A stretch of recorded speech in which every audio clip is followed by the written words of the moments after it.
clean. It's Yeah. nice. Oh yeah. Oh, crispy, man. Everything is. New fast food joints, man. It's like Ugh. a. It's like. Mm. It's like a isotope, unstable isotope. Yeah. Like it's like Yeah. it's good for like it's good for like 2 weeks and then just rapidly Yeah. deteriorates after that. But like for those 2 weeks, man, oh, Yeah, man. whew. I was working at when I was working at the Shake Shack. That shit was new as well. Fucking and that shit was man. Now the only thing that's Shit went really a hard. war crime is this paper straw they gave me, but that's beside the point. Yeah, I hate paper straws.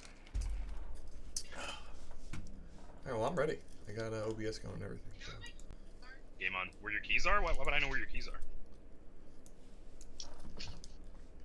Hold up, let me find your keys. That was pretty quick though. I was only like I think it was only 15 minutes. Yeah.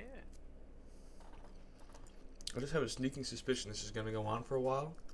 I'm just like, nah, bro. We're gonna get into some shit. Yeah, and I'm like, I want to eat before 10 o'clock tonight.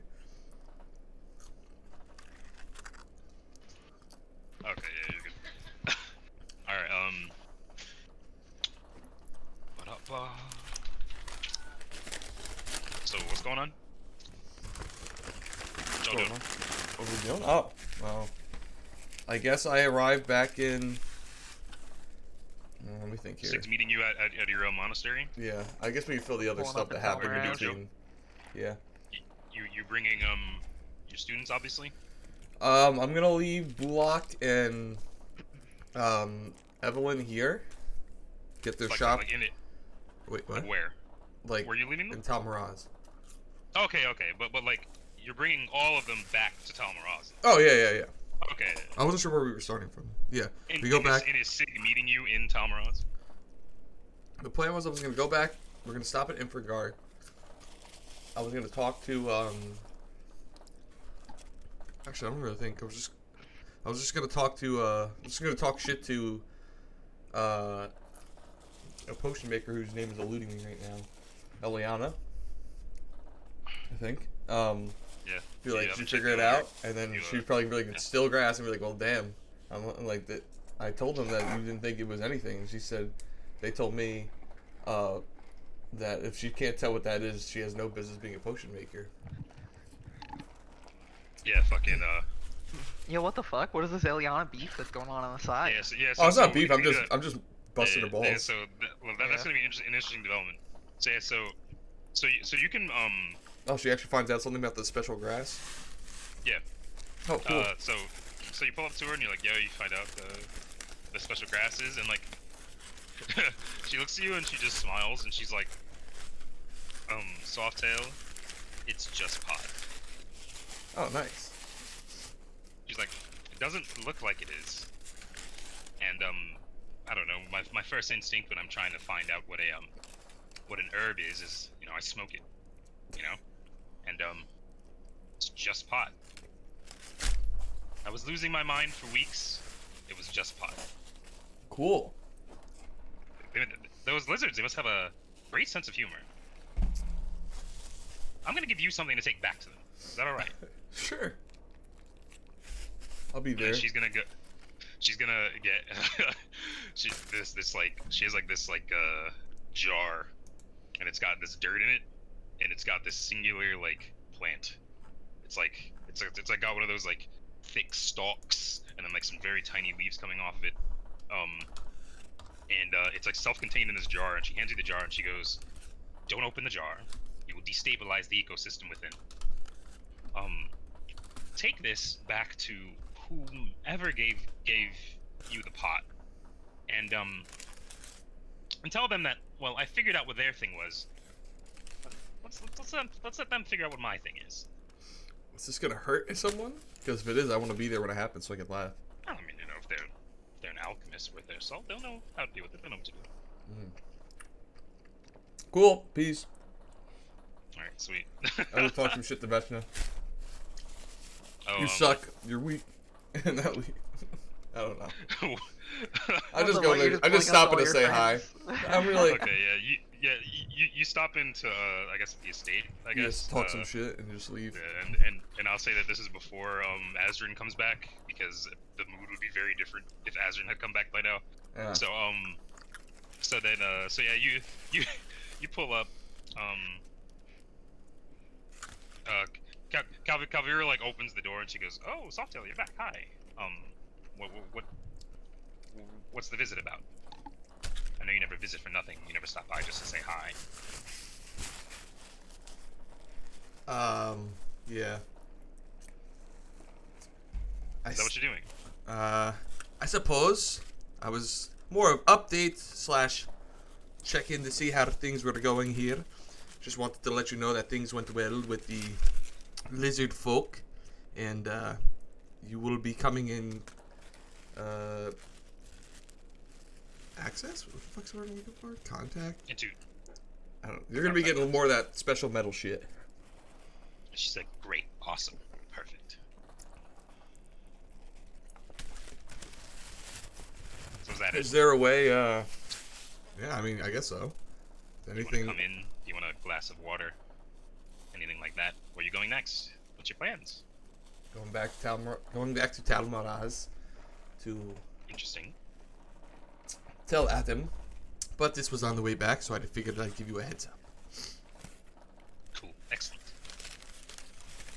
And then you guys are just having that like semi-awkward conversation at the door, where like she's just like doors open, but she's just like kind of standing in front of it and talking to you, and you see from behind you see that that Veshna is sort of walking up with this sort of like purple-haired dude. He's like wearing like leather armor, and kind of like walks up to the gates of the estate, and then he just like they just like exchange some soft words, and then he just like does like a like the finger wave like toodles, like that kind of wave, fucking and then just like turns and walks away, and then she's like smiling, and then she turns to like walk inside and just sees you at the door, and she just freezes. I was looking at him like, I see the warrior princess is still what's the word we use when like someone's like staying somewhere and like they're kind of like just living there, not paying rent or anything like that. There's like a specific Freeloading, squatting. That's it. It's like, I see the warrior princess is still squatting here at the estate. And Calvira just chuckles, and Vesha just looks at you, and she goes, "I see the cat still. Fuck you. Stronger than you, yes. Thank you very much. I'll be seeing you. You won't." And why is that? And then she just goes, "Because I'm going to close my eyes." And she closes her eyes, and she walks past you, and like pushes Calvira out of the way and goes inside. Can I touch her shoulder and send her to the ethereal realm for like 10 seconds? Can you do that to other people? I can do it to other people. I think I have to go with them. Did they get a save? I think. Hold up. I think they get a save. That's actually really funny. Wait, are you doing this to Veshna? Yeah, I'm just fucking with her right now. That's really funny. No, okay, so the creatures have to be willing. Like, they have to be. Right. Fair enough. As funny as that would have been. Alright, so... Alright. Try not to walk into the door. And, walk into a wall. And then I look down at... I almost said Elise. You notice she actually moves very well with her eyes closed. Like, it's like, what the fuck? Like, why is she so good at this? That's weird. Okay. Cool. I'll be seeing you then. If anything, if you come into any realizations with the material that you think could benefit me, as far as equipment or something of that matter, please let me know. Oh, I'll definitely be in touch. I'm about to be pulling all-nighters, as the kids say. Aren't you still a kid? Yes, that's why I said it. Then why did you put the "as the kids say" at the end? It was a joke. All right. I'll be off now. Yeah, good. Goodbye. She's gonna What wave is you off. what's come of Emberfist's estate? Emberfist's estate. That's actually a very, very good question. I hadn't thought about it. What would have become of Ember Fist's estate? It was a big fucking estate. Like, someone would be We living can there. come back to it later if we want. I low-key kind of assumed I feel that like it would Adam be probably like would have just. that would be like Adam's Yeah, spot when he comes to the I city. feel like Adam would have probably just taken it over. Hmm. Like to have that be like his living spot here. Probably. Yeah, that makes sense. Fair enough. So yeah, that's what happened to it. Cool.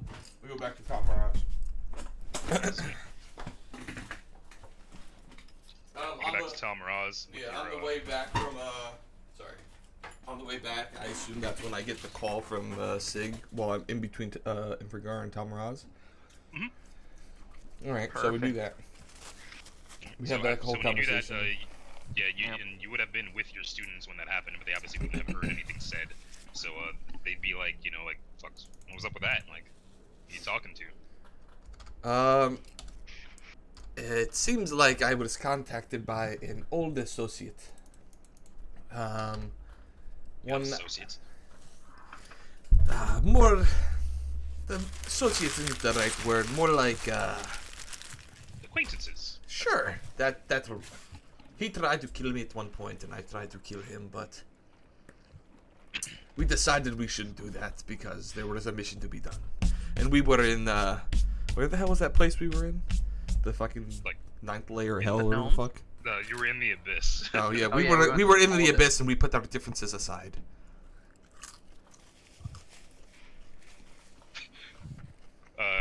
Cynthia just looks up to you, and she just like, that kind of sounds like I don't believe you. That sounds like bullshit. It's true. We, let's see. I'm trying to think. Does she know? She didn't know Vernon. Does she know Vernon? No, she didn't know Vernon. There was a tiefling who ran a cult of demon hunters, and I encountered him the first time I entered Talmaraz. And after we had left, and after we had done our business in Ifringar, I had some downtime, so I went to train with him and get stronger. And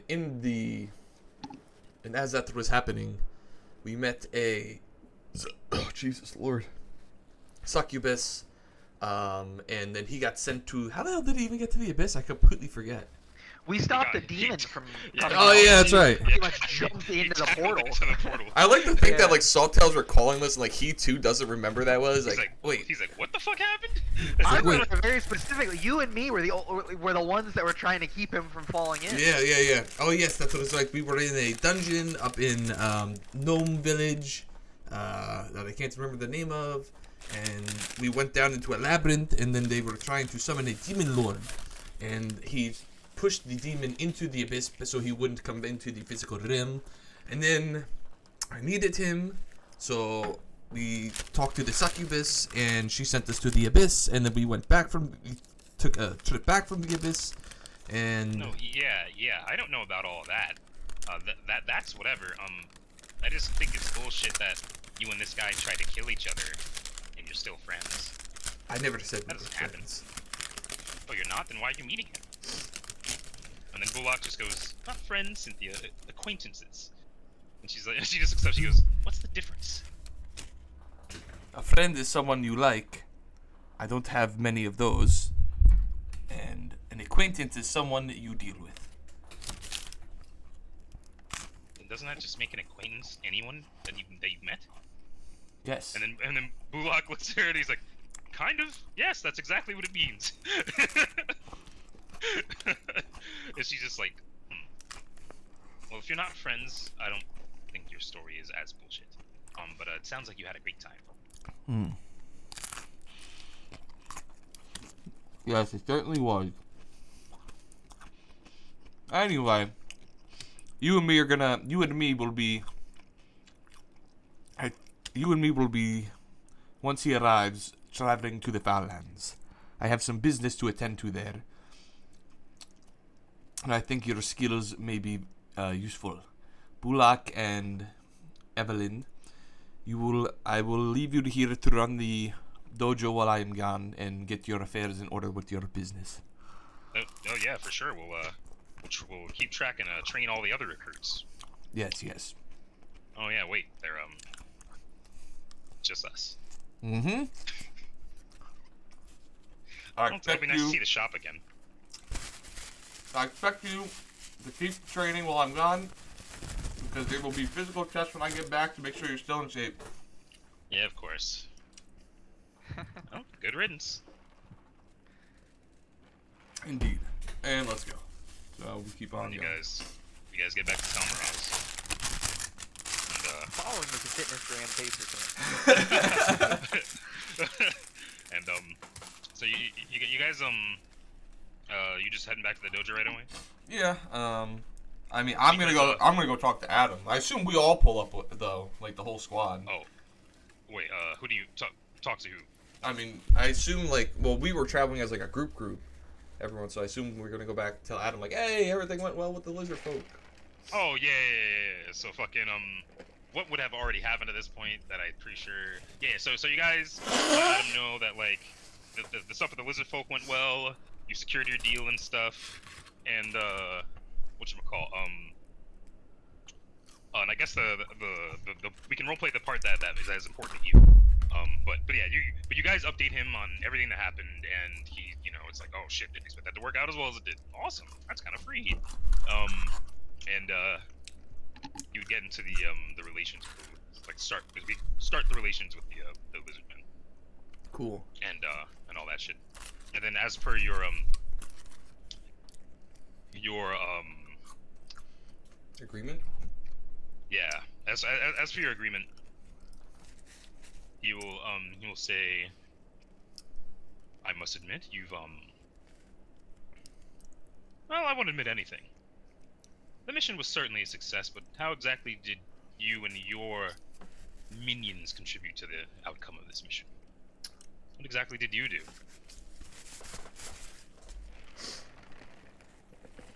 We did a lot of. Our particular role in this operation was that of espionage. We were as. We let. Hold on, I'm like having a stroke right now. Oh my god. Look at that. Much better. We let the kinder folk of Dordon and Osric, I guess, as you can say, do the diplomatic things. But as that was going on, me and my students were doing espionage, infiltrating the castle, finding secret rooms, spying on individuals, gathering information that all assisted us in the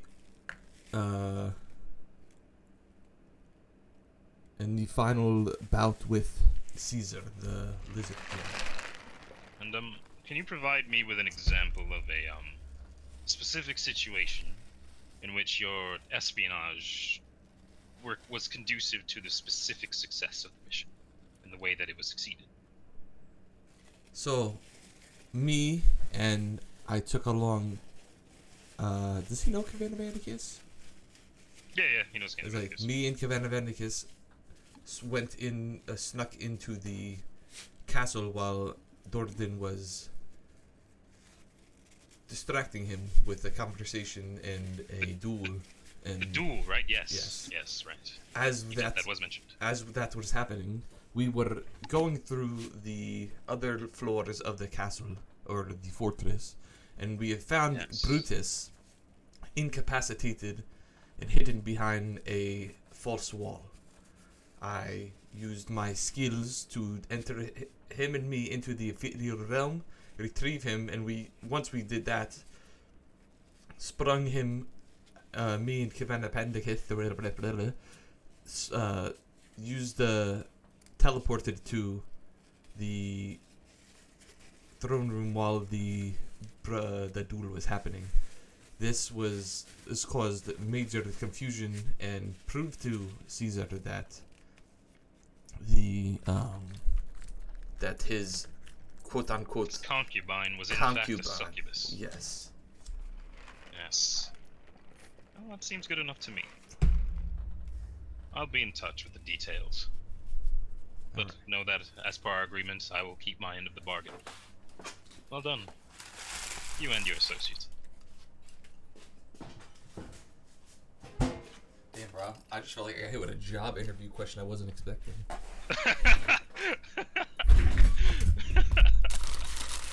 But yeah, so Adam tells you he'll be in touch, and we'll look at the details of what your specific role will be. Cool. I did want to talk to him about something else, though. Go for it. Do you know anything of a bronze dragon? I'm talking to him about, like, the shit I heard about in, at the monastery. Are you saying bronze on purpose? Yes. Okay. Isn't that what it was about? Okay, the, yeah, you were told copper. Copper. My bad. Yeah. You know anything about a good copper dragon, whatever? Well, copper dragons tend to be good. They are, the weakest of, metallics, though. They're, kind of, foolish, playful jokesters. While we were in Calestria, we had to visit a place in which I grew up. I'm not sure if you're aware of its existence, a monastery in the swamp. While I was there... am embarrassingly unaware of a lot of the geography of this place. Yes. Believe it or not. Well, that's between you and I. Well, yes, well... While we were there, I ran into an old, let's just use the word, associate of mine, and he seems to me to have lost his marbles. But he was preaching this vision of a copper dragon, and I don't remember what the exact thing was, but I'm going to tell him what I heard. Yep. And he's gonna think for a moment. Yes, and I don't. It's just strange that a copper dragon would be held as any sort of messiah figure. Like I said, they're jokesters. Even copper dragons at their, yeah, sure. And he says, even copper dragons at their most powerful, they're still playful jokesters. Just sometimes their jokes can kill you.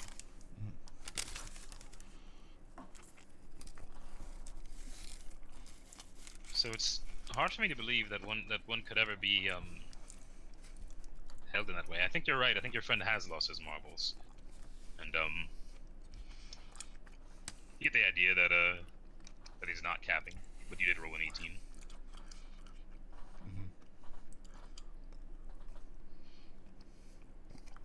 Well, if you think of anything else, let me know, because I will be returning there eventually, and I would like to know all information about it if possible. Yes, I'll definitely be looking into that. The copper dragon thing interests me less. The thing that interests me more is this prophesized end, and I tend to find that whenever there's a cult and they believe in some prophesized end, that whether or not it's actually real, they find a way to be a thorn in everyone's side. Yes, I agree. So I'll look into it as best I can. Please keep me updated on the matter. The matter is, and I emphasize, extremely important to me. Understood. And one last question before I leave. Do you know of anybody? Do you know of any specialists I can speak to for the arcane, particularly the arcane knowledge, particularly any that deal with the occult and things of demons and that stuff? Well, I know my fair share about it, I'd say. Calvera does as well, albeit less so. What are you looking into? I've trying to figure out. I've learned the true name of a demon, and I'm trying to figure out the way to use it for my own, or use it to my benefit. And what sort of nefarious thing could you want to do with the true name of a demon? It is my business, but it is, let's just say, to call a temporary alliance if I need the support. Well, so you want to force a demon to work for you? I suppose in the simplest way, yes. That is something that I do respect your right to full details here, but the person you're gonna want to talk to is Clovis, and he might not respect it as much. I don't particularly care if he respects it or not, but I care if he tells me how to do it. Well, those things are very linked, my friend. Unfortunately so. Could you, seeing as you are technically the head of Ifringard now, order him? If need be? I am not very well liked among the council right now as it is, and I do not wish to sully my relationship with them by giving them orders, especially on things as small as this. My apologies. No, of course, I understand. If you can find another that would be willing, I would very much appreciate it.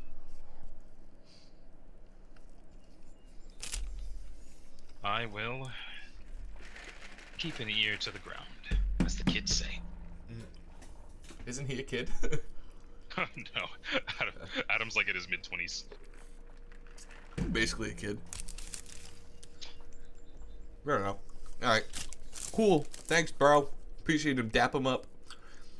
You'll be hearing from my lawyers. Make sure that contract comes through. Peace. Alright, sweet. Alright, was that everything you wanted to settle in Ifringar? I was in Ifringar? Yeah. I thought that was in Talmaraz. Adam's been in Ifringar for a while. Ah. Alright then. And yeah, I guess I assume that was something you were doing retroactively before you got to Talmaraz. Oh, I just thought he was in Talmaraz, that's why. Nope. Oh, well, it doesn't matter either way. That's basically it. Did they ever find the corpse of the great craftsman that made my my cloak? So I can get my red one? Oh, did they have his corpse? Yeah, totally. Ah. Fucking, This man needs to come back right now. But are they just resurrecting everyone that died in the dragon attack? I am paying for this man's resurrection. You'd have to ask Clovis that. I gotta go talk Clovis about would this straight up Demas tell thing you- anyway, so. Okay, yeah. Clovis would straight up tell you that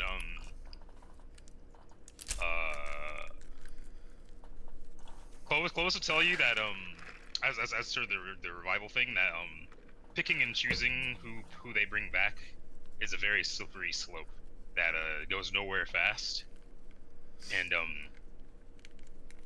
is something that like is just kind of taboo. Damn, And that even when he brought you back, that was like a special occasion. this is the worst cleric ever. Essentially, like so many people died that like if they revived one person, they'd be like, well, why didn't you revive my mom? Well, why didn't you revive my dad? And then it would become a problem. And What if we didn't tell anyone? Yeah, without he would have to be persuaded to. You'd have to like roll diplomacy or something. That's alright. I'm sure there's a Also, good it'd be kinda craftsman in weird if this guy- Talmaraz. If the dude randomly shows back up at his shop and they're like, huh? You made it! Holy shit! You work for me now! Alright, fair enough. How would he feel? I'm gonna ask him about the... I'm gonna ask him, how do I use the demon's true name? Okay. So, he would tell you that, the way to use this true name is if you have the true name and you know them, that you can use it as their name as part of the casting of planar binding. And then he would tell you that planar binding is something that's typically cast by people who don't have his skill set. Like, he's a cleric. planar bindings typically cast by like sorcerers and wizards. Oh. Which you know that Adam is one. Oh, my boy! Alright, I'm going on my way. But you also know that he seemed to not know how to. He didn't seem to know what the fuck was up with that. Like, he sent you to Clovis to figure out how to do it. You go to Clovis, and Clovis goes, this is how it's done, but I am not someone who does it. And then he would, he'd ask you, like why? What's up? Just curious. Just curious. That's bullshit. That's crazy. And I walk away. Alright, well, I'll let you go. Alright. Who else in this city knows how to cast spells? Oh, wait a minute. The Archmage. See, this bitch knows anything about the occult. Only there was a tall, handsome tiefling sorcerer around.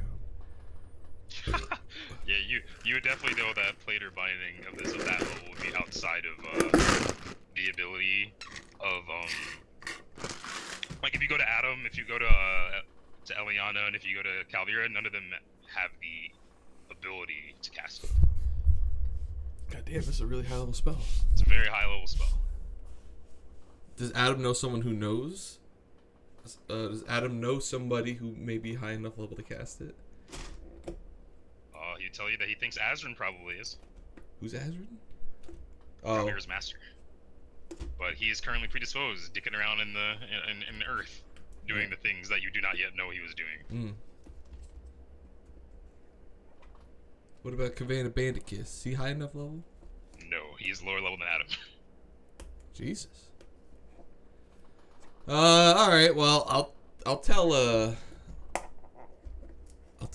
stop by Calvira's place again and be like, hey, when Azrin if he ever comes back, give me a ring. I need to ask him a favor. Alright. And she'll, ask what, and then you'll say, hey, I need to bind a fucking demon in my will. Yeah. And, she thinks that's really tight. And, it's like, yeah, hell yeah. Right on. Sweet. Alright, peace. Dap her up. Leave. Dap her up.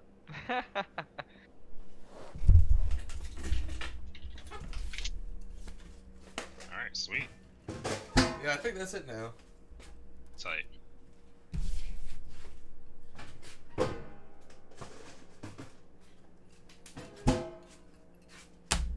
Okay. So now you go to Talmaraz. Now you've done all of your memes.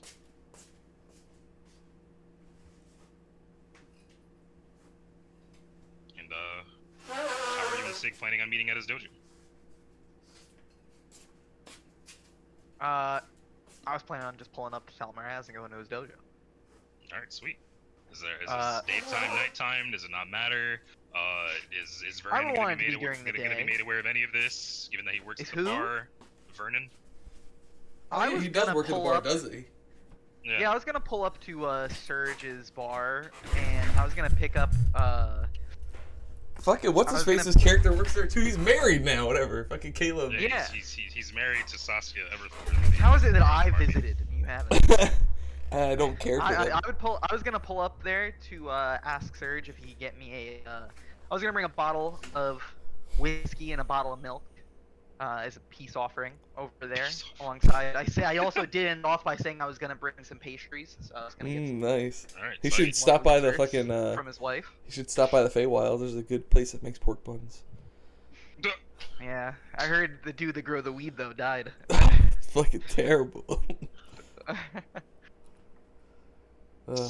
Listen, Vernon. I went to Vernon's fucking castle so he would be an ally to help me fight demons, and this man became a pacifist. He became less tenacious in their pursuit. Yes. Yeah. Everything I touch turns good. Why does this keep happening? But yeah. So but what's before going on? I had left, I definitely would have asked my my sugar mama if she would have given me some money before I left. Oh yeah, she's Because just I like, got yeah, no profit. She's just like, take whatever you want from my horde. Oh, Who the fuck is this? Is this fucking Ace? None of your No. God. No, it's not Ace. I'll take a nice healthy amount. and then I'll be on my Yeah, merry way. You scoop up like 3,000 plat and then fucking. What the fuck? Yeah, dude. I get a fucking dump truck in here What to the load all fuck did that. I miss? And I took 5k gold. That's all I took. Alright, works for me. But we yeah, so I would pull up and I would get ask for those drinks and for the pastries if they're selling them. But then I would, if Vernon's there, I would say hello. Yeah, he just like serves drinks and shit. Fucking One arm. like I said, it's really weird because his one arm is missing and his other arm's like fucking Limp. like limp, so he can use it to like hold trees and shit, but he couldn't like swing a punch with it if he tried. Fucking Yeah, he's my guy. he essentially only has legs, but it's like That was really some dude weird. serves you your ale with his toes. Ugh. But yeah. So are you guys like just pulling up? You're just stopping to say hi, Sig, like before you go to the dojo? Yeah, like I said, I'm picking up the refreshments, and if he's in there, I will say hello to Vernon. Okay. Yeah, like when you walk in, he would like stop and just make eye contact with you. It's like And old then- western where like the music cuts. Yeah, expressionless, no reaction, and then he just goes like puts the tray down at a table, does a little bow to like the people who are there, and goes back up and just kind of starts wiping down the counter, chatting with Sasuke a bit. But he just looks you in the eye and he doesn't like go to say anything to you. Yeah, I would walk But up he and that's par for the course. yeah, I would walk up to the bar, but as he's talking to Sasuke, and I would go and I would speak to Surge, and I'd ask for 2 bottles, one of milk, one of whiskey, and then I would just lean over and I would interrupt and I'd say, Sasuke, I'm sorry. Is it alright if I interrupt for a second? Well, you're doing it anyway. So sure. Well, She just gives you like the Skylar White smile. And then she Absolutely. and then she just walks away. And then Vernon no, looks at you. And I was interrupting to speak to her. Oh, to speak to her? Oh, okay, yeah. Oh, then Ask yeah. her for the pastries. Oh, okay, all right, yeah, sure. The way she says that, and then Vernon looks at you, and he's just like, I do not believe it is actually okay. She seems upset. You know, Then, Vernon, I read that, but I was gonna let that slide. And that makes her laugh. And then she's like, "What is it? What do you want?"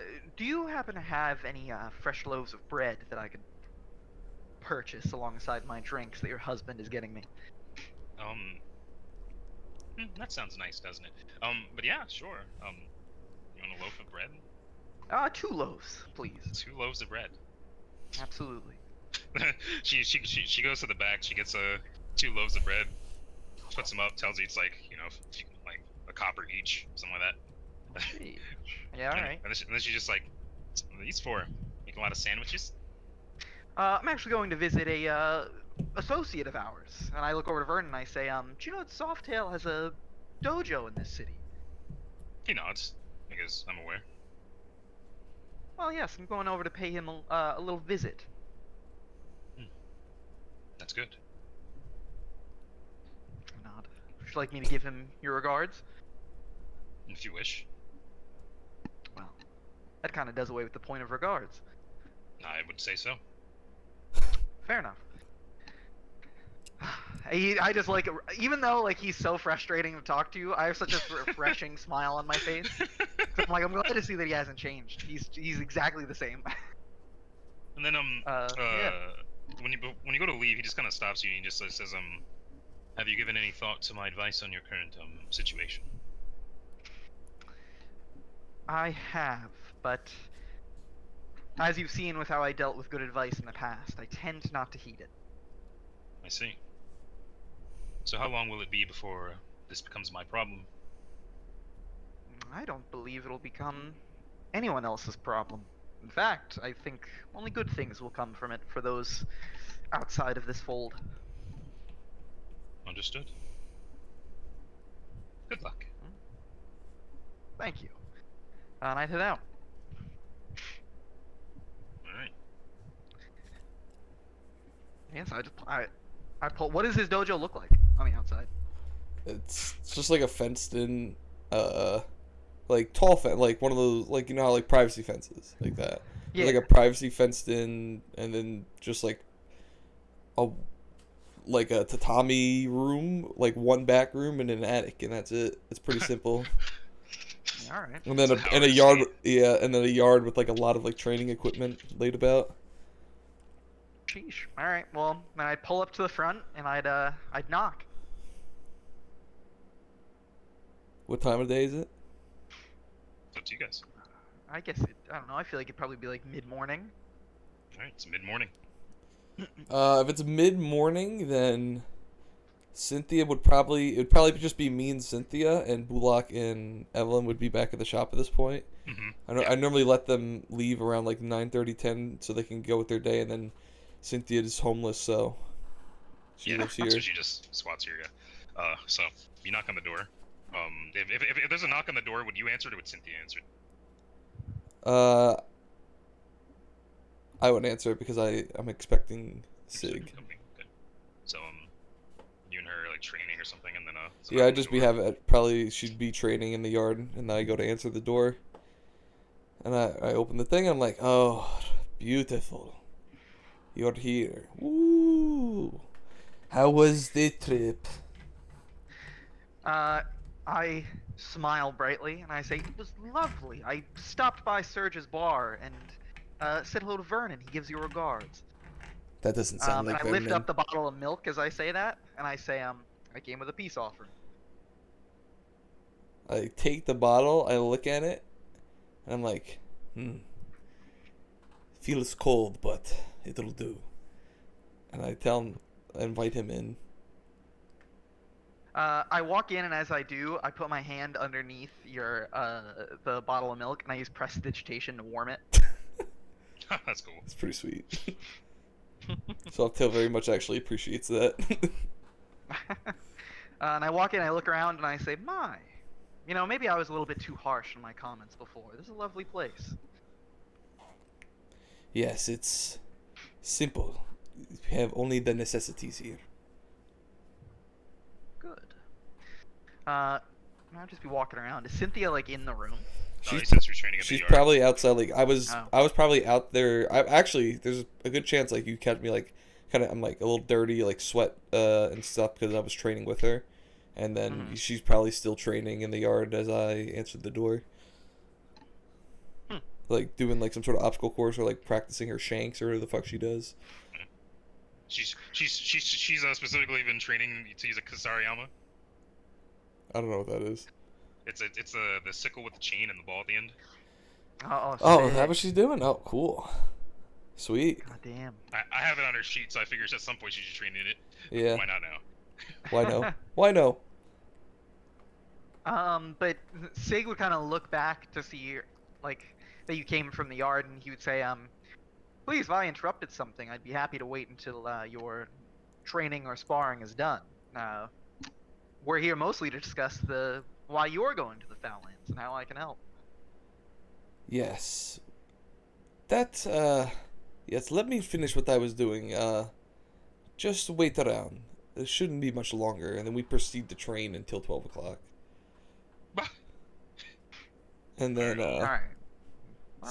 I sit and I just eat one of the bread. Sitting there sipping whiskey, eating bread. Yeah. So, we break for lunch.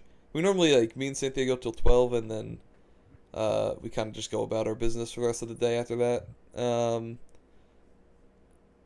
I assume she's gonna stay for this meeting, or is she gonna leave, Cynthia? So when you guys like when she comes in from the yard and she sees Sig, she's just gonna like just like pull the Sariyama like up and like wrap the chain around her arm and just kind of clutch the sickle and just look at him and just go, "Who is this?" This is that associate that contacted me on the way back from Ifringard. Oh, you're lucky, associate. I don't know you, so you're not on my list. You should put him on that list. He's kind of a piece of shit. What's his name? Sig. Oh, excuse me, I can speak for myself. We don't have to keep speaking in pronouns. Though, it is fun. My name is Sig. And I would happen to say I am not a piece of shit. Though, to be put on the list of a young warrior such as yourself, I'd be happy to do battle with you someday. She pulls out this big scroll, and she just like takes out a writing utensil and just like goes all the way to the bottom, and then she goes to like put your name down. She writes Sig, and she goes, "Sig what?" Your guess is as good as mine.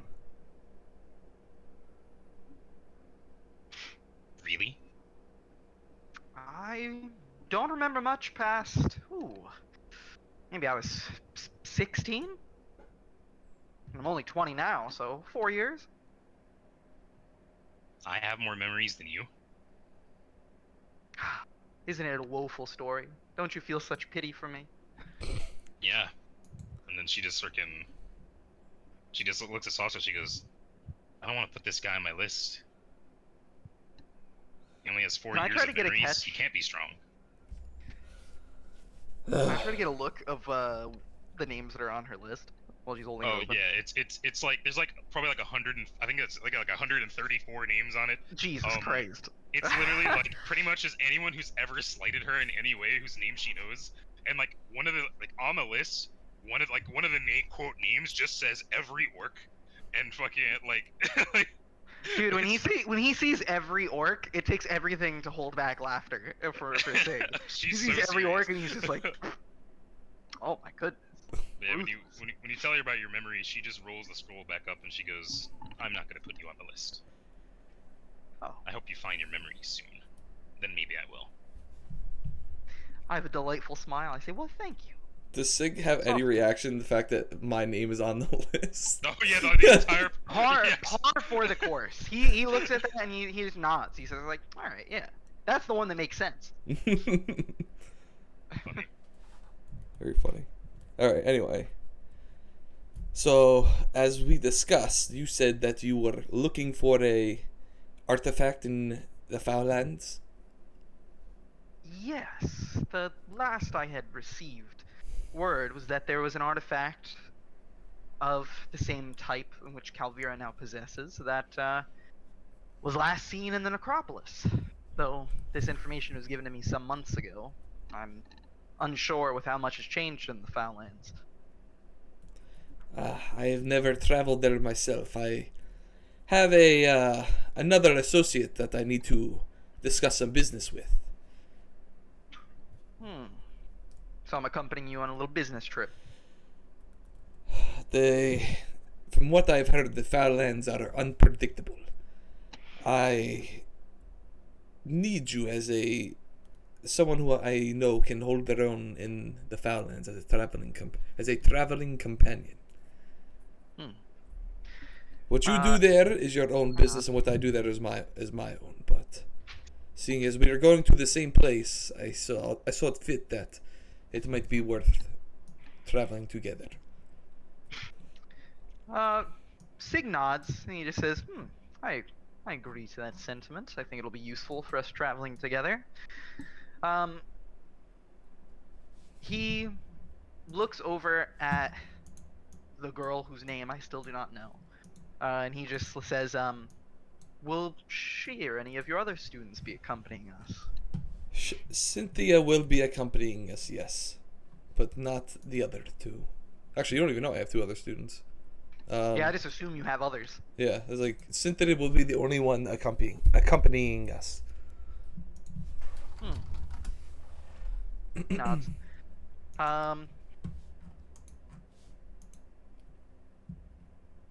Sig, yeah, he would nod, and then he would, I guess, would it be pretty easy to get to, like, size up what tier Cynthia is compared to him and Softail?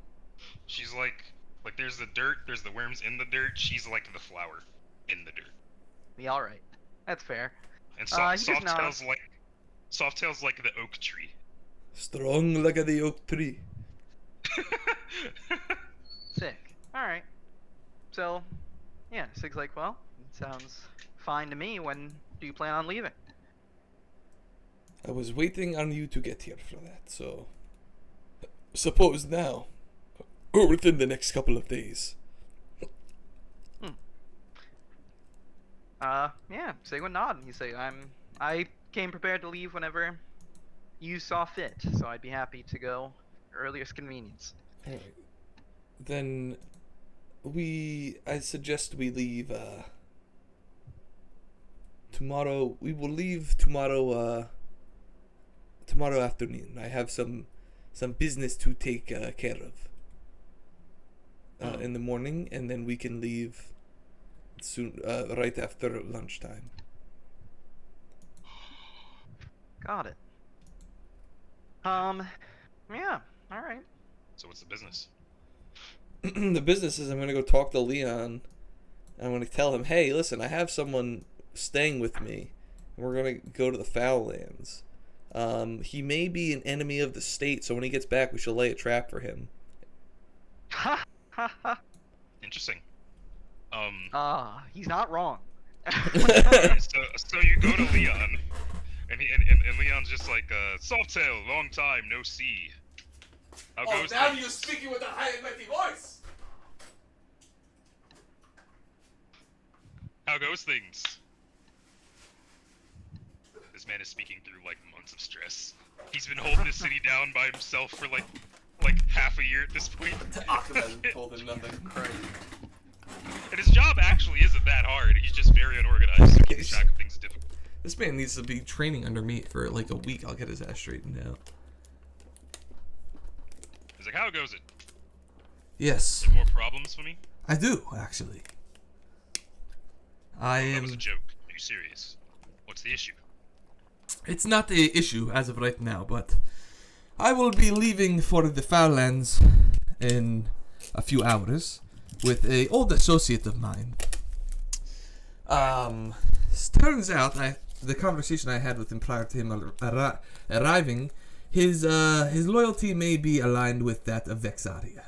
So I plan to take him as a traveling companion to the Foullands with me, and upon my return, I suggest we deal with him. Deal with him how? What am I supposed to do? Well, I suggest that you arrest him for being a enemy of the state. He may. How powerful is this enemy of the state? I'd say he could go blow for blow with me. Softail, could I arrest you if I tried? Probably. Well, I know he can't, but how foolishly would it be if he tried to arrest me? Like, by sizing him out. Yeah, out of character. Sizing him up, he's about half as strong as you are. Oh, alright, so he's he's like got... the strongest guard here. No, you definitely could not arrest me. And he's like, good. Okay, and what's the skill set of this enemy of the state? Last I heard, he had a cursed sword that would talk to him. And Yeah.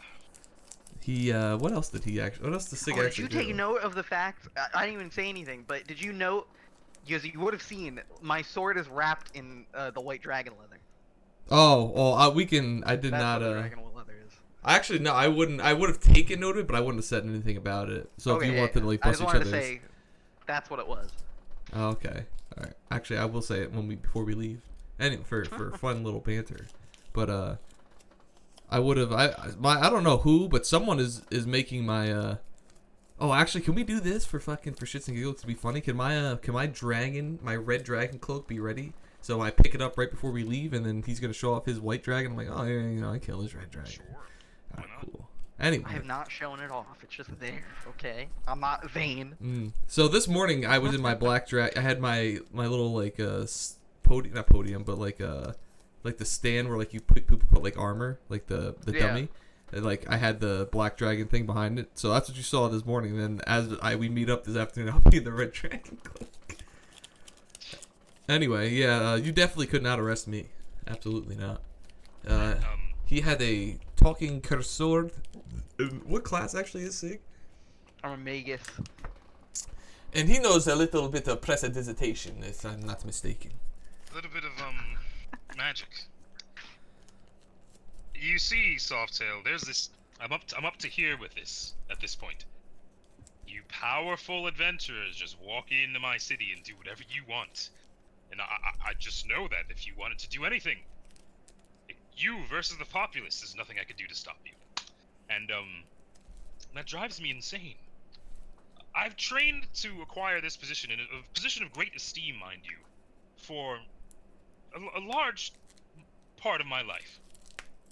You just show up, and you people just seem to get exponentially stronger in very short amounts of time. And just... it's frustrating. So no, I'm not going to try to arrest this man. Do you want a badge? I already technically work for the state. I was asking for assistance. Would you like to arrest him? I think it would be wise. Then I suggest you do it when you're outside of the region. Because I'm not going to have this loose cannon or a battle between you two loose cannons threaten the people of this city. Alright. Well, in that case, I will just, next time I see Atom, I'll just let him know that if we ever see this man again and it comes to bite us in the ass because he's not in prison, and we didn't at least attempt to arrest him, that it was your fault because you thought it, not worth your time. Adam can arrest whoever he wants. He has the ability to. My job, I protect the people on the ground. Until that man walks up here and makes a direct threat to the people, I'm not going to put them in any more danger than they need to be in. Thank you. Alright. Great seeing you, though. I just stare him down for a second and I just walk out. Yep, he's just staring at you. And then, when you leave, you just hear "fuck." While Softail was gone, could I have been talking to Cynthia? Sure. Sick. Once Softail would have left, I would have asked Cynthia, how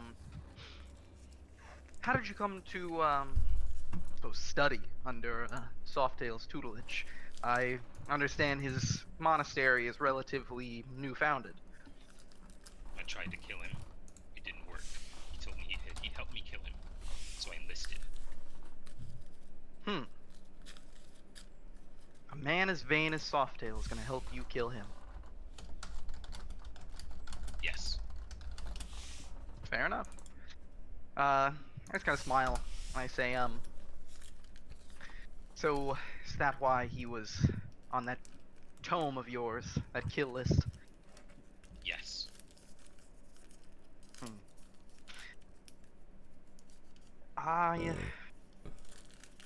I'm sure. I don't know how to put this. Say would kind of just mull it over, and he would say, you know, to be honest, I kind of expected Softail to have told either nothing of me or horror stories of me, but you've been rather amicable since I've shown up. Is this amicable to you? Compared to your master, quite so. Noted.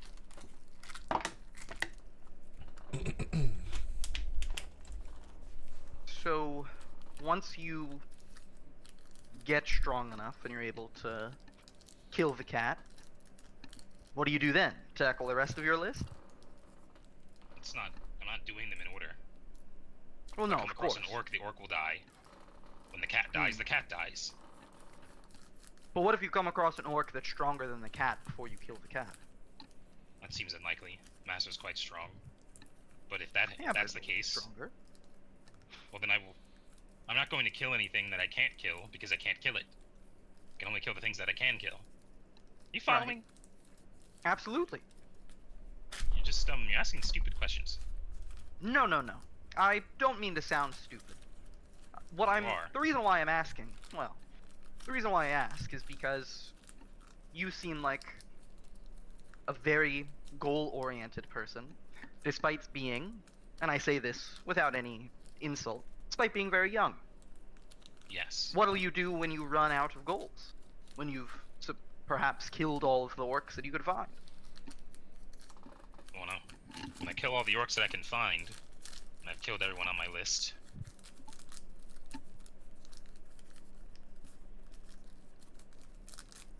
I don't know.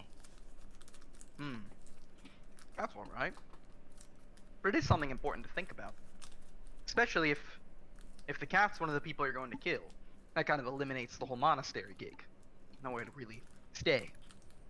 Cat seems Yeah. to serve the Emperor. You could maybe try and serve the Emperor. Is he on your kill list? Yes. So see? Can't serve the Emperor. Can't serve the cat anymore. Maybe you don't want to live in servitude. That's fine. But you'll need to think about what you'll do once the killing is done.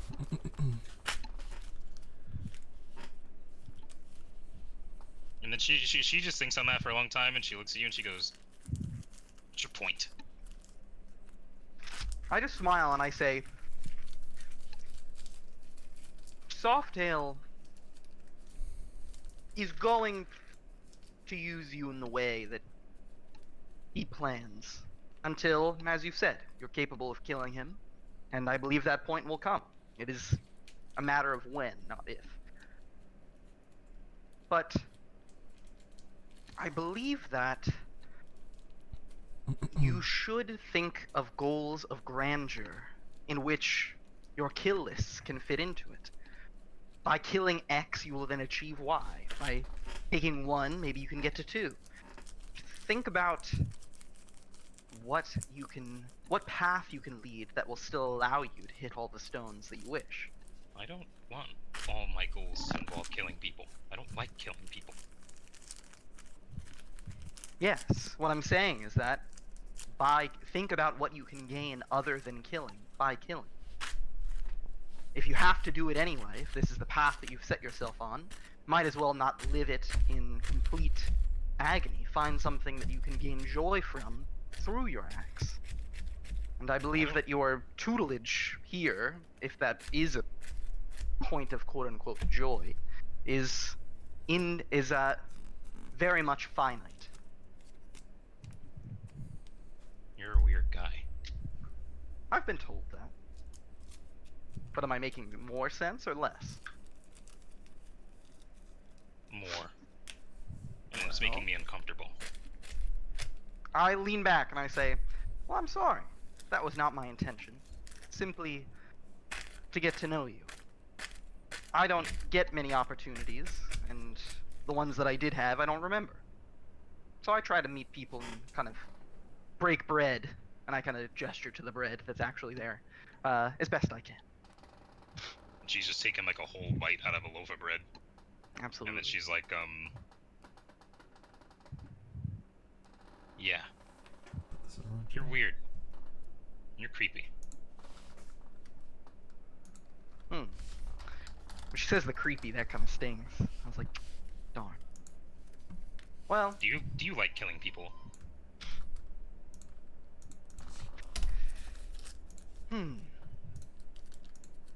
That is an interesting question. I used to. Now I enjoy what I had been describing to you. The things I get from killing. Yeah. Yeah, you're a weirdo. You're a creep. I shrug, and I say, to be fair, young lady, I am not the one with a tome the size of this room with a bunch of names on it. That's pretty pretty. Yeah, but my list has an end to it. I don't feel like yours does.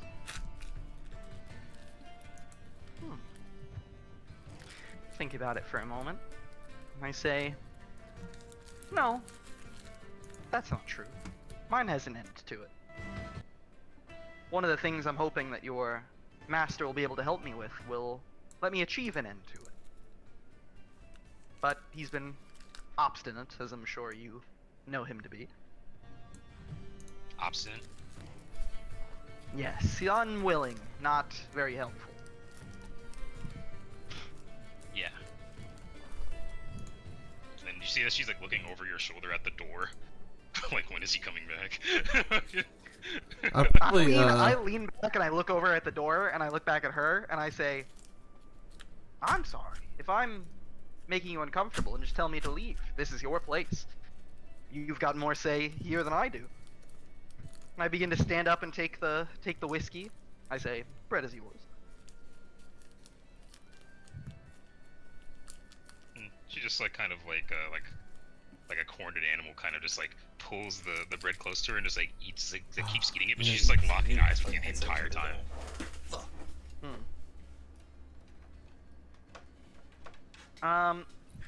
I say, as I'm walking to the door, I say, I'm sorry if I started us off on a wrong foot, but we will be allies in this upcoming trip of grandeur, so perhaps I can show how I'm not as creepy as you think I am.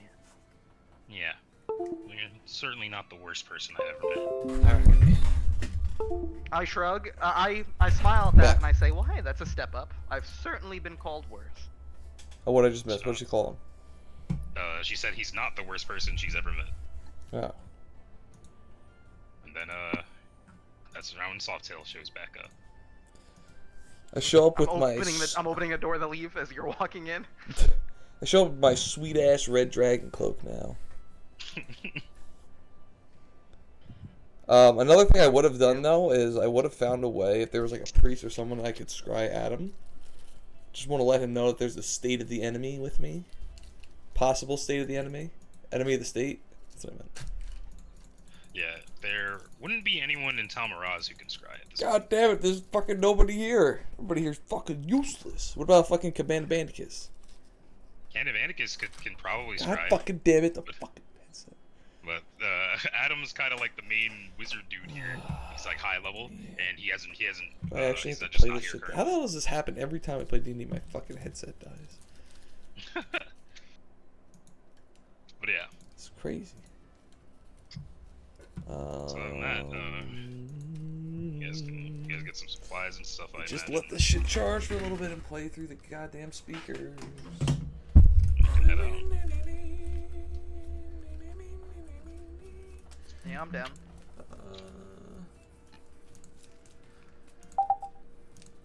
Hello? Hi. Okay, that should do. What about Cabana Bandicus? What about Candivanicus? Can he not scry? He can scry. Just he's not here. Oh, he's not? Oh. Where's Kenton in all this? Is there a handsome, tall young tiefling man walking around? Not yet. Oh. Well, shit. Alright, guess I'll have to deal with this on my own because Leon's fucking useless. He really is. Yeah, you fucking narc. Bro, you're talking to the ops right now. You literally are talking to the ops. I didn't know that you were the ops. You're evil too. I know. Well, I mean, Guy. I know. I'm evil, but I also work for the guy. I also work for the nation that you may or may not be working against. I specifically said that I'm not working against them. I just want that artifact. Yeah, I mean, you said that, but I don't know that. You were in Vexaria when we had this conversation. I wasn't in Vexaria. We're- I've never. Hey. When I contacted you, I was not in Vexaria. I thought we literally talked about Vexaria. We talked about it. Because I brought up some shit about Vexaria. But you asked if I was allied with them, and I said no. I'm allied with Annabelle, and she's allied with them. Yeah, there you go. That's enough. I was gonna say somehow, some way, you have connection to Vexaria. I mean, hey man, so do you. By that logic. I guess so. But I know who I am. Shit, man. I mean, you got me there. Anyway, So what? you guys are on your way to get to the Foullands. Where are you going in the Foullands? I'm gonna head to that What's the word? big necropolis place. Gonna ask around about some vampires too. One of you guys roll me a Okay. All you, Alex. 92. Alright, on the way there, you guys see just sort of like this, just very like horrific image of, on the road, seems to be like an overturned, like cart. And,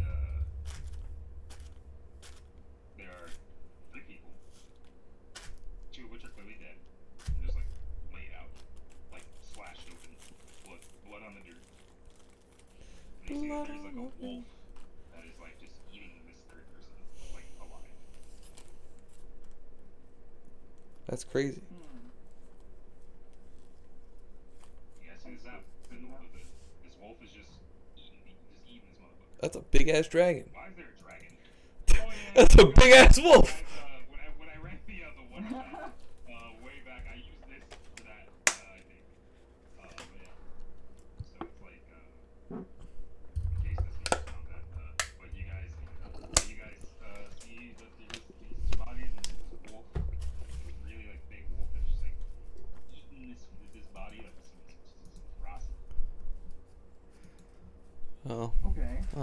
that guy's dead.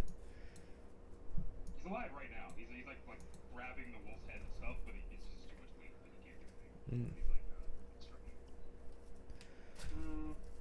I look and I think about the fact that Cynthia called me creepy, and I was like, I'm not creepy. And I fire a magic missile at the wolf.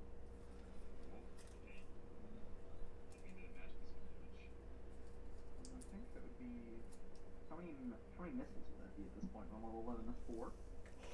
Oh, I'm still level 10. I haven't let myself up yet. 44 plus 4. Yep. Oh, 44 plus 4. Damn. Shitty damage. But 11. Alright, cool. Motherfucker takes 11 force damage. And like reels back. And sort of just and that looks to you and just sort of like the wolf just kind of pulls back and starts to like stand on its hind legs like bipedal. I just look over at Sig and I go, now why did you do that? And it looks to you and it sort of like Gonna get eaten. its form just twists and morphs and it sort of comes out in the shape of a human. Oh. Is this the dude? And then it looks up to you, the human, it's a woman, it's a human woman. And it looks up to you and just like twists its head. It just hisses at you. It has a row of very sharp teeth. Oh no. It's the thing from the fucking mirror. It's a big Oh. Oh shit, can you imagine? It was one of the doppelgangers. That's what I thought it was. He said row sharp teeth. And it changed. I didn't know vampires could change forms like that. Maybe pull it up. Oh, this one's kind of cute. I don't know when I had this. There's a vampire. There's a, whoa. What layer is this? I looked at it as a vampire and I go, wow, wait a second. Would you happen to know a Conrad? That question may have flown if it had not been attacked. God damn it, Sig. What? Were you gonna go up and talk to it? No, I was just gonna keep walking past it. Yeah, and then now we would have never known it was a vampire. So maybe now we could beat it into submission. Well, maybe it would have talked to us if you had not shot it. You think if it was eating a person on the side of the road, that it was gonna turn around and say, "Hey, you guys want to talk about my Lord and Savior?" Well, maybe he was gonna turn around and be like, ooh, fresh meat. And be like, wait a second. Are you a vampire? Yeah, because I'm sure it would have stopped. Maybe. I'm sure plenty of vampires stopped when you asked. Maybe. You fucker, roll your initiative. I'm not taking this shit.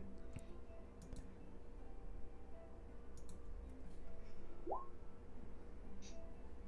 the fuck is my initiative?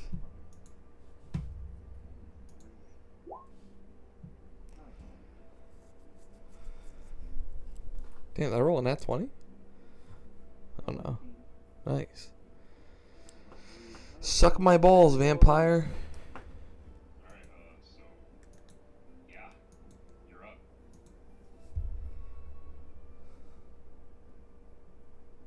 What you gonna do, Softail?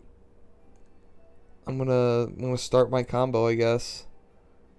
Which I can't remember what the fuck it starts with. Where the fuck are my abilities? There they are. Intimidating prowess. So we're gonna enter dragon style. That's how that starts. I will say that, I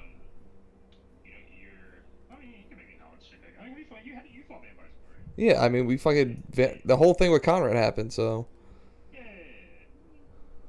You probably know this, that vampires cannot be affected by mind effect. So here. oh, not even intimidation. Yeah. Oh, all right then. But your dragon style shit is gonna give you more damage. Yeah, dragon style gives me damage. So So that's a move action. oh, it's a move action. Yeah, activating entering a stance is a move action. Oh. And then you remain in the stance for the entire combat. While using this style, you gain +2 in saving throws and paralysis. The big thing is that you get 1.5 times your damage. Yeah. Strength bonus on damage. If you have dragon ferocity, I don't remember. Yeah, I do have dragon ferocity. Okay, so then you get, when you enter dragon style, you get double your strength bonus on the first damage roll, and Alright, well, seeing as I can't reach the vampire, I guess I'll just drink a potion or something. Protection against evil? That could be good. That would work, but keep in mind, it is a move action to take a potion out as well, unless you have it like stored in like a specific type of like device or something. So I can't like just use my full action to enter style and then drink. Yeah, no. You would have had to take it out first.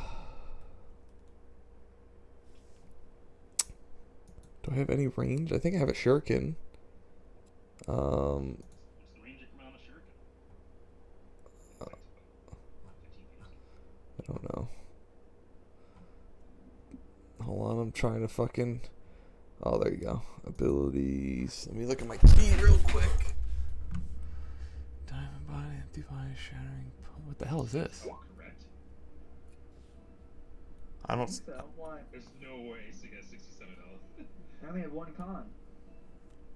11 con or 12 con? That's crazy.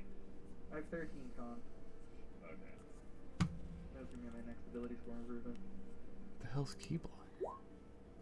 Oh, I can hit other monks. Yeah, I have some shuriken. I guess I'll throw a shuriken at it. Can I try and talk to him? Be like, hey, yo, whoa, wait, calm down. Oh, chill, yo. Yeah, sure. Can I use that as my standard action? Yeah. All right. What do I gotta roll? Diplomacy. Tell me what you say. Yeah, tell me what you say. All right. First, I'll roll a diplomacy check. Ugh. I look at him. I'm like, now hold on a minute. I'm not associated with him. Don't attack me. I need to ask you something. I don't know why I sounded French there. It involves a Conrad in these lands. Do you know of him?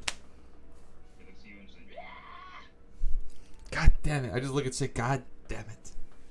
Yeah, the guy that just roared totally would have talked if I didn't hit him with a magic. He might have. Where's Cynthia in all this? oh, yeah, I forgot she's with you. Yeah, I'm looking at Cynthia and I'm like, Cynthia, what do you think? Where this,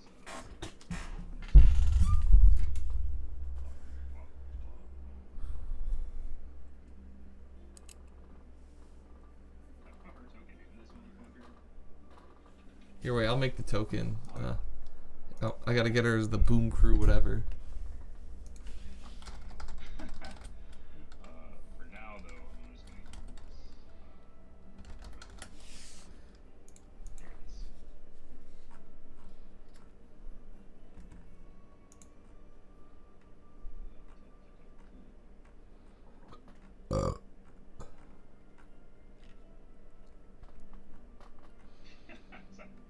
Vance, look it up. Is it actually Boom Crew Rookie? Not Boom Groupie, it's the other card. I can't remember the name of it. That's why I'm scrolling through the whole list. There it is. Imperial Demolitionist. It's gonna be too big. Are you actually making a token of Imperial Demolitionist? Hell yeah. Alright, I'll just wait for that, I guess, sure. Well, I'm gonna have her go after the vampire anyway. So, vampire is gonna go. Vampire is gonna fucking. It's kind of been like a. It's kind of angry.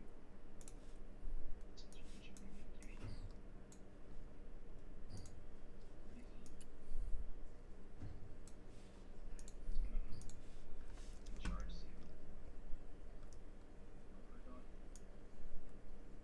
It's gonna try to hit you with a slam attack.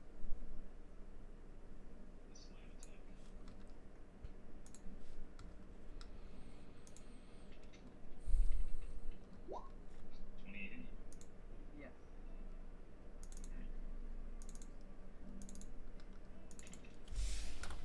That's 8 damage plus energy drain. It's annoying. It happens to the best of us.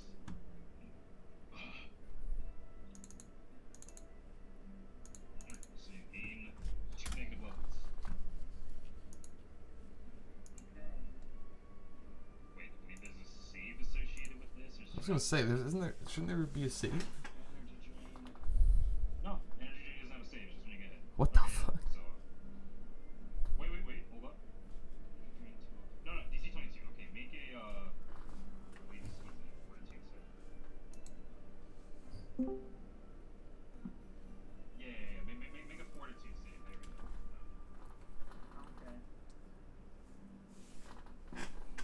go. Okay. Oh shit!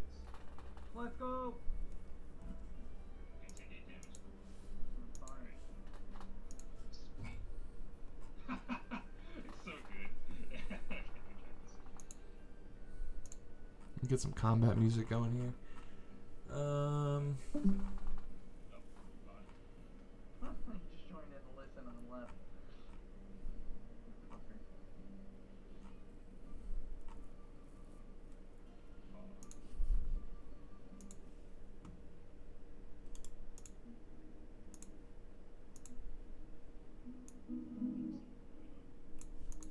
Doesn't sound like combat music. We don't really have a lot of combat music, do we?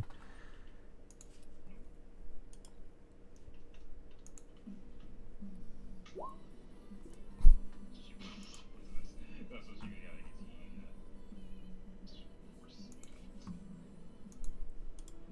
There we go. She's gonna go. She's gonna try to body this thing with her Sariyama.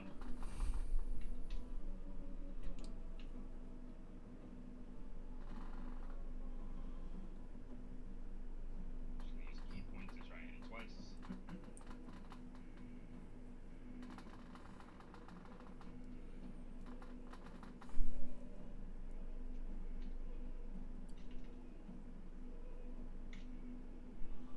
That one. Other one full base set bonus. That one hits on the money. What level is Cynthia again? She leveled up at the end of the last session, right? Yeah, she's level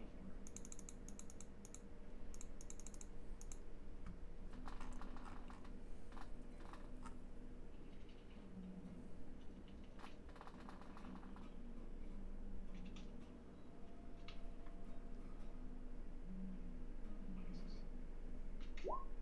She shoots for 8 damage, and damage does not go through. Alright, Sig, you're up.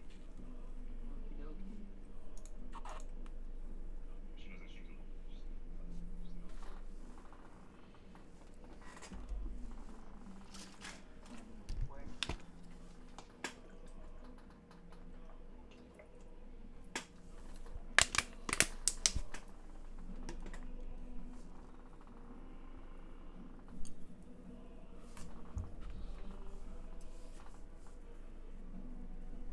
I'm going to expend 2 arcane points as a swift action to make it so that all of my hits are melee touch attacks.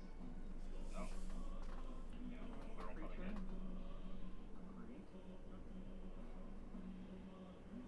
Because it seems like I thought it went down by a number. I was very confused. I might have changed something.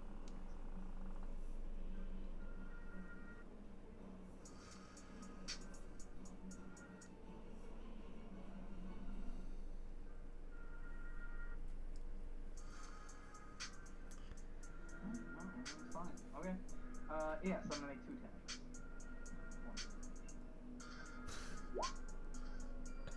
They're touch attacks, so they both connect, and your weapon is special enough where it has enough pluses wherever where it overcomes cold iron and silver, right? I believe so. Okay, that's 22 damage. Softail, you're up. Alright. Am I taking a 5-foot step at the end of that? Uh-huh. Or no? Okay, right. 5 foot step. Alright. 5-foot step. Hit a right foot creep. That's it, right foot creep. Alright, I'm gonna full round this. I've already entered Dragon Style. I'm gonna full round. Dragon ferocity Oh, is weird. yeah. But yeah. What'd you say? The Dragon Ferocity? That's, like, since Dragon ferocity, so it's double strength on the first attack, and then half, 1.5 on the rest. So it's just weird to calculate on like sheets. But yeah, you can just roll your sheet. Yeah, we have a thing here. Like we have it on an attack on the street says unarmed. Like a separate macro. Yeah, we have an unarmed strike Dragon Ferocity first, and then unarmed strike Dragon Ferocity secondary. Okay, tight. Yeah. Attacking, your 11th level, you should have your third iterative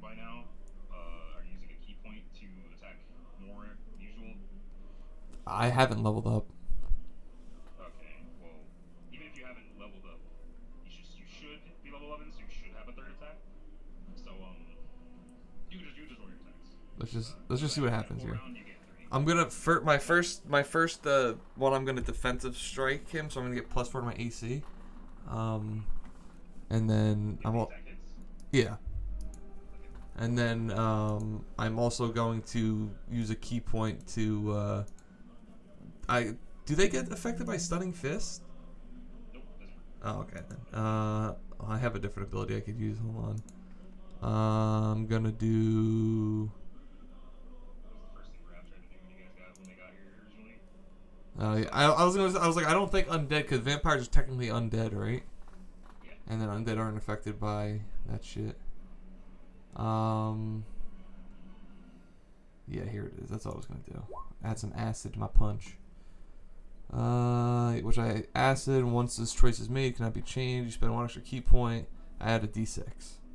Add d6 of damage to the chosen type of number of rounds equal to half the monk's level.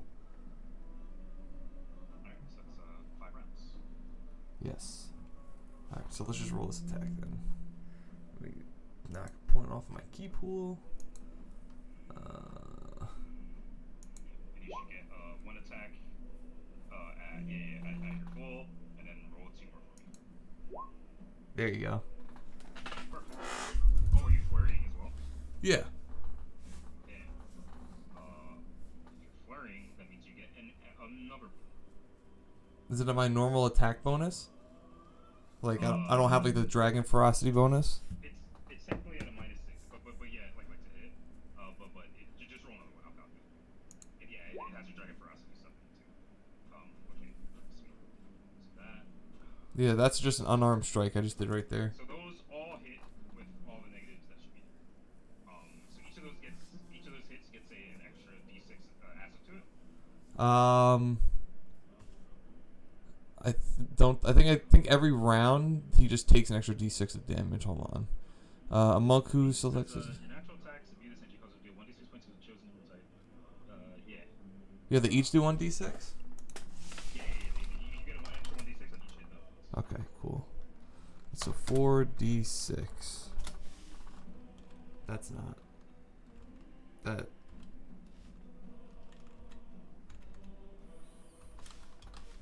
Got it. There you go. Ooh, good rolls. Yeah, and I have cold iron, so. Yep, your fist kind of go iron sword. And I have +4 AC against him. Yep. Alright, so you stab some dog shit out of it. And it's kind of scared now. It's like, oh fuck, I'm gonna die again. So then it's gonna Wait, we can talk about this. Don't run away. to the 5 foot here. And it is going to cast a spell. See how long it takes.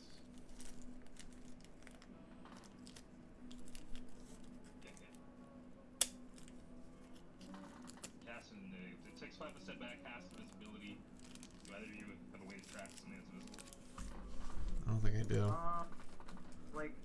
I can. Actually, yes, I can do something. I have glitter dust. Oh, you glitter dust. Yeah. That's inconvenient. Yeah. Well, it 5 foot stepped and went invisible. Did that. Yeah. So, Okay. Sig has played Pathfinder and knows that it can't move anymore. Yeah. So, it's gone. She's like, oh shit, it's invisible. That's crazy. So, Yeah, I'm gonna expend 2 arcane points to improved knowledge recall, cast glitter dust Alright, cast on the glitter area dust, you last position area it that it's on. you can position it to where it will not hurt your friends and potentially blind them. Yeah. I believe vampires still use their eyes to see, so they can be blinded, I'm pretty sure. So yeah. I think so. What's the DC of your glitter dust? Glitter dust DC is 17. 17 becomes visible either way on success or fail, and then Well, they take a -40 on stealth checks. Yeah. This motherfucker's goddamn save. There it is. Okay. We'll save, right? Yep. Alright, so it saves the blindness, but it's visible. Sawtail, it goes to you, and you see that this vampire is painting glitter dust. It understands what this is, and it's like, oh shit. I think. After I had done that, I probably would have. Okay, yeah. Yeah. I go. Because after I cast it, it dissipates, right? Or does it last in that area? No, it lasts on the creature save. Okay. So this motherfucker is just visible for the duration. I take a 5-foot step. Can I use? Is it an action to talk to this guy or movement to talk to this guy? You just talk to him. If you're gonna try to do something with the movement or action, like, you know. No, I'm just gonna try to tell him like, "Oh, bro, calm down before I beat the fuck out of you." Yeah, I'll just let you roll with diplomacy for 3. Dude, my whole sheet is being extremely slow for some reason. I don't know why. What the fuck, man?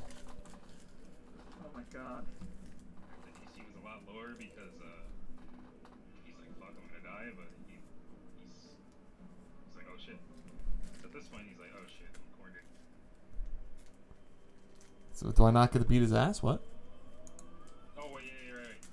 Yeah, I forgot I get that to you for 3. Yeah, so you can be his ass now. Work.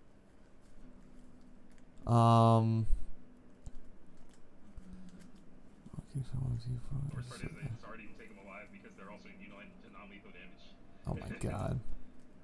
Energy causing them to deal with type for a number of rounds equal to half the. Alright, so he's gonna take another d6 damage because of the They have to like linger.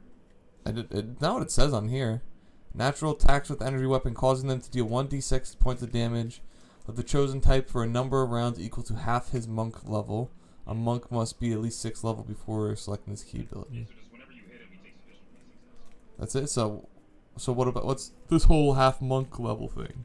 Oh, the duration is how long that's active on you. Oh, I didn't Have know. that effect for 5 rounds. Shit, I did not know that. That's sweet. Motherfucking damage. All right, well, I just hope I don't kill this guy because I want to try and talk to him.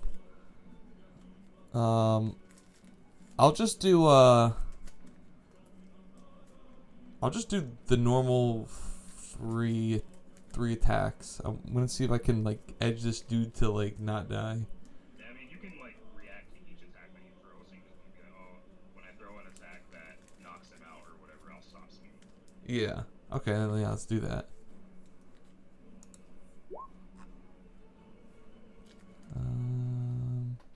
Damn it, 3.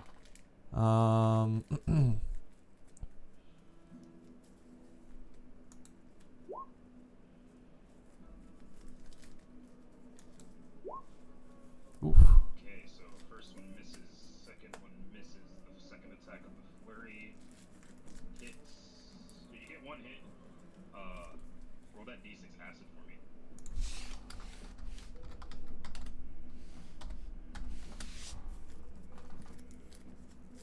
Alright, that made you do exactly the amount of damage you needed.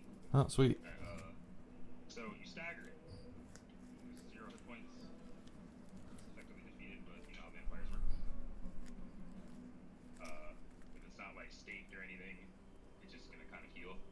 Or if it's like it doesn't get like decapitated. So we're out of combat though, right? Yeah, unless it like in a round it's gonna heal 5 HP from its fast healing, and it's probably gonna put in your pockets again. But it's on the ground and it is like staggered, so it's conscious and just like All right. say something to it. Now's probably the time. I look down and look, this is your last opportunity. I would like to speak to you before I take your head off. Or before you make me take your head off. Before you make me take your You can roll me an intimidate. It's not to demoralize or anything, but just to make the point. So you can like win this. Got good stuff at that. Oh, yeah, so it's just kind of like it's just like what is it that you want? Do you know of What do you say? Says you interrupted my meal. Yes.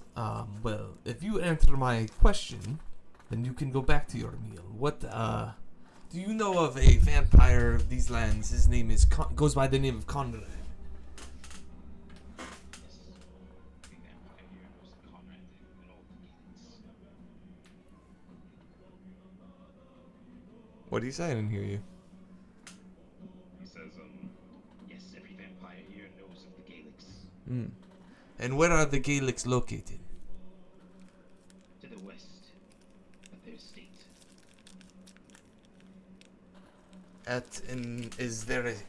Is there a city this estate is located in? Nope.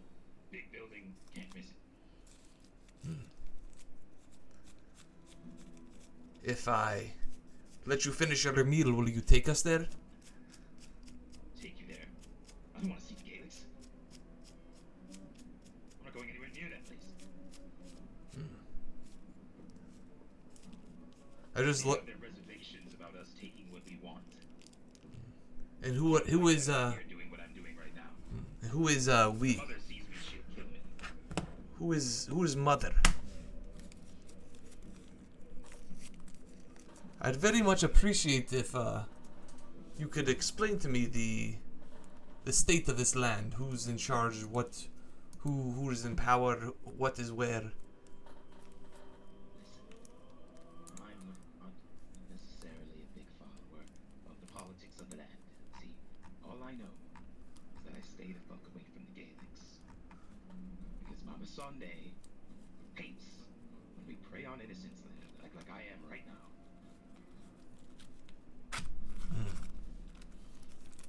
I look up at Sig. No.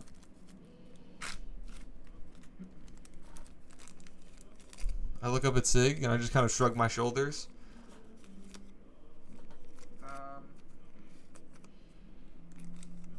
Like a shrug on your shoulders, like this guy's useless. I'm like, well, I got what I needed. You want to just Yeah, I take a step forward, and I look at him. And I would say, so in terms of the hierarchy around here, generally speaking, I shrug and I say, where do you Where do I fall? I'm a predator. I'm not in the equation. I sigh. Yeah, I sigh, and I probably just cut his head off.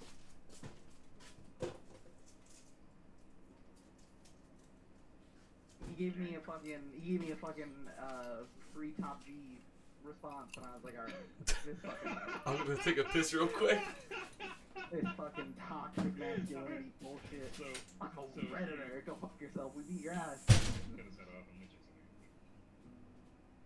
There's a 12-year-old girl here that could have beat your ass.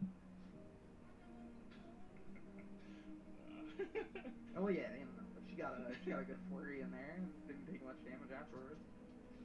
She's fine.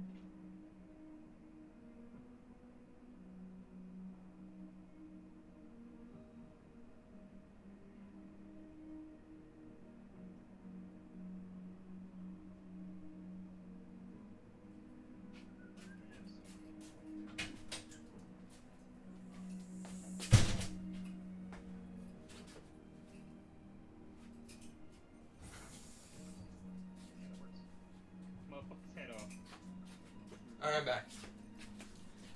You know that it would be easy to burn the body if you wanted to stay dead. Stay dead. Yeah. Yeah, I cast like fucking bark or flare I got eyes. or something. I'm getting good at this. But yeah. Take this real quick, and then you guys can keep going. Let me see if my headset's back to being charged.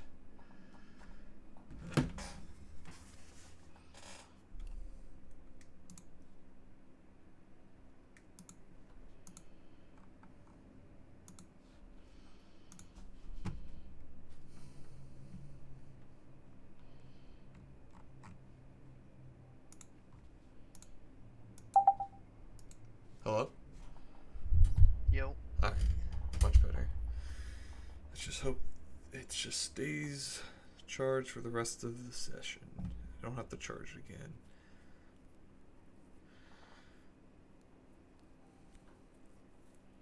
Bro, I was just organizing my magic cards yesterday, right? From the new box or whatever. And I was just sitting there fucking vibing, having a couple beers, watching some videos, and I got like fucked up on accident. I like got up at one point. Like I was like, oh damn, I'm actually starting to catch a nice buzz, and then like I knew I was catching a nice buzz because I was watching this guy analyze Halo levels, and then like whenever he talked about the music, he would like play like a sample of it, and I would just sit there like that monkey meme with like the monkey listening to the guts. Dude, I literally have that in my favorites. Yeah. Fucking, I have it in my favorites. This one. It's one of my favorite movies. Yeah. Literally that. Like I would just as soon as he would play a sample, I would just sit there and like listen to it like that, and I was like, oh damn, I'm catching a nice buzz. And then I finished off one more before I went to bed, and then I woke up like 2 hours later, and it didn't hit me how fucked up I was until I woke up, because I woke up drunker than when I went to sleep. I was like, what the fuck? Holy shit!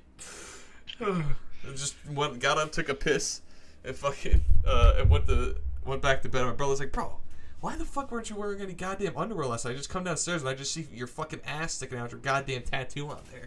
I'm like, oh fuck, sorry bro, I was fucked up. Yeah. Do you guys want to search this vampire or the card Yeah. or the people who it was? Is this By the way, dude? the guy that the vampire was eating is like bleeding out and still alive. If anyone cared. Oh, well, yeah. Yeah. I'd run up to him.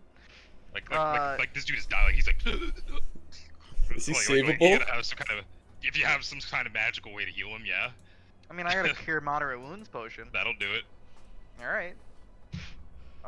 What is that? 3D what plus 3? Cure moderate is a 2d8 plus 3, I believe. Oh, 2d8 plus 3. 2d8 plus 3. Motherfucker's like, I'm alive. Don't mention he, it. and then he just kind of like runs over to the two people with him. You see that he had two girls he was traveling with, and he's just like grabbing the shirt. He's like, "Do you have any more of those potions?" I do, but And he's like shaking those lasses look too He's like, far gone. "Come on, I'm afraid. just give it to me. Give it to me. I'm running out of time." Sir, they're gone. I'm not going to waste my own resources. I'm Roll sorry. me diplomacy. Alright. One time being honest, but it's also one of my worst skills. But let's see. Got a nice solid +1 to diplomacy.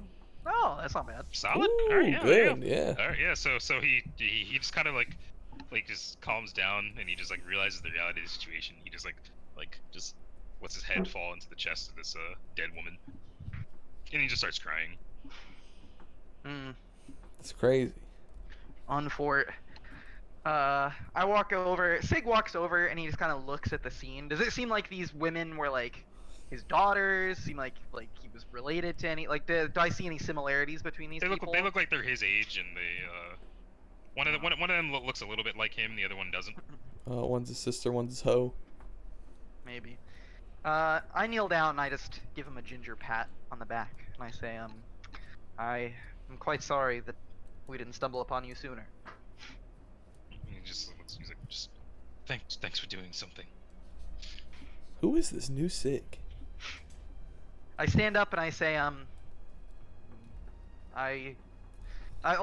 like shifting from foot to foot because I don't know how to deal with situations like this, but I'm like, we are heading to. I look over to Softail. We are heading to a settlement in the Foutlands, correct? It seems it's an estate it seems like an estate of the whatever the hell their last name was. The Well, Gaelic estate. The Gaelic seems like it's the Gaelic estate. Yes. Well, that's not gonna. I kind of say in like a lower tone. I say like, well, that's not gonna do this guy any good. Is there anywhere we can point him to? Said west. Do you know of the Gaelic estate? He just sighs and puts his head in his hands. He just looks at you and he's just like, I don't know. Don't know. Well, I'll just point him in the direction that we came from to get to the Foullands. I say, listen, the path that we had followed to get here leads us back into, Ashterra and the like. Seemed relatively clean. Do your morning, but I suggest not to spend too much time. And he just leans into her shirt more, and he's like, ah, I told you. She wanted to return to her ancestral home. There was word that this place was better now. It's not. It's just as bad as it's ever been. Yeah, it seemed. To my Seems like it understanding, there used to be a necropolis somewhere, and now it's gone. So objectively, it is What? kind of better. Necropolis, like a. What does that even mean? It was a bastion of the undead that has presumably been purified. I do agree that people are perhaps a bit too quick to assume this place is safe. Whatever. And then Yeah. Cynthia like walks up to this guy, and she's just like, that thing killed your friends. And he's just like, yes, little one, thank you. And then she's just like, well, we killed it. And then he's like, yes, and I thank you dearly for that. And she's like, well, now that it's dead, what are you gonna do? Now that your list is done. And then he just looks at her and he goes, I don't know. And she just nods, and she just like puts a hand on his back and just like just slaps him on the back twice, like, I'm sorry. And he just nods, and he just stands up and he just starts going through his cart to see like and getting shit together. Fucking horse is dead as fuck. By the way, fucking, like he's just seeing like what he can carry, fucking whether or not like what way he should even go, fucking etc. Yeah, I mean, I point back the way we came, and I say, would you? Can you see that he's Would like you? going through his cart and he's grabbing some things and just taking a couple things out of bags and putting them in his pockets, and then he looks down at the bodies and he ruffles through the cart and he finds this big spade, and then he just starts digging. If I may make a suggestion, I'd find a way for you to take these bodies with you, unless you would like to see them again, undead. Man. Yeah, Is that what'll happen if I just bury them? Most likely, there is a chance that they could use the corpses and either resurrect them or make them thralls, much like the vampire we just murdered is. And then he just sighs and he looks to Sig and he goes, you use magic, right? I do. Do you have any way to I don't want to sit there struggling to set fire to my sister's corpse. Yes, I have. Can I you have do it more means. efficiently? Aye. If you'd like, I would be happy to help you in digging their graves, and I will ignite them once they're within the grave. It's just a waste of time at that point. Well, he shrugs. He's like, then I will absolutely carry out to make sure they don't come to pass. In exchange, would you be willing in allowing us to borrow your cart once you've taken what you need from it? What are you gonna do with my cart? The horse is dead. I have, as you said, I'm a Need man a of boyfriend magic. I for have Cardi my B. means. Well, we were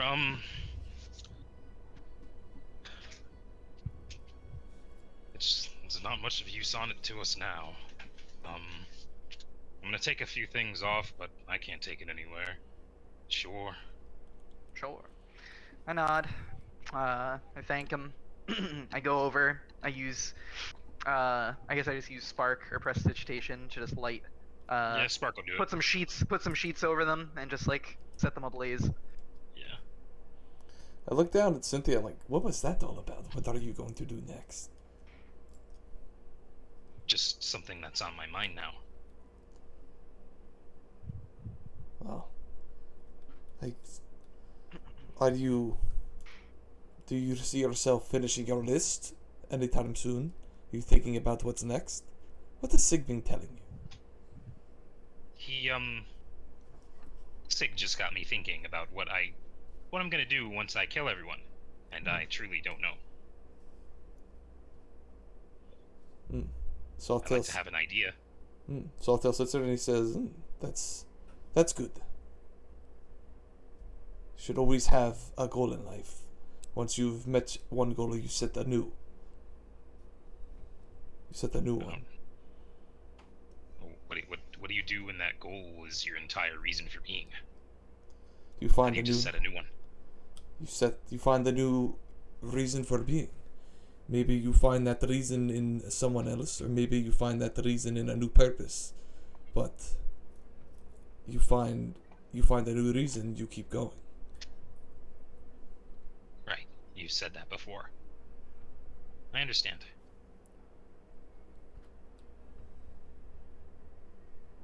And you get the idea that she does. She's kind of saying she understands, but she doesn't really really get it. I just look like standing next to her. I'm like looking off. Like, don't worry, I don't really understand it much either. I still sometimes think about once I've taken the monastery, what comes next. You and me will figure it out together. Before you've tried to kill me. And when you say that you guys will figure it out together, she kind of looks at you with this like longing almost. Like she's like for the first time when she looks at you, you don't really see like hate or like envy or that like you're her enemy. Like she seems to like her eyes are overly soft, and then she kind of just like snaps out of it and crosses her arms and just looks away and nods. I was gonna ask you to hang it, but that's fine. Oh, sweet. I was trying to turn her into a Sasuke. She's too far gone. I was trying to be her Orochimaru. So yeah, you guys can do whatever. I was gonna summon. I was gonna spend an arcane point to cast mount, and I was gonna see if I could bridle up the Oh, like use the light horse horse from mount to drive the cart? Yeah, sure. Yeah, totally. Yeah, sick. All right, so last for 11 hours. Yeah. So when you cast the fucking magic horse and pull the cart, the dude's gonna look at you and say, yo, you can have the cart. Can I come with you? We are quite literally going to the estate of a vampire. I'm not sure if that's the place you want to go. Can I catch a ride back to somewhere else then, you think? Please? I look at Softail. This is your mission. I just look to you and I say, By the way, it's your call. You know this guy. This thing would have happened like you guys are like a day and a half into the Falllands. If you want to take this guy back somewhere, it would probably be like it would be like a detour of at least like 5 days. Yeah. I tell him, like, I will not be going anywhere with you, but if you would like to sit in the back of the cart and not talk to me, and if we find something unsafe, in quotations, on the way there, then you can get off, but I'm not turning around for you. And you guys said you're going to the estate where the vampires come from. Supposedly, yes. Ideally. He literally takes out a coin, flips the coin, calls it in the air, looks at it, puts it back in his pocket, and he goes, I'm gonna take my chances walking the way you guys came from. Wise. Yeah. Be well, friend. I'll try. And he takes some steps away from the cart, and he goes back to it, and he's like, oh shit. And he kind of just like goes onto it, looks around, and he sort of pulls a little bastard sword off the side. So he's just sort of ties it to his waist. Fucking he looks like he's swung it around before, like he knows how to use it. Fucking Sheesh. certainly not silver or anything. Sword. And then he just starts making his way back, and that's that. and then Alright. the rest of the path is otherwise uneventful. There was a 10% chance of that happening. Sick. Hey, listen, we found out we have to go. Sweet, I'll take it. Sometimes you gotta take a Sean Lancaster XCOM shot.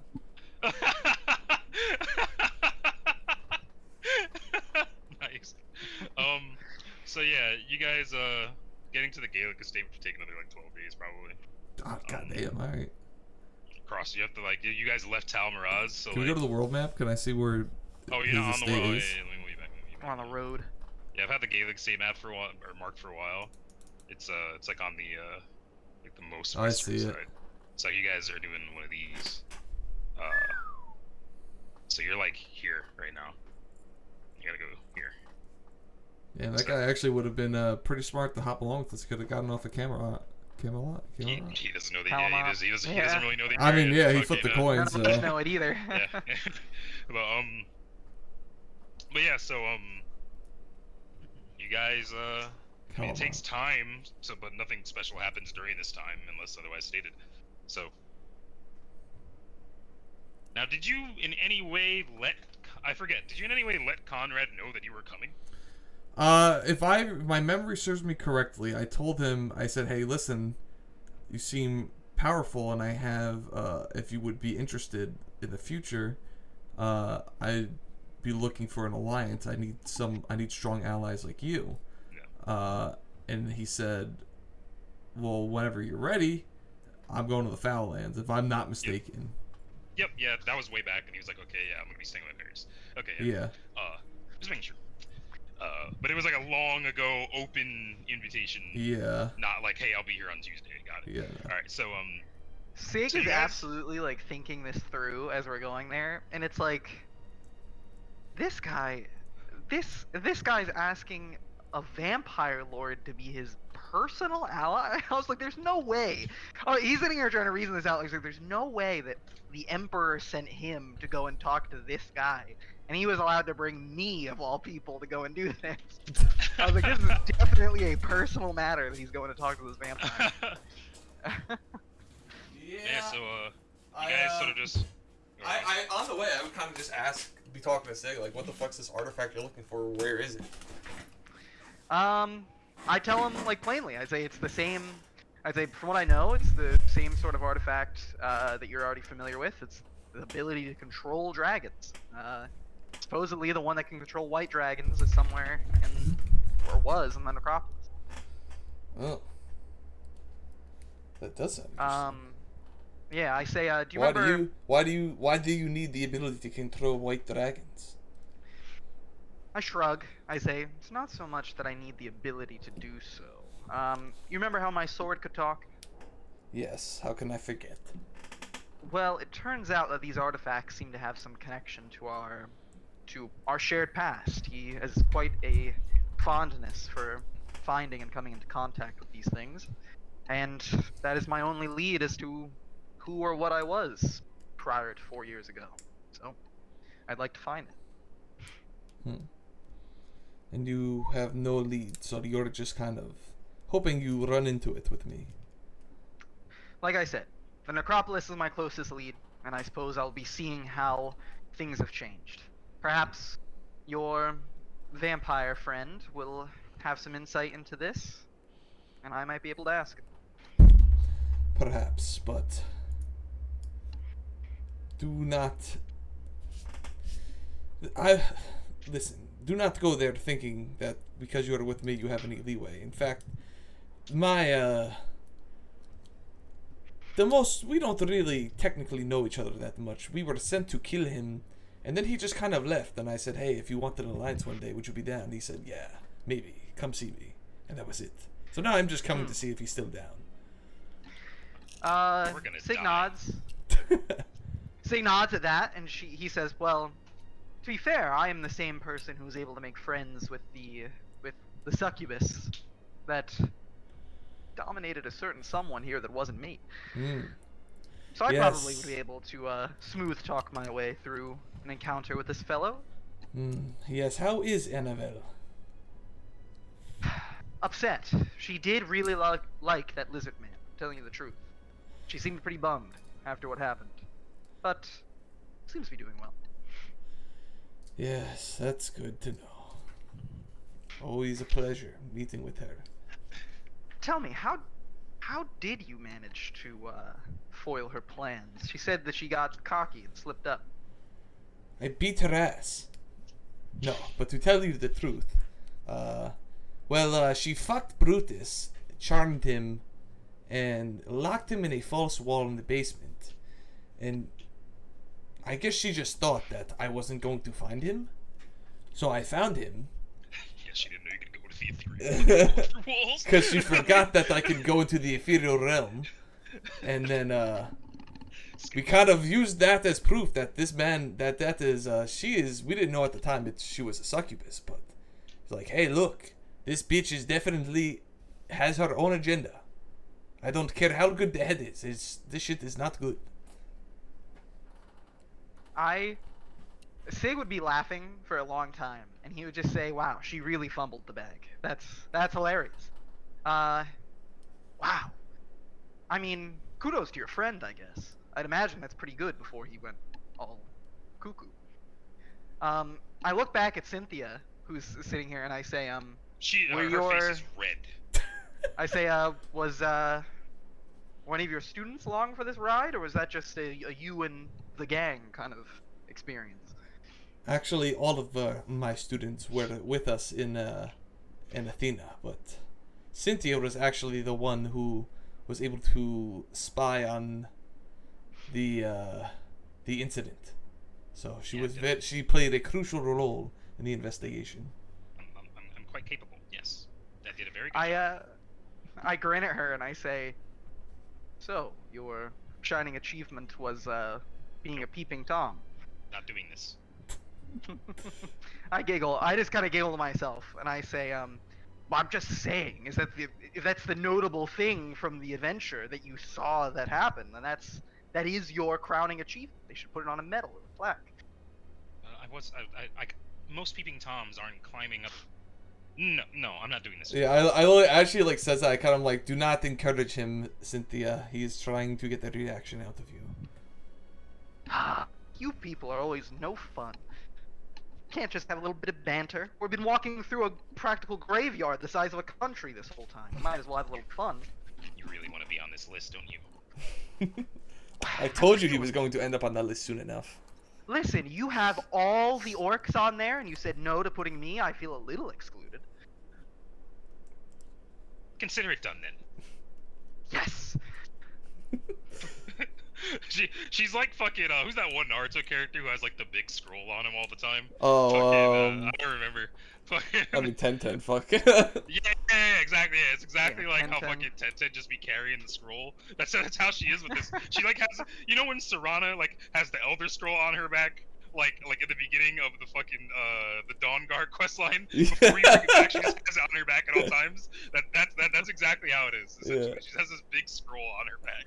When she takes it off her back and like unfurls this whole fucking thing, I just look at it and I say, "You should really learn how to do magic." And I like take my spell book and I do Secluded Grimoire just to put it into a fucking pocket dimension.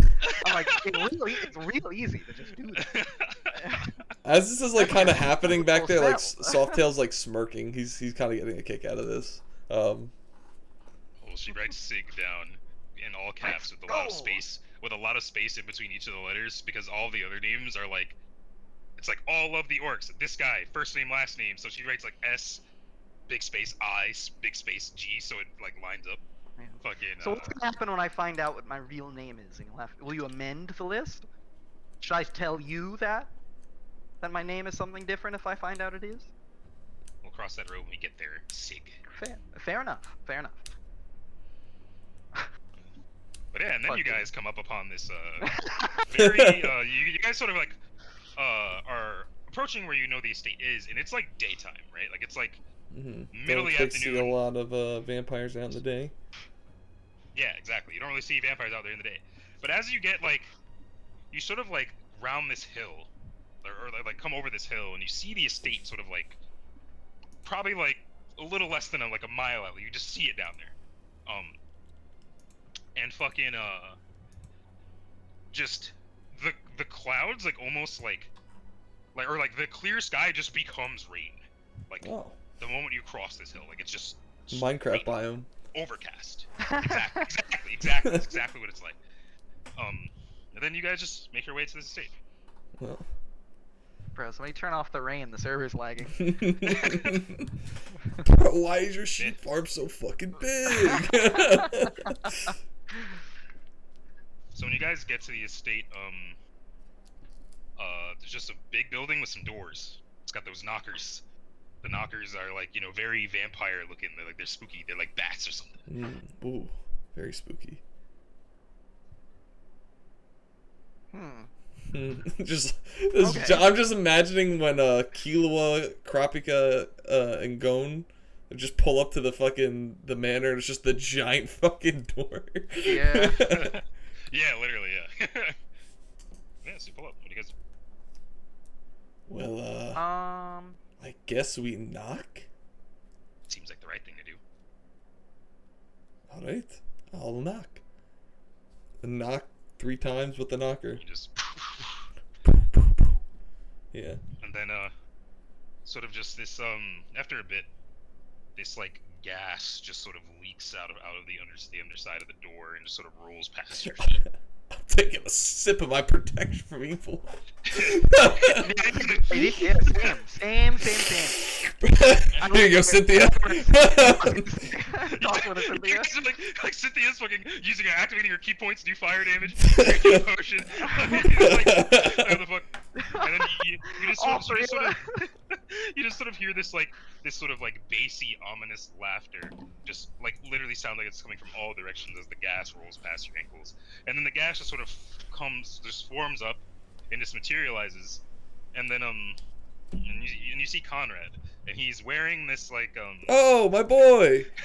he's wearing these very revealing underclothes, it's like a robe, but the robe is it's just silk, and it's kind of just hanging on his shoulders, and he's got just these really small underwear on. Yo, he's hot. Oh And, my god, he's hot.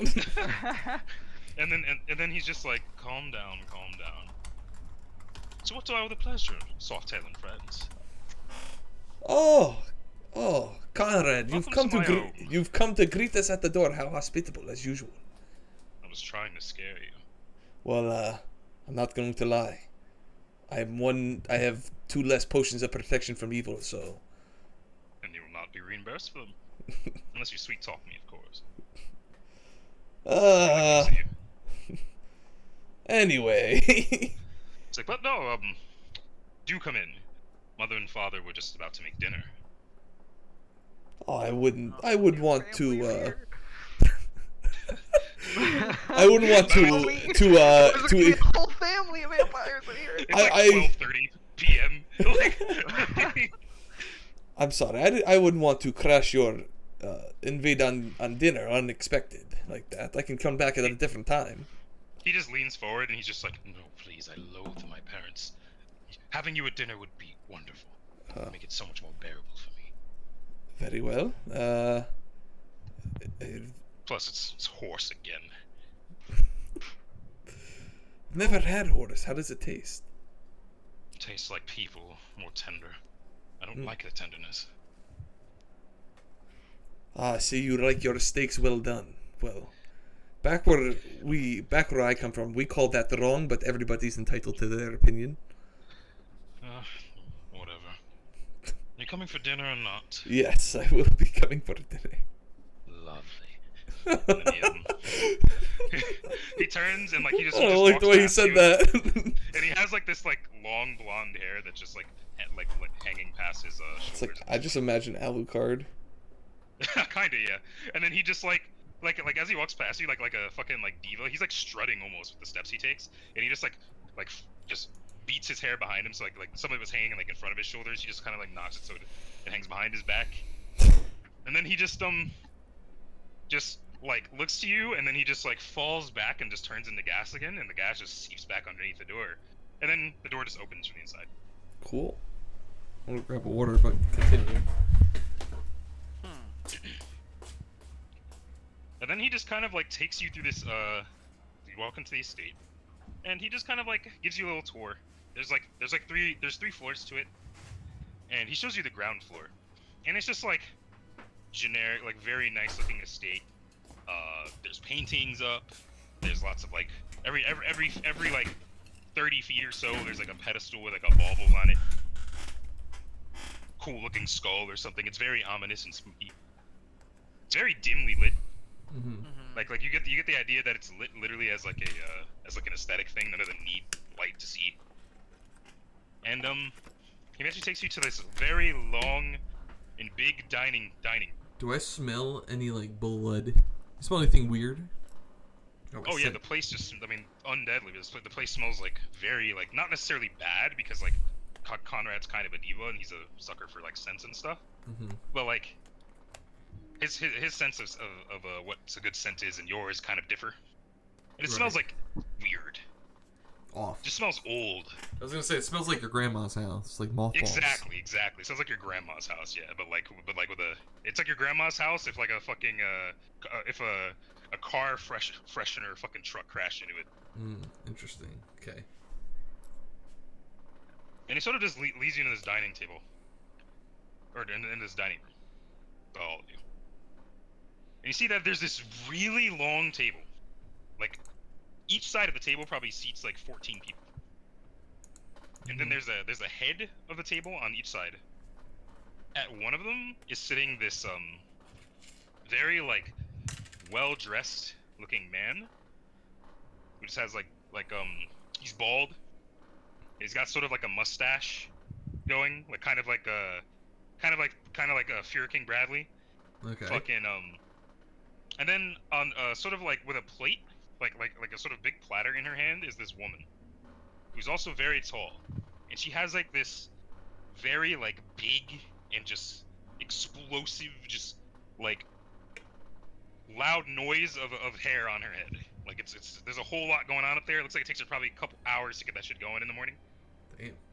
And she's wearing this really nice dress that's sort of like really snatched at her waist, but then when it goes to it just sort of plumes out from her waist and goes very wide.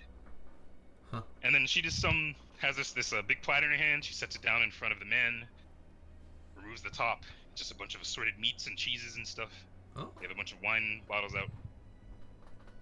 And the woman just sort of looks to all of you, and she's just like, "Oh, Conrad! You're actually staying for dinner. Excellent, and you've brought guests." And then the woman just like walks. She like puts on the spider. She like puts food on her plate, and she walks to the complete other side of this table and sits down, like where like her and the man are sitting across from each other, but it's so far away. Like it's so far away, and there's no one else at this table. And she just goes, "Well, come on, sit down, have your fill. Where is your sister, by the way?" And Conrad just like, "She's out doing whatever. You know how Penelope is." Oh, Conrad, you never told me you had a sister. It's not important. I loathe her too. Oh. Very well. That's not true. I love my little pen. She's just a bit of a pain in the ass sometimes. I know the type. And then Cynthia's just like standing there, like hands at her side, like what the fuck. She is way out of her fucking. She felt how we felt originally when we were surrounded by all the fucking thralls. Like, whoa, we are not the proper level for this shit. Yeah, this is not our time. The wall is like lined with thralls, but they're not even doing anything per se. Like the woman is serving everything herself. No, they're just chilling. And then so she just like sees you guys. She gets up and then she gets some plates and she just puts some assorted meats and cheeses and pours you each a glass of wine. And then she looks at Cynthia and she goes, I don't remember how can she drink wine? That is. She allowed to. I looked at her and like, she can drink whatever she wishes. Cynthia just nods at the woman. The woman nods back at her, and then she gives her the same sort of setup of food as you guys, and she kind of just pops your guys' plates, just sort of staggered by 3 tables each, or 3 seats each on the table, and then she sits down. And the man is just slowly, like fork and knife, just cutting into this meat. Takes a bite and he goes, "Dinner is lovely, dear." And she just looks over. "Thank you very much." How's it look? It looks like it looks like meat sashimi. Oh, that sounds actually really good. Like it's like you know like you're just like it's like very barely heated, barely cooked meat. Mm. It is like very bloody. Oh. I And, asked. as Connor told you, it's horse. Mm. I mean, I'm down to eat the horse. I'm here Yeah, for I'm down. it. I do I'll ask try. for a glass of milk though. Like, I do not want to be a bother, but is it possible that I could get a glass of milk? Right. Yes. You're the one who likes the milk, of course. Well, and then Connor just stands up and he goes into another room, and he comes back with a glass of milk for you. And he goes, "You liked it warm, right?" Yes, that is how I prefer it, but I'm Warm milk it I'm is. okay with either or tonight. And then he sets the milk down in front of you, and then the woman looks at him and she's like, "Oh, Conrad, you're such a dear. Thank you. Anyway, your friends. I hope your travel was nice. Pardon the rain. I have to keep it. You know what we are. I have to keep the weather a certain way here, or else well, Right. we tend to burn in sunlight and all that. Right, right. You get used to the vibe after a while." It's not And she just terrible. drinks from some of her wine. Not a huge fan of the rain or the water in general, but Oh, the mood around the castle is certainly a vibe I can get behind. yeah, I like it. I think it's something. This little place we have here. Well, little is not the word I'd use when describing. I'm like imagining these fucking like halls are like fucking like 16th chapel fucking tall. Yeah, they're very nice. Yeah, Just old. like, but just like not quite little, but definitely a nice place. I'm like just looking at the. Probably can't even see the ceiling because it's so dark. And the man is just like very slowly eating his food. Just like whenever he takes a bite of it, he closes his eyes, and he just seems like he's savoring every bite, and he doesn't even seem to be like really engaging with what you guys are saying right now. He seems like he's listening, but he's not gonna. It doesn't seem like he's engaging with it. I'm gonna try this horse out. How's the horse? No, it's about as good as like fucking shiny Raw meat. Pokemon level rare horse can be. Yeah. It's pretty good if you're into that kind of thing. I'm You're with a it. cat. Yeah, sweet. Cat Uh, I'm with it. Cynthia seems like she's like forcing it down to try to save face. And then I'm very much enjoying all the dairy products though, 100%. The cheeses and all that shit. I'm with it. I'm with that shit. But I'm with the horse. I'm pretty good. and the woman looks at you all and she goes, "Pardon, my apologies. I am a Masande. That is Walter. We're Conrad's parents." And she just smiles. And Walter doesn't really acknowledge you. Yes. How do you know my sweet Conrad? We met when I was in Ifringar. About how fucking long ago was it now? A year now at this point? A little more, yeah. About a year and a half ago. We were sent to investigate, and what we found was Conrad, and he just managed to resolve it easily. He served us a nice dinner as we have here in front of us, and he went on his merry way. And he asked him before I left if I could see him again, and he said to meet him here. So here I am. Oh, isn't that just sweet? You're finally making more friends, Conrad? He just rolls his eyes and goes, "Yes, mother." He just shoves some food in his mouth.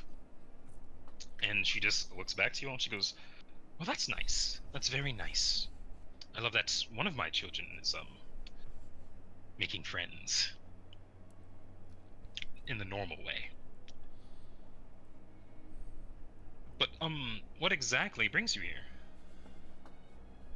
I wanted to discuss a business proposal with Conrad. The timing of things seems to be lining up for me, and I wanted to see if he was still interested in the offer that I gave him back in Ifringar. Ooh. This is a private matter. Oh, Conrad, please say it isn't. I'd love to hear. And then he just says, no, there's nothing nothing he would have to say to me that can't be said in front of you. I don't have secrets, Mother, you know this. Alright, well, And I she mean, just kind of looks to you and just, says, do tell!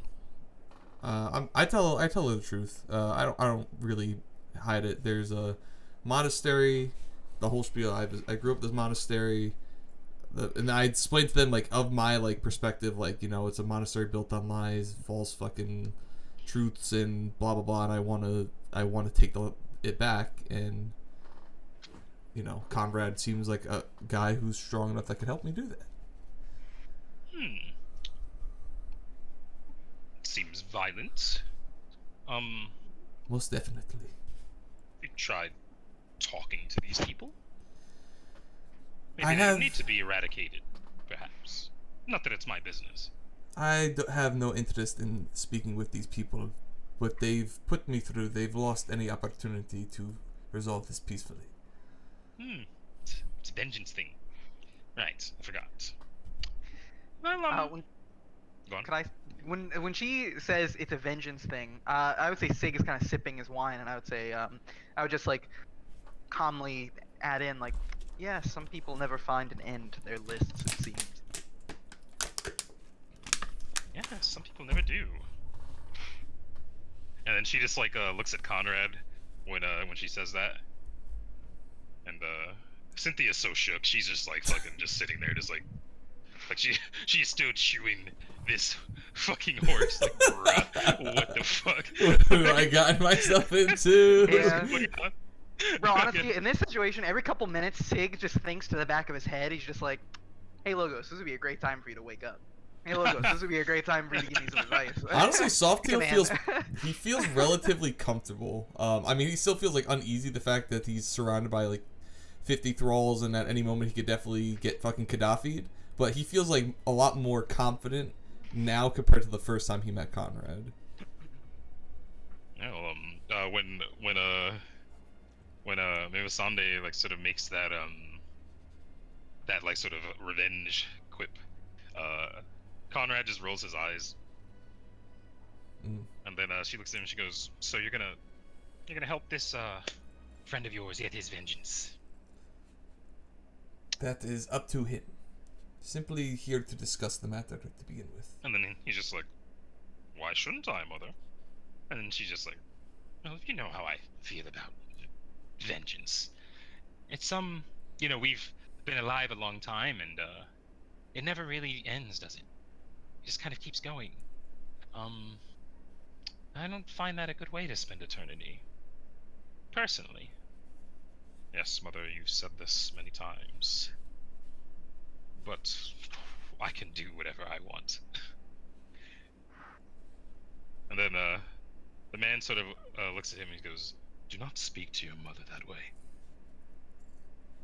And then Conrad just sort of nods and goes, "Yes, of course, Father. My apologies. But yes, Mother, I've been here for a long time, and if the cat wants help, it might be a good way to stretch my legs. So, I do intend on helping him, if you don't mind, of course." She just nods. She's just like, "Fine, no, fine, sure. You're free to do whatever you like. As you said, you are boy-grown, man-grown. Yes. Then we will have these halls to ourselves again, Swalter and I. Before you leave, can you please tell Penelope to come home? I'm worried she's out there causing more trouble than I'd like." Conrad just takes a bite of his food and he's just like, "She is a woman grown. Not my problem." She just sighs. She's like, "Fine, fine, fine, fine." And there's just this like awkward sort of moment, and she just looks to you all and she goes, "Was were you staying the night? We do have guest rooms." If you'd be willing to house us for the night, then I don't see why not. Yes, Yes, I'd of love course. to. And have you taken any wounds from your travels? I have not. Actually, none of us did, right? I mean, I got hit with a slam, but I figure if it's been 12 days, I've Yeah, recovered you would feel that naturally. my 8 damage. Yeah. Yeah, but yeah. And she's like, I know there's a lot of Neanderthals out there like us that we have something of a nasty bite. And if you had sustained, well, an injury of that sort, I'd be able to help you. But I'm glad that you have not. Our existence is a sad one. Sig would say, but I must say, it does seem that it's made ever the bit brighter by at least having family alongside you. Dinners, even in some disagreement, seem more lighthearted than ones spent in lonesome. It's true. Family is very important. The most important thing, I'd say.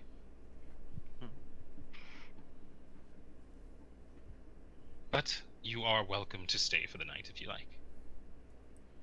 I apologize if our furnishings do not meet your needs, or if you feel uncomfortable in any way. But you're welcome. Any friend of Conrad's is a friend of mine. Very much. Just know that I do very much love my children dearly, and their enemies are my enemies as well. It's a good thing we are not enemies. It's just like, it's just everyone's just kind of laughing, and she's like, ah, indeed it is. And she just kind of like is like crosses her hands together in front of her, and she just like raises a hand, snaps a finger, and two of the thralls that are lined on the walls just walk and begin to collect everyone's plates. Who's finished eating? Yeah, I cleaned my shit. Yeah, I ate a lot of cheese. That tonight. was delicious. Yeah, it was. Can we roll for deliciousness? Alright, I'm gonna roll to see how well I enjoyed that food. Let's roll big D20. What does that mean? I don't know. How well I individually enjoy that food? Okay, let's see. Oh no, 14. Alright, so I feel like that's a pretty good. Is that wait? What the? Okay. Would y'all roll 14? Both rolled 14. That's funny. I did roll 14. Yeah. All right, so you guys moderately enjoyed the food. Alright, cool. That's funny as fuck. Pretty nice. Pretty nice. But yeah, so So yeah. while they're collecting plates, Sig would speak up. How do you pronounce this woman's name? Memasande. Memasande. I would say it is spelled as like this. Yeah, type it out. So I can see. And she would tell you that you were free to just call her May. Sunday. I would say Miss Memasande, Walter, Conrad.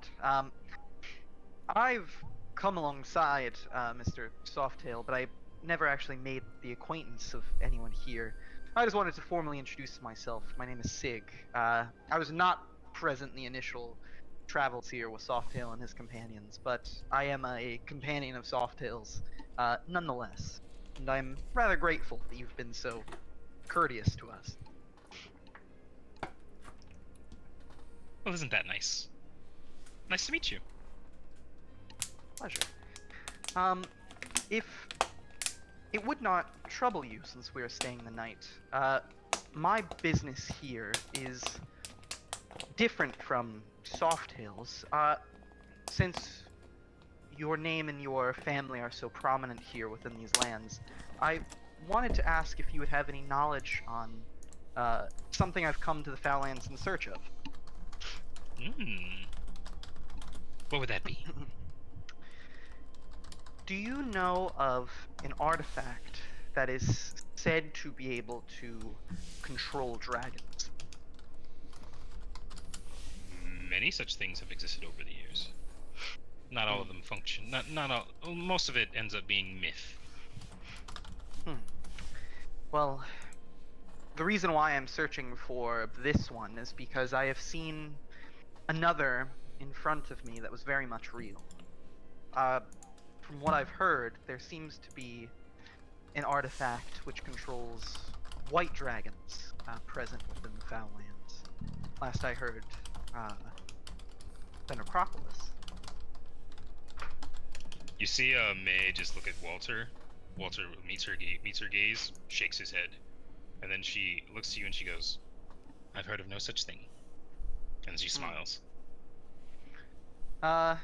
Sig nods, and he says, "Well, I suppose I'll need to do a bit more digging on my own. Thank you for indulging me." It would seem that way. Can I roll And I'm sorry. Yes, you can. He says, "I truly wish I had more information." Please, apology is unnecessary. Thank you. Yeah, I'm not gonna roll sense motive on that because it's bad, but I can tell that Yeah, it is. they looked at each other before responding in that way. I'm pretty Yeah. sure that they're lying. So, I'm just gonna Yeah. go with my gut. Well, I definitely don't. I mean, same exact thing, but And Cynthia's gonna look at Mema Sande when she sees that exchange. She's gonna go and she's just like eating some of the cheese at this point. And then she just like swallows like very slowly and she goes, "Sounds like you Cynthia. No, I kick her before she even starts to talk. I like kick her fucking seat. Shut the fuck up! Shut the fuck up! Shut the fuck up. Yeah, you're like fucking you're just like, "Ha, yeah, this is great dinner." This is great. she gets the message. So then, yeah. She is gonna stand up and just sort of clean up a bit, and then just say Conrad, do show them where the guest rooms are whenever you get the chance. And then she just walks off and she says, "Do enjoy our humble home." And she walks away, and she leaves, and it's just you guys are just sitting there, and Walter's still he's like halfway through his meal. He's very slowly just enjoying every bit of this food, not saying a word to you. That's fair. Very well. And then at some point, Conrad just like, "I'm gonna show them where the guest rooms are, and do enjoy the rest of your meal, Father." And Walter looks to him, nods, looks to you all, meets each of your eyes, but does not nod, and goes back to eating his food. All right. Well, I guess when we exit the room, I would bow to this guy before we leave. Mhm. As we make our way out. Yeah. And then you guys, Conrad sort of takes you to this like big room that has a couple of rooms connected to it, and he goes, "These are the guest rooms. Behind each of those doors is a well," and then he just opens it, and you see that it is like the guest rooms are clearly not designed for normal people. There's a coffin in and, there. That's a thing, and then there's also like there's not a whole lot of furnishing and stuff. It doesn't seem to be built for comfort. And Conrad just like says, "I'll have these fixed up in time, to fit more what you'd probably want out of a room. Mother and father are from a time past, and a very strange time present.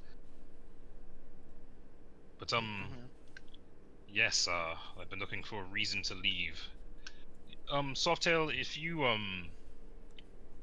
I care not for who you want destroyed, but I'm willing to help you." Oh, that's great to hear. If you would like, we can discuss it more in detail in the morning. Absolutely.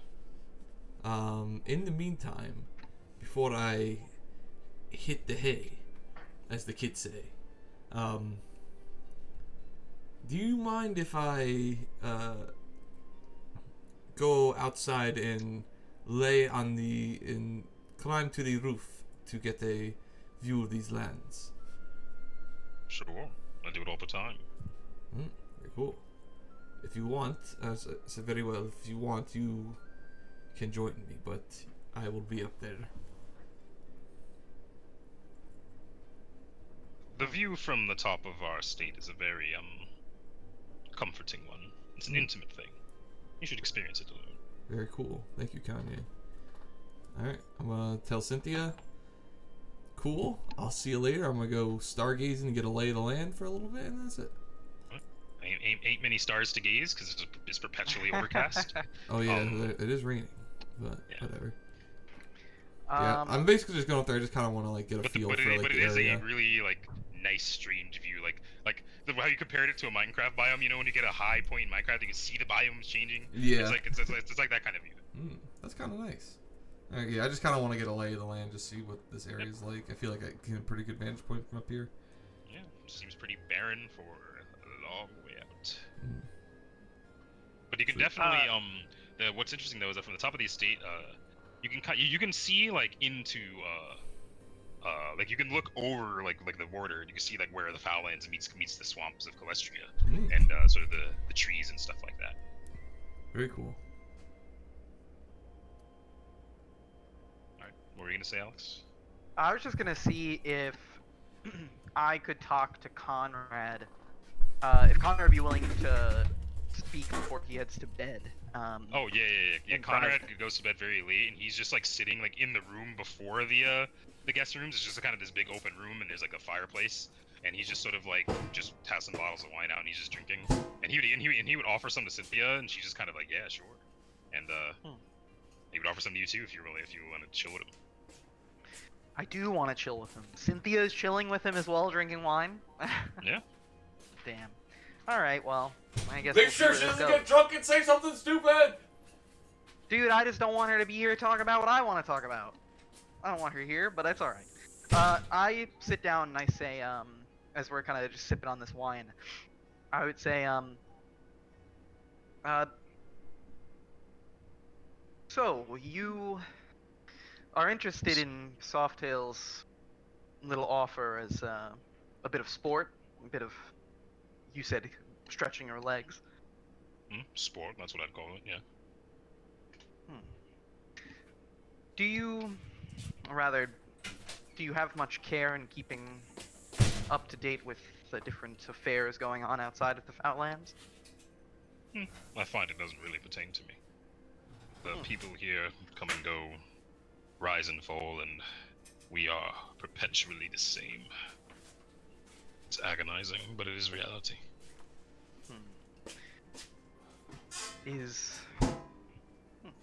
Would you be looking for something more than the perpetuity of unchanging?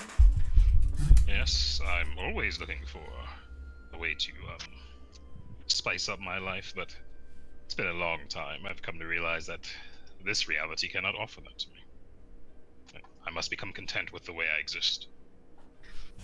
Sig smiles and he says, I've come to blows with road gaps such as that. Perhaps not of the same height as yours, considering our lives are of different length, but... Considering my wealth of experience in that regard over you, yes. You wouldn't Absolutely. really know anything about it, would you? He smiles and he says, well, I may not know about the feeling of things not changing, but I certainly know the feeling of wanting to find excitement in the reality that I've been handed. And I've done quite a good job of finding that for myself. Yes, I think that I might be able to offer you excitement that lasts longer than Softail sport. He just raises an eyebrow, and he looks at Cynthia and he goes, "What are you getting at in front of the child?" I look at the child and I say, oh, Cynthia, if you are thinking about peeping on anything, please keep that to the lizard folk. And then I look back to Conrad and I just say, what I'm getting at is, as I had said to both of your parents, I'm not here on the same business as Softail. We just have a mutual interest in these lands. What I'm looking towards the future is a change of the status quo, and perhaps a rewriting of some of the lines on the maps. And I was wondering if you'd be interested in helping me tear apart our current maps. And he's just thinking, and he drinks some of the wine, and then Cynthia's like a glass in at this point to you, and she's just like, I knew it. You're weird. You're a creep. I am not she just weird kind of or a giggles. creep. You saw me. I helped that man out there. I was very nice of me. Didn't do a single creepy thing about it. And you see that whatchamacall, when she says that, Conrad sort of just like sneaks a glance at her and just does like a quick like little nod, and then she just starts she just busts out laughing, and she just like laughing obnoxiously for like a couple minutes. Does it seem like she's under a spell? No, Laughing obnoxiously or just drunk? Okay. No, yeah, she's just like, you know, drinking and is like 13. Yeah. So but yeah, Conrad looks at you and he goes, I'll be honest, I don't really have much of a care for the status quo or the lines on the map anymore.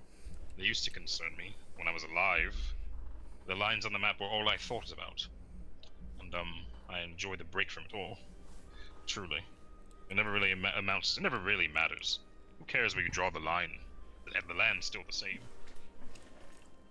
That's true. But by redrawing the line, regardless of how, I suppose, inconsequential you may think of it, by redrawing the line, you're changing the reality. If I move the borders, Adraros is no longer the same as Adraros, and despite it seeming minor, that's hundreds of thousands of people's lives who have now changed.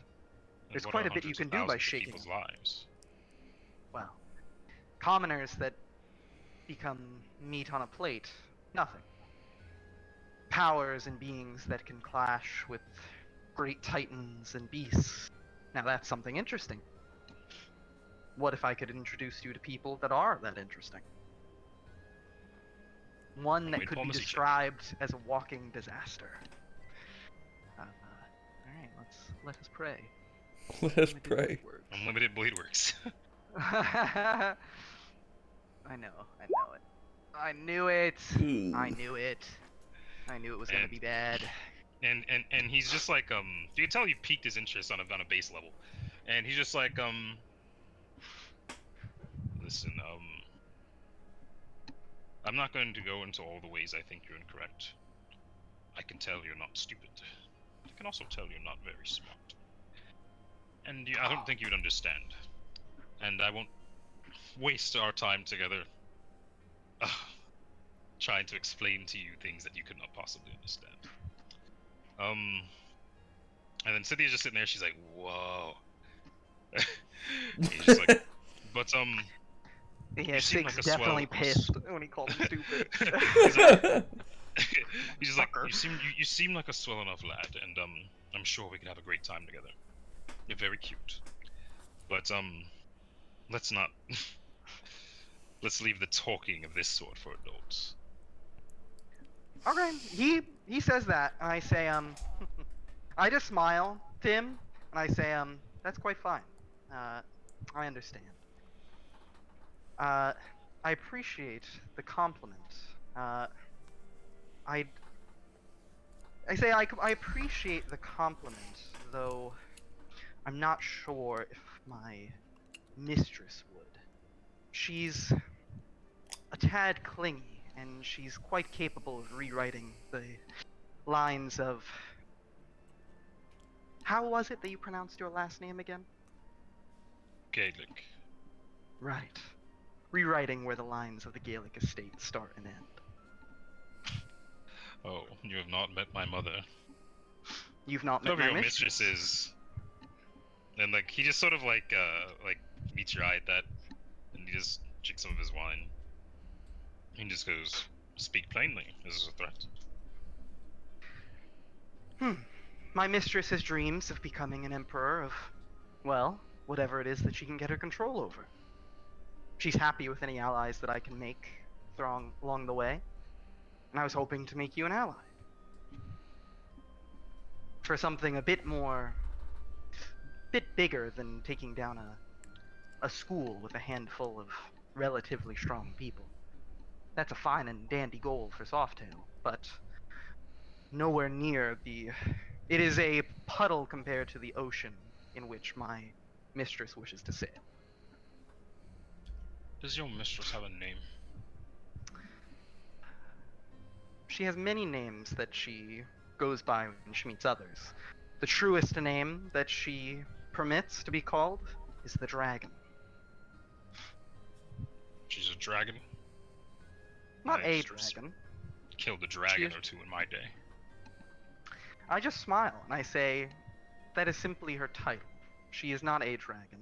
In fact, she's far more powerful than dragons I've met so far. And then he just sort of he stands up and he just has his glass in his hand. And he drinks from it, and he sort of just like stands in front of you, like to the point where like the fireplace is to his back, and sort of like as the flame flickers, his shadow just like sort of juts around the room. Uh-huh. And he just says I'll ask again. Plainly, is this a threat?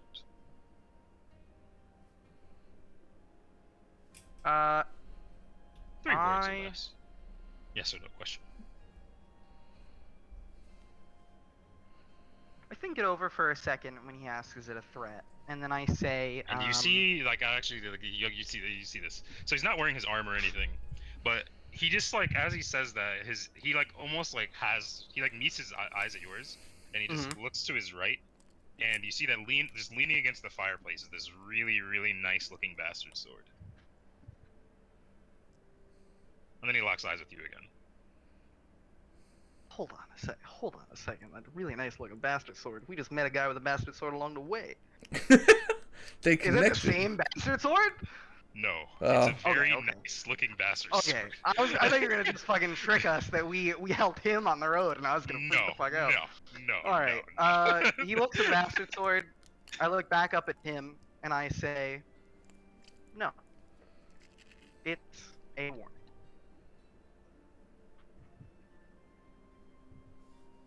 Cynthia's just sitting there, and she just drinks from her glass, but she's like, "Isn't a warning a threat?"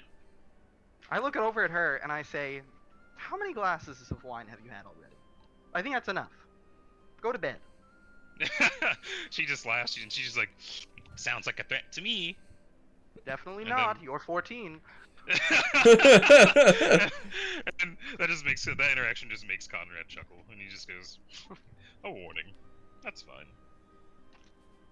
Well, I suppose that I will give a warning to you. Fine. My mother is a very powerful woman. My father is a very powerful man. And should anything encroach on where they decide to draw the lines of this estate, it will be destroyed. I assure you of this. So whenever your mistress decides to make that decision, I suppose we will find out then, won't we?" I meet his eyes, I raise my glass of wine, and I say, I suppose so. Thank you for the wine. He just holds the glass forward. He goes, "Cheers to warnings." Cheers to warnings. My tab. Bro, who is this mistress bitch? And then he just and then fucking Cynthia just holds her glass forward. She's like, "Cheers to threats!" And then he just laughs, and he takes her glass too. And he drinks his wine, and then he sits back down. This And he is just so continues funny. watching the fire. Great. I'm just looking into one thing really quick before this conversation stops to see if I have this spell. Roger. Because Cynthia was just sitting there vibing, and I trust that she's drunk, but I also trust that she's enough to keep a secret. Let's see. Do I have this fucking spell?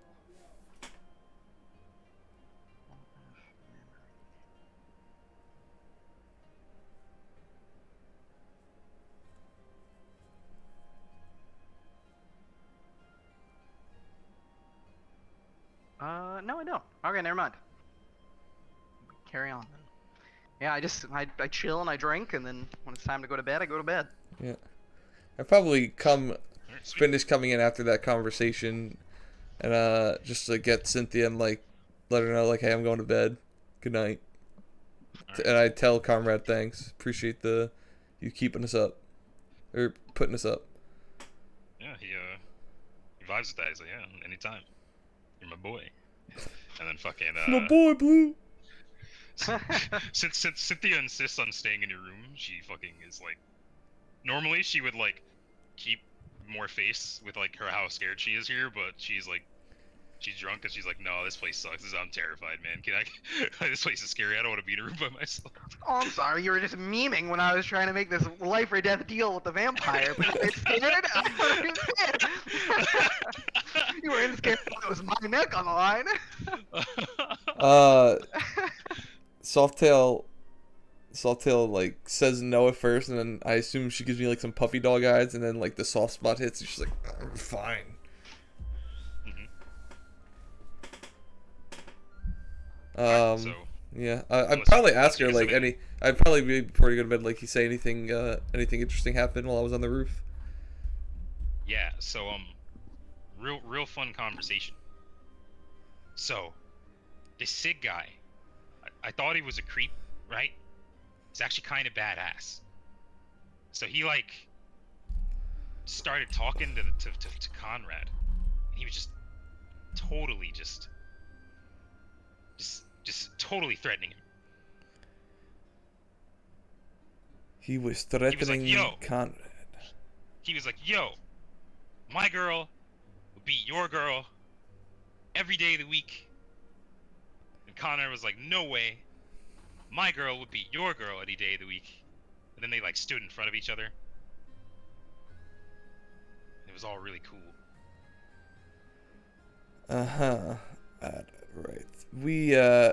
You could tell me She sounds more. delirious. You could tell me more about it in the morning. Let's head to bed. And So cool. and then like as we're like saying that, like I'm like, I don't think you're getting out of your 10-mile run tomorrow morning because we're staying here. Go time to touch the tank. Touch the tank. Well, yeah, she's salty. She goes to bed. And then yeah. So next morning comes. Conrad's getting his shit ready, and yeah, he's ready to roll with you. So unless there's anything else you want to do. Oh, I tell him. Well, I feel like you probably want to talk more about what the fuck's going on. Like, Yeah, sure. Don't you want to know? He's just got like his backpack. Like, oh, don't you want to know the plan? Like, what we're up against, where we're going, why we're doing it. What? Don't really care. I just assumed that you had people you wanted dead. I like you enough, so I'm willing to kill your enemies, regardless of who they are, as long as they're not my parents. No, of course not. Your parents are lovely. Actually, I have a question for you. I'm not sure how to really word it, because seeing as you are undead, so I will just say it plainly. And I hope it will just say it plainly. I have come across the true name of a demon and was wondering if you could help me bind it to my will. Oh, that's a demon. The true name of a demon.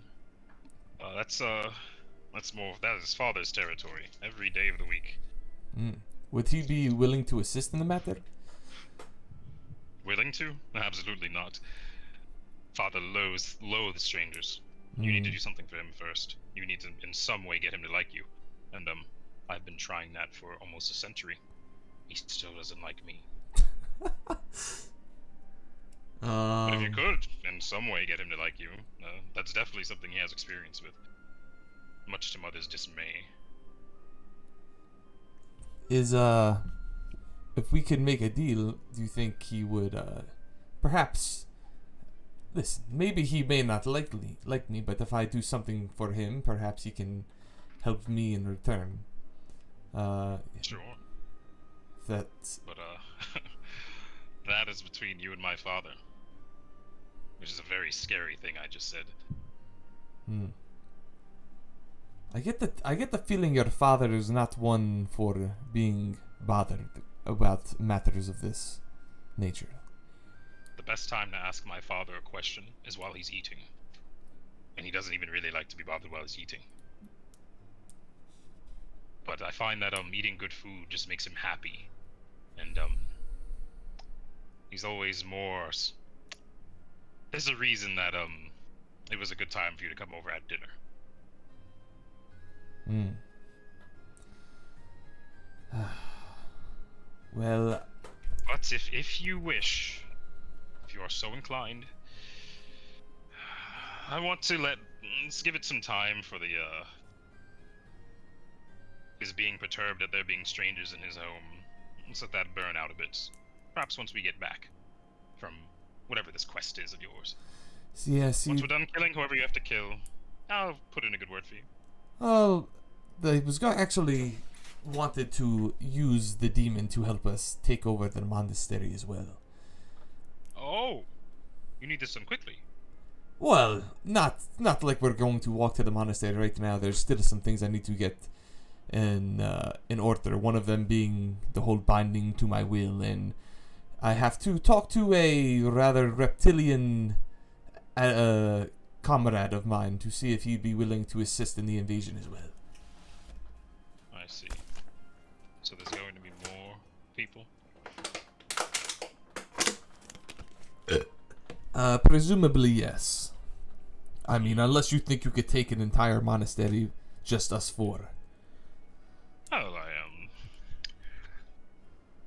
I thought we could, but I trust your judgment. If I'm not enough, then I suppose I will entertain the presence of others. But the question is, will they entertain my presence? You know, I am a monster after all. I don't think you're a monster, Conrad. I am objectively a monster. Well, potatoes. I don't know. I guess we will find out when we get there. Are you okay with me? If any of your associates don't like my existence, I will kill them. Is that okay? How about this? How about we go to the monastery first and we can make a judgment call based off that. I like that. That's great.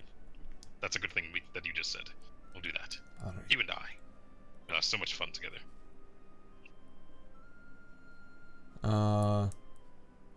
When I would well, you, me, and Cynthia, considering it is right here, you, me, and Cynthia will just take the journey and see.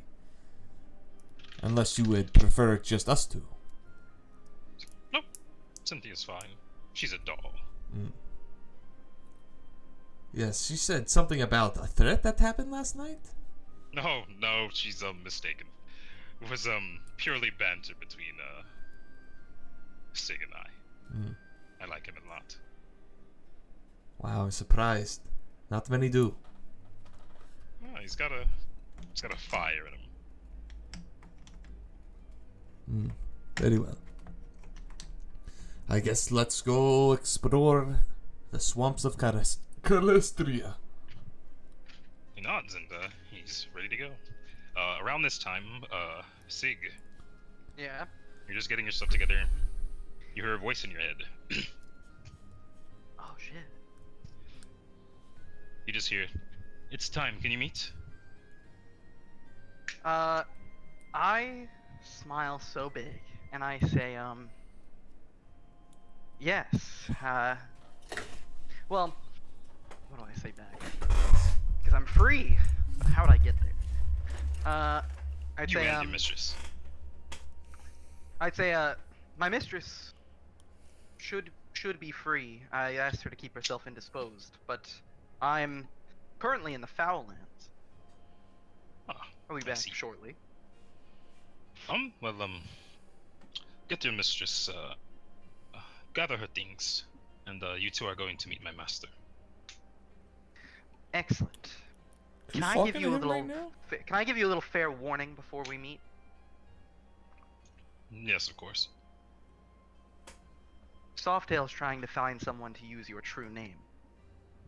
Oh, I'm well aware of this. Well, he's getting pretty darn. Well, he's getting close to some pretty high powers. I'd just be wary. So be it. I knew the risk when I gave it to him. If he succeeds in binding me to him, then well, I will simply do his bidding until he's dead. which means betraying your beloved Vex. So be it. I shrug. I say, well, just wanted to give you a heads up. As soon as I'm with my mistress, we will make our way to your master. When you're with your mistress, you let me know, and I will come get you. Sounds good. And then the voice in your head disappears. Sick. Fuck is going on, man? When I'm leaving from my room, do I see like the three of them all grouped up together? Like the Soft Hill. Yep. I look at your little merry band that's getting ready, and I say, Softail, is it time for us to part ways? The time couldn't have come soon enough. I laugh, and I say, I suppose, but it was a lovely trip up here. Isn't that right, Cynthia? Great time. Good, good. I look and I say, Conrad, thank you again for the hospitality. Oh, would but you of course. happen to have any I would say more recent maps of the Foullands that I might be able to scribe down? I was looking on making a pit stop on my way home. Like I said, we don't care much for the drawing of lines. There are no maps in this house that I know of. Well, do you know the nearest settlement of humans? There's plenty. The biggest, perhaps? The biggest, it's probably the site of the old necropolis. I don't know what they're calling it these days, but back in my day it was called what was it fucking called? I don't remember. I gotta check my notes. I don't remember what the capital of this place was called before this, but he says that name. Camelot? Okay. Well, before Calamot, Oh, Camelot. I assume. Yeah. Alright, he nods, and he's like, alright, I know generally where the necropolis is. I guess I'll head over there before I make my way back. He was called like Cassius or something. But yeah. Cassius Clay. But yeah, so he would you would know that the site of the old necropolis is Ronan's turf. Calamot is like a day's south of that. Okay. But yeah, so Damn. Well, actually, this meeting is pretty important. Sig's thinking about it, but I think Sig will just head right back to the mistress. I'll be like, I got time to come back to the Foullands. Alex, you Thanks. gotta Yeah. tell me what the fuck's going on. No, I don't. I really don't need to. Why? I don't have to. You But, tried to get the fucking the ops on me. I don't Listen, even so know we you can- shit. so I kind of like the dramatic irony thing that's going on. So yeah, you guys which part of this do you want to do right now, if at all? Who? Me? Well, you're going to scout the place with Conrad, Mhm. and Alex is going to have a meeting. Both of these things are happening at the same time for the most part, or roughly. We can go with Alex's first. Okay, cool. So, Alex, you make your Sig, you make your way back to your spot. Yeah, I will make my way back to see my lovely lady. Alright, she's doing what My she's boo usually thing. doing. Just fucking around. Yep, just being a general dullard, That's getting fine. memes. I walk in. I have this big smile on my face, and I say, Where are you right Uh, now? He's he's in the Valley of the Beast. yeah, that's where I'm stationed, Valley of the Beast. I pull up, and I say, darling, how I've missed you on my journey. And she just runs and just gives you runs at you, gives you a hug, like spins you around. She goes, "Welcome back." Yes, it went quite well. I may have just made you an enemy that you might be able to fight in the future. Ooh, I that's think it'll be exciting. riveting. It is. Excellent. They seem quite strong. But Sig would say, but we'll need to get our things prepared quickly. It's time for that meeting that we had spoken to Annabelle about. Oh well, how long is it gonna be? What do I need to bring? I suppose just anything you may need for your immediate comforts. I don't suppose that this meeting will go very long, but we'll most likely lay out what the quote-unquote use of you that they referred to might be, and what a reward will be. Okay. Sure. If that's what you believe to be right, I'll I do. play the game. The fuck For as is long as going on? you want me to. Yeah. I put my hand on her shoulder and I kind of squeeze and I say, remember that while we, as you said, we are playing a game with these people, but when it comes down to it, in that room, we hold a bit more weight in terms of threat. There, All the way, she. darling. I just smile.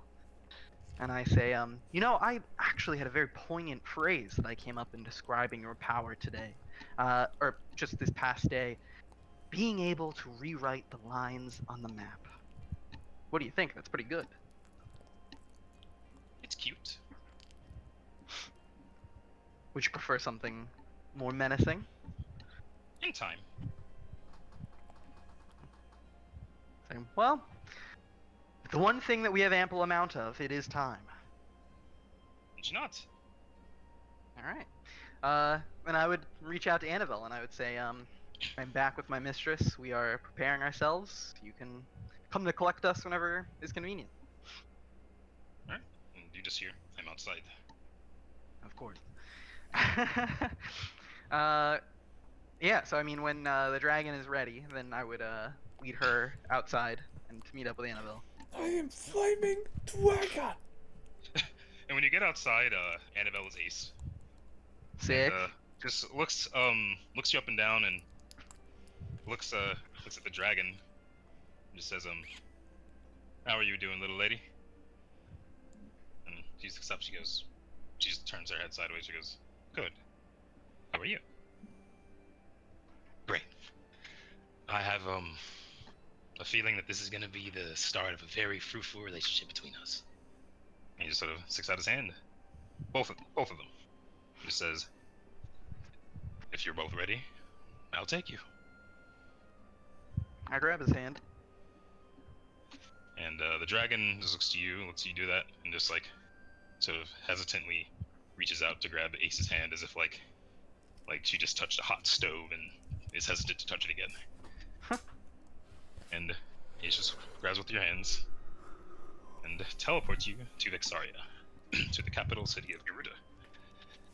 Outside, you appear outside of this very large, just sort of like what seems to be like a repurposed like fourth fortress. Mm-hmm. It seems like this place was like sort of something of like a sort of like land to sea sort of like naval fortress, but it has been repurposed. There are like these big just flags in the colors of Vexaria just hanging down the walls. People are just kind of like selling things here. Like it just seems like a general just like it's like you walked into Willowbrook Mall almost. Mm-hmm. And Ace just like just lets go of both of your hands and says, welcome to my home. Do follow me, if you don't mind. And Ace just walking through this sort of like what's the word? It's sort of like courtyard. Mm-hmm. Where there's all this business going on that sort of leads up to these stairs that go up further into the fortress. And like when people see Ace, like it's like, yo, Ace, like welcome back. Like Ace is clearly like well respected and liked. Mm-hmm. And you just let up these stairs, and once you get like deeper into the fortress, there's like very few people around. Like there's some guards. Some of them have guns, some of them don't. Most of them generally wearing light to medium armor. And eventually you come before this set of large wooden doors.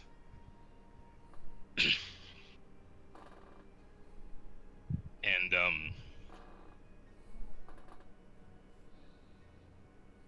Ace just sort of puts his hand on the door and just goes, now listen, Vex is a little, feisty. Do, choose your words carefully around her, so this goes, as smooth as I'd like it to. Capiche? I nod. I look up at the dragon, and I just kind of squeeze her hand. And I just nod at her. And she sort of like nods like reluctantly. She goes, "I'll behave, I promise." And he's just sort of like, "Excellent."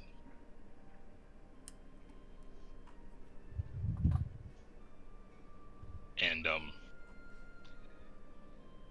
door opens, and you just sort of see sitting on this it's like a long red carpet. The path of the carpet is sort of like sprinkled with glitter. It's all very showy and It's been a few hours pretentious. since you left for Phandalin with a wounded Sildar in You the see back that there's of your this wagon. woman I'm going to need perception checks from who's everyone. just I got a 12. this Fucking long crit black fail. hair, this 18. leather armor, You see some movement in the and brush on the right she's side of like the sort of trail. sitting like You see glimpses like of one hand on her fur from chin, a like she large looks creature like that is she's stalking bored you. listening to people talk. She's got her legs crossed, and you see that her entire right arm is exposed, and just her veins are just a very bright blue in her right arm. And the veins sort of go up her arm and into up her neck, and sort of just are all over the right side of her face, and her right eye, the iris is just. This is my impression of a guy giving a speech at a funeral and there's a goblin sat in the front row and he thinks he's a kid in fancy dress. And she's just sitting on 5 more this minutes throne, with him. and these two 5 people more are, minutes like, is sort of what we talking could. in front of her. Is- And 5 more she's minutes just is Yeah, what we could yeah, have just get out, all leave. dreamed for, isn't it? We all miss And, him. We all... these two I'm sorry, that's arguing fucked. I'm sorry, everyone. That is. Just give me 2 minutes. That is fucked. Whoever parent thinks it's They funny just to leave. bring your kid dressed like that to a funeral with the horns and the big And teeth, you no see offense. to her That is fucked. left and to her right are these two individuals who are wearing similar sort of gear, like the same like breastplate and trench coat type thing that Ace is. One of them is like a bald man. He's got an eye patch. He has 2 pistols on his side, a rifle strapped to his back, and his arm is also he also has like the blue vein thing going on. Okay. The other one is a woman. The woman has like a lot of fucking swords. Like she's got like 2 on her hip, 2 on her back, 1 strapped across her chest, and you see that her like calves are just lined with dagger sheaths. And she also both of her arms are just fully exposed. She has like a vest on, and her arms are also blue. Their eyes are normal though, as far as you can tell. Okay. And Ace just sort of opens the door, or like lets you guys in. You guys see this, and Ace just looks at the 2 by the throne, and just goes, "Dean, Sarah, out. It's business time. Neither of you business people." And they sort of make eye contact with Ace, and just like look to Vex, then look to Ace again. And Ace nods, and they nod, and they leave. And they sort of like brush past you, and like sort of the girl just sort of like shoulders you a bit on the way out. Okay. And you see that really pisses the dragon off. Like she just turns back, and she's holding your hand, and she's like squeezing your hand so tight that she's gonna like break your hand. Just that the idea that that girl just shook you. I look up at her, at the dragon, and I just kind of like. I say very quietly, just like steel yourself, my dear, in due time. And she just bites her lip. And Ace just kind of walks down this carpet. She goes, "Vex, how you doing? Good day today?"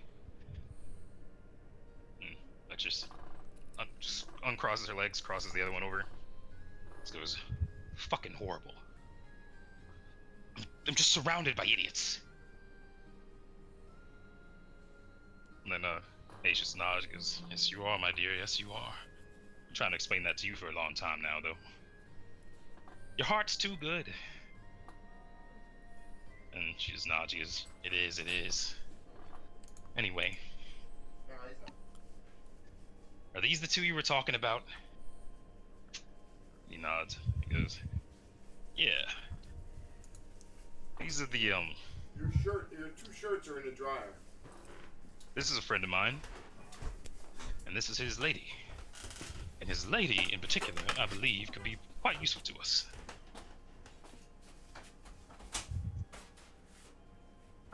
When Ace references us, I would do like a light bow, and I would just say, Michael, my name is Sig, and this is my mistress, if that's the not dragon. the right printed, then put it back in the box and I'll return it. I asked if that was right, and you said yes. But so you do that bow. Vex just sort of like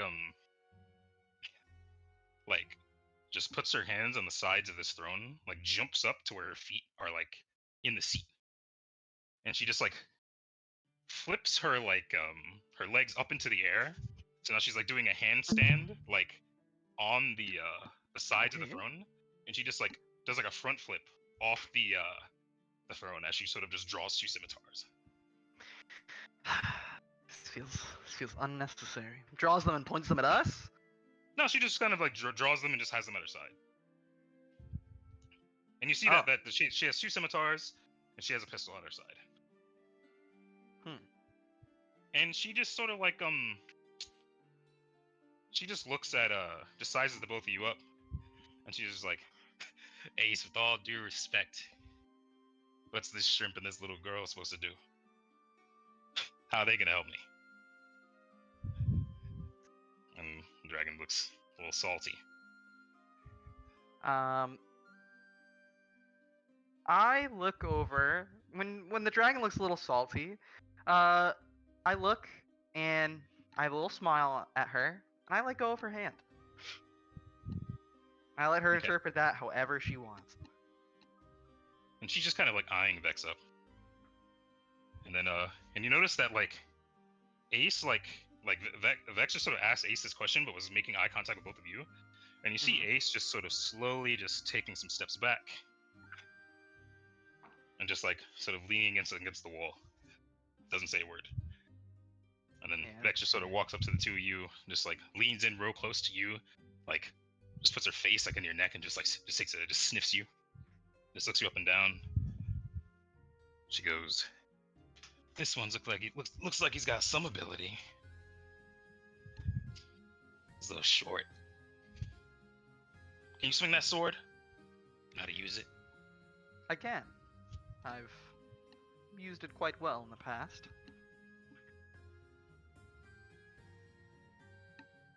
All right, take it out. Try it. I draw Logos. I drop the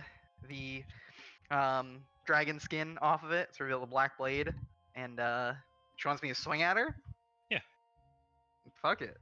I'm playing for keeps. I'm spending 2 arcane points to make these touch attacks, boy.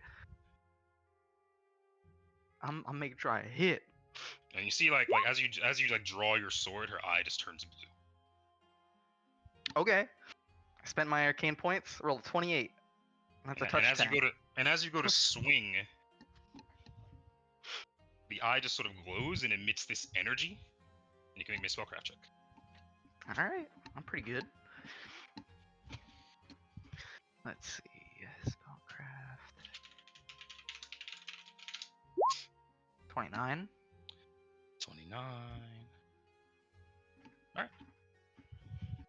So you identify the spell, and it sort of resolves in the same instant.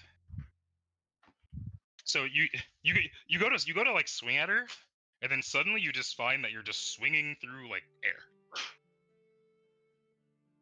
And she's just kind of like behind you, and she just leans into your neck again, and she just like close, and then she just like licks your neck. Oh, what spell was it? She casts time like from her eye. She casts Time Stop. I see. She licks my neck, and I get very uncomfortable about it. Like I get very publicly just like, ugh, and I whip around to face her with my sword. Yeah. And then she says, "But I cheated. You would have hit me." I could tell. Yes. Well, And- that means nothing. If you were able to execute an ability I couldn't stop, then that was fair game. And then she likes that answer. And then she looks to the dragon. And she's just like, and you, my dear. She just sort of leans into her, puts a hand on her face, and just like touches their foreheads together. And she goes, "What is your name, gorgeous?" And she just looks at her, and then like he just says, "Deidre." And she says, "All right, Deidre. What can you do with that? With the steel you're packing? Can you swing it, or is it just for show?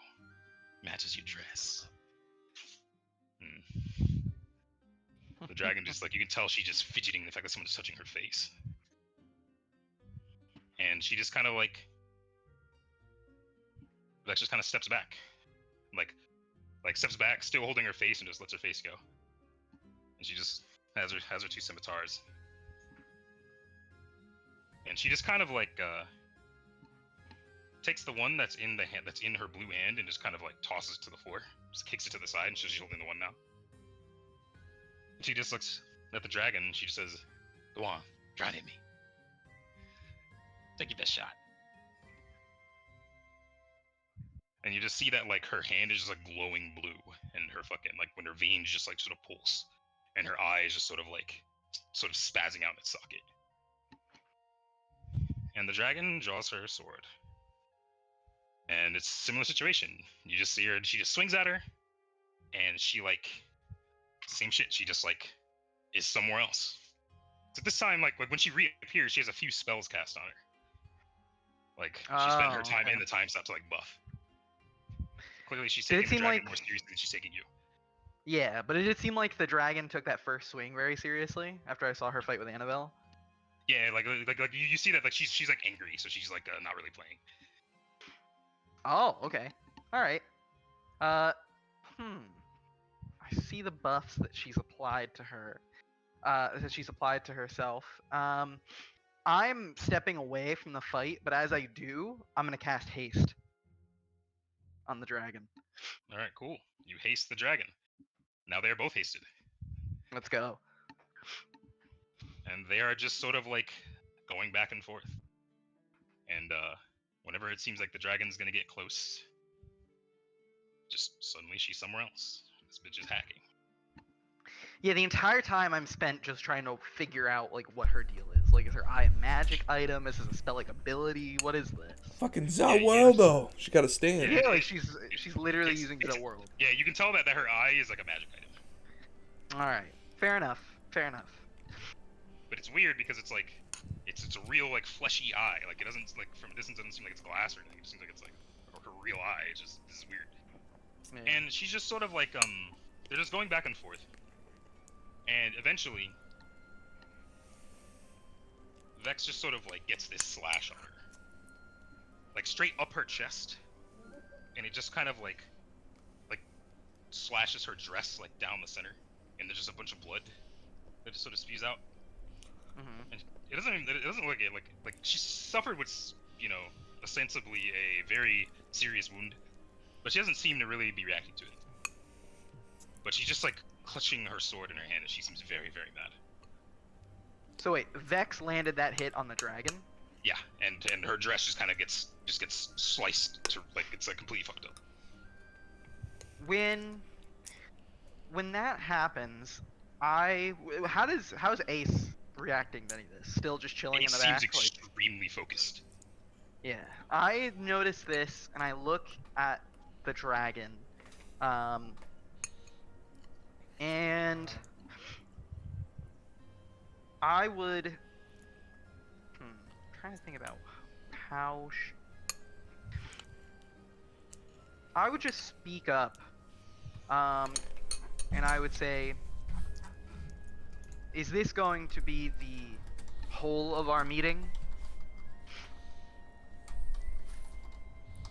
So you see that the dragon and Vex don't just seem locked on one another, and you just hear in your head just shh. All right. You can do what you want with that. I sigh, because I figure whoever just told me to shush, I'm gonna listen to him. If it was Ace, then it was like, yeah, It was okay, Ace. this makes sense. Yeah, alright. So I sigh and I walk towards the back of the room where Ace is, and I just lean up next to him. Yep. And they just sort of lean, and then they just go back at it, and they're fighting to the again. Fucking like before they get back to fighting, like the dragon is just like annoyed at the fucking like her dress, like her very nice dress, just got like sliced up the middle. She just fucking throws it to the ground, and they just like sort of go back at it. And fucking Ace is just sort of leaning against the wall and just leans over to you, just like, "What's up?" Is your queen always like this? Oh yeah, she's bad shit. Well, once again, another similarity we found between the two of us. Yeah. They're a lot alike. And you know, opposites attract, and well, yeah. Well, my hope was that I don't know. I don't think that they need to build much more of a relationship outside of throwing their clashes against each other. Yeah. Don't worry though. Everything's fine. I have a smile on my face, but I just shake my head. And I would just look back over at Ace, and I would say, you know, the warning I gave you before was in earnest. Have you ever heard of the Gaelics? Maybe. Maybe not. Well, that's whose estate I was in when you had reached out to me the first time. Apparently, Conrad Gaelic is an associate of Softail's good friend. Interesting. This is like the sidelines of the Tournament of Power. Okay. Yeah, that's exactly what I'm imagining right now. Like Hit and It's fucking like Goku are fighting right now, and Yeah. fucking... I can't even follow it with my eyes. Yeah. They're hasted, so I'm just talking to my boy. When Softail had given that explanation at dinner of like what his intentions were, did he describe where the monastery was? Nope. All right, you sneaky bastard. But yeah, Yes. I just say apparently they're going to take down some fucking monastery. And Ace is just like, it sounds real interesting. But big dogs are going at it right now. You can talk about this later. Sig just shakes his head and he doesn't even watch the fight anymore. He just kind of leans back and he's like half watching, half looking up. And he's just thinking to himself, just like, when do big dogs forget that they were once little dogs? Why do all these big dogs think they're the only big dogs that'll ever exist? And he just shakes his head at just the amount of stupidity he's interacted with in the past week. And he's just like, my god. The fact that these people call me stupid is ridiculous. But yeah, so they're going at it some more, and the Vex just sort of like catches like a downswing from the dragon and just catches the blade of the katana in her blue arm, and she just kind of like looks the dragon in the eyes, and just kind of like just her arm glows blue, her eye glows, and the dragon just is like she just kind of gets pushed back. Vex is just kind of holding her sword now. And then, she's just kind of like, holding the sword at this point. She's just like swinging it around in the air. And the dragon is disarmed. And Vex is just sort of like, it's a nice blade you got. Where'd you get it? And then, the dragon is just sort of, like, she seems furious. She's like, give that back. She's like, I asked you a question. You come to my home. You answer questions when I speak to you. Where'd you get it? And she just sort of like, it was a gift from someone I hold very dear to my heart. And Vex just sort of looks at her and she goes, ah, well, shame. It's a nice blade. Normally I keep these kinds of things when I best people like I've bested you to here. But here, I'll give it back. And she just sort of holds out the blade Like she's holding the blade by the blade, and she holds out the handle to the dragon. And the dragon sort of grabs the handle. And then Vex's arm just glows blue, and she squeezes, and you just see the blade shatter. Well, we're not gonna be able to work with these people. Oh no. Sig just looks up in defeat. It's just like, And you have an fuck. idea of who she meant when she said someone that she held very dearly. Yeah, I know who it was. She's gonna be pissed. Oh, Sig is immediately just looking like, all right. How far would Dimension Door get us if we try to get out of here? It's like, this is Dimension not door going 40 well. feet. But Yeah, I mean, you yeah, see yeah, that you see that the dragon, or 40 feet plus like 40 feet per level, whatever, far. But you see that the dragon, she's like in like she's got like the anime shadows over her eyes at this point. She's like, you've never seen her this angry. Like, when that happens, I think Sig would speak up very uncharacteristically and just be like, if all that coming here is going to bring us is going to be you trying to step all over us, then we can just leave. You seem to be getting that done plenty with all the lizard folk. Or did I forget? You're the ones getting walked over. and you just sort of you're saying that, and Ace just looks at you and smiles, and Vex smiles, and sort of as you're making this point, the dragon just sort of holds up her finger, like to you, like one finger. I look and I be quiet. She's the mistress. And then she looks up, and you just see that she is just in tears, like just complete, just tears rolling down her eyes, and she's just like rubbing her eyes. And then Vex is just looks at Ace like, "Are you fucking kidding me?" And she's just crying. And then she just like kind of falls to her knees. And then she's just like rubbing her eyes. She goes, "You do not understand how much that meant to me." And then Vex just kind of squats in front of her, and she goes, "Well, I asked, didn't I? I get it. Trust me."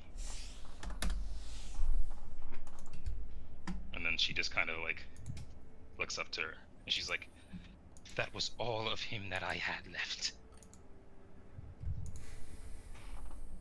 And then Vex just kind of looks at her, and she goes, "And what are you gonna do about it?" And then you just see the dragon. She's just like sort of crouched, and she's on her knees, and she's just like bare and crying. And she just kind of like reaches forward and just grabs Vex by the throat. And you can see that like Vex just kind of like, it looks like she's just letting her do it. She's like, "Huh. So I got 5 left in you." And then the dragon just like goes to stand and sort of poises herself on her back foot and just goes to like push Vex forward. And you just see sort of like her skin just start to like turn whitish yellow and start to like just sort of flake off of her body. Vex's skin? No, the dragon. Oh no. And then she like just shoves Vex forward and like flies forward with her and sort of slams her into the throne and sort of like breaks the back seat of the throne with her head.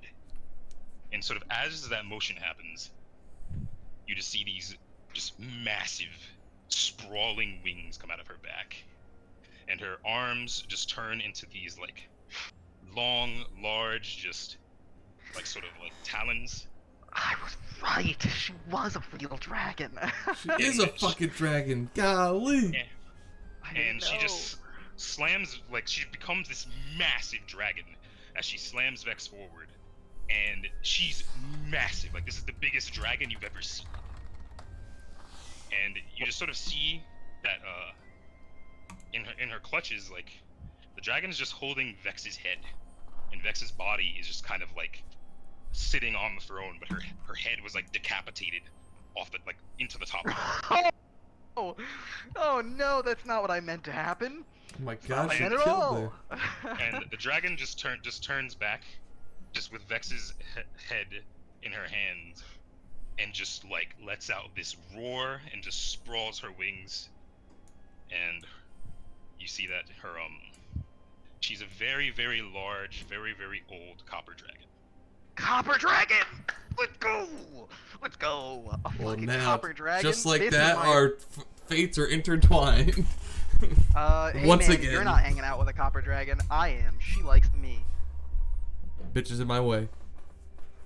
And Yeah, she'll stay in your way. She's a fucking dragon. you look in the corner and you see that, and she's just like roaring, like she's like, you can tell she's still in pain, like she's still crying. Yeah. And the and Ace is just like has kind of like a smirk on his face, and just looks to you, and just says, and just does like the like waving with the finger thing, and just like toodles, and just turns and just goes ethereal straight through the wall. No, no, no, no, no, no, no, no, no, no, no, no, no. No, no, no. That's not. Hold on. Hold on. You have to try to react to that? Hold on a cotton picking second. He going ethereal too? She's gonna go like, yo, why the fuck did everybody go ethereal? I have ethereal fists, but I can't follow him with ethereal. I don't know. Let me see if I have anything. If I have just anything that could help me in that moment. Because otherwise, just fucked. He totally played us. I can't believe I just got played by my friend. Your friend's a succubus. Yeah, and she's been pretty cool this whole time. I'm evil too. Never trust a hoe. I didn't expect that was gonna be the play. He belongs to the streets. All I have are ethereal fists, and I don't think I can't do ethereal fists and then something else after that. Oh So- yeah, you have to. Okay, so yeah, so I'm dick. so Yeah, all right. Ace walks to the wall. The dragon is like, again, this biggest dragon you've ever seen, and she just has Vex's head in her hand and she's roaring, and you see that Vex's head, like decapitated, is laughing, like it's literally the end of Freddy vs. Jason. Fucking. Wait, like, it's still alive, laughing? The head is just seems to still be alive. It's just laughing. What is happening? Well, I guess at this point I detect fiendish presence. Is she a fiend too? The who? The Vex? No, she's not a fiend. But the dragon just sort of like, she's still like sort of crying, and like it's just like this weird, this warbled, distorted voice that you barely recognize at this point, and she just like rears her fucking legs and just shoots out of the top of this fortress. Babe, wait for. Hey, wait for me. I just look at her fly through, and Sig is just like, I should have stayed with the vampires. I should have stayed with the vampires. And the moment that happens, you just hear people screaming. Like, people are Yeah, screaming and just Why is this crying, happening? and you just hear like carnage out there. Like the dragon is in dragon mode and flying around and just destroying like everything. Well, I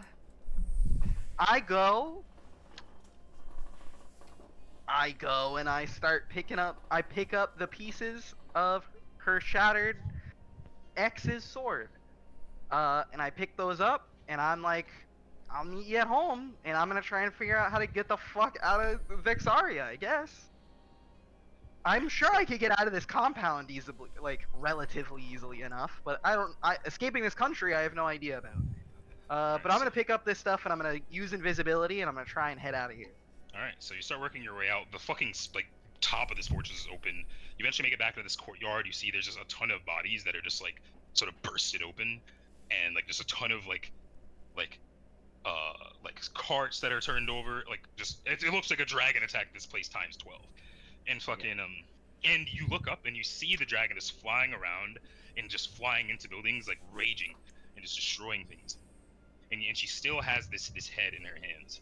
And you just hear the head just laughing maniacally, and that you just sort of see her like fly and just sort of scoop the top off of the inn, and just like so many people in it, like, and she just like flies into the air, and then she looks like she's about to turn back to do it again, and just sort of as she's in the air and flying like straight into the ground, sort of like do another drive-by.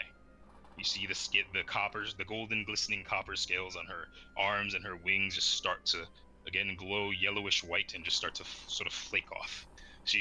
As she's sort of flying into the city, she almost looks like a comet or a falling star. And she just, like, you just see her her wings just dissipate, and she, in the air, turns back into a girl again. And she just hits the ground, and it just sends this shock wave through the city that just raises this huge dust cloud of just dust and glitter, and it just sort of like cakes the whole city in dust. I make my way over to her. You can. I'm booking it. I'm booking it to her. Now that she's laying, she's still holding the head. Yeah. So you're making your way through this smoke, and like your ears are ringing, and every now and then you just see just a person just dead. Sometimes the person just runs past you, and you eventually get to the sort of crater made by her impact, and you see that she's just sort of like naked, just curled up, and just lying to her right is the head of Vex, and the head is still just laughing, and Mhm. and you just sort of see standing, like sort of surrounding her, like maybe like 30 feet away and just like sort of standing next to each other, are Ace, Dean, and Sarah. Yeah, Sig just nods when he sees them, and he looks at Ace with just like a sad smile on his face, and he's just like, should have seen it coming. And you just sort of see like what people are alive and aren't running are just slowly starting to just pick themselves up and just gravitate toward this sort of crater that's been created. And they're just sort of like looking around. And I would go up to the dragon and I would put like my cloak over her so that she's not naked.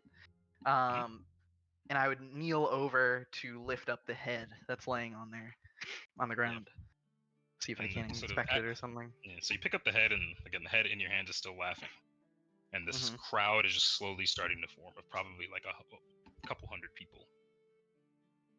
And you just see Ace look to you, very serious face, and then just looks to the crowd and just says, "Well, everyone, that was quite something, wasn't it?" And they look so confused.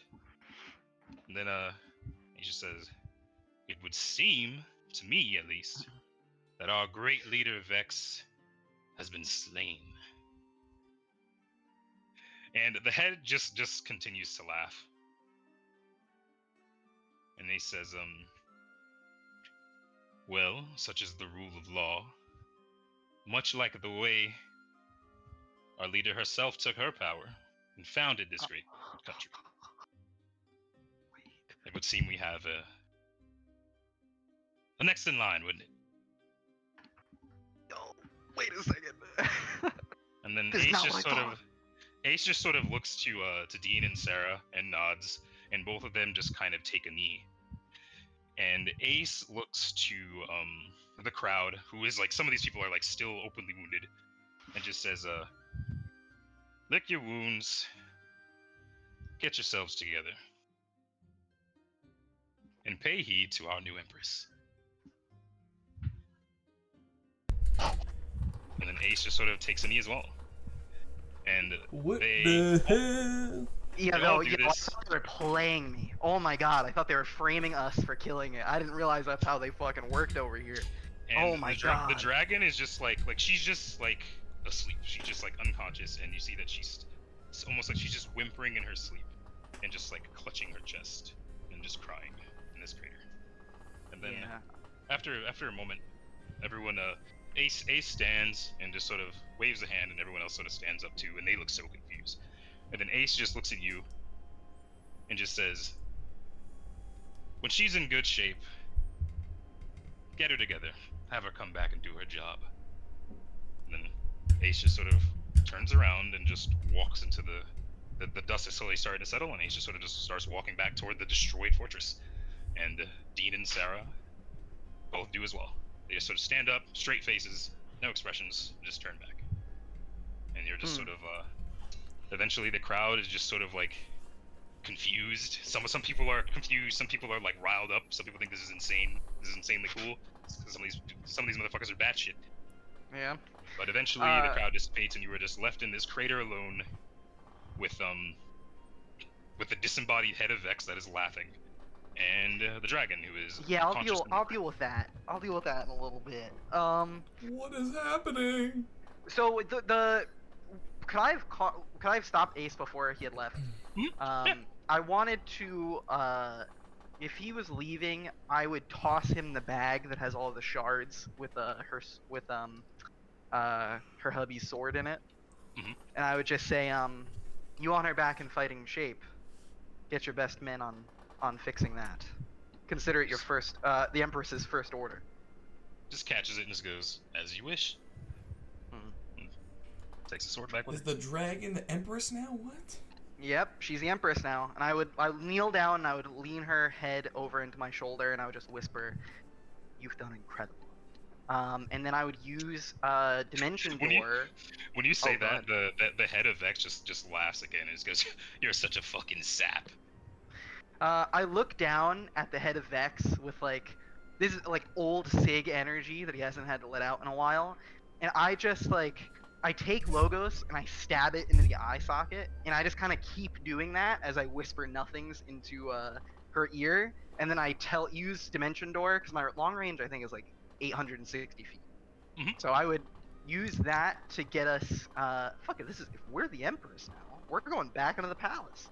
And I'm taking her back inside the palace. I'm gonna What go are you find a doing room to. She's still at the end of my sword. I'm gonna keep stabbing it, and I'm gonna figure out what's wrong with it later.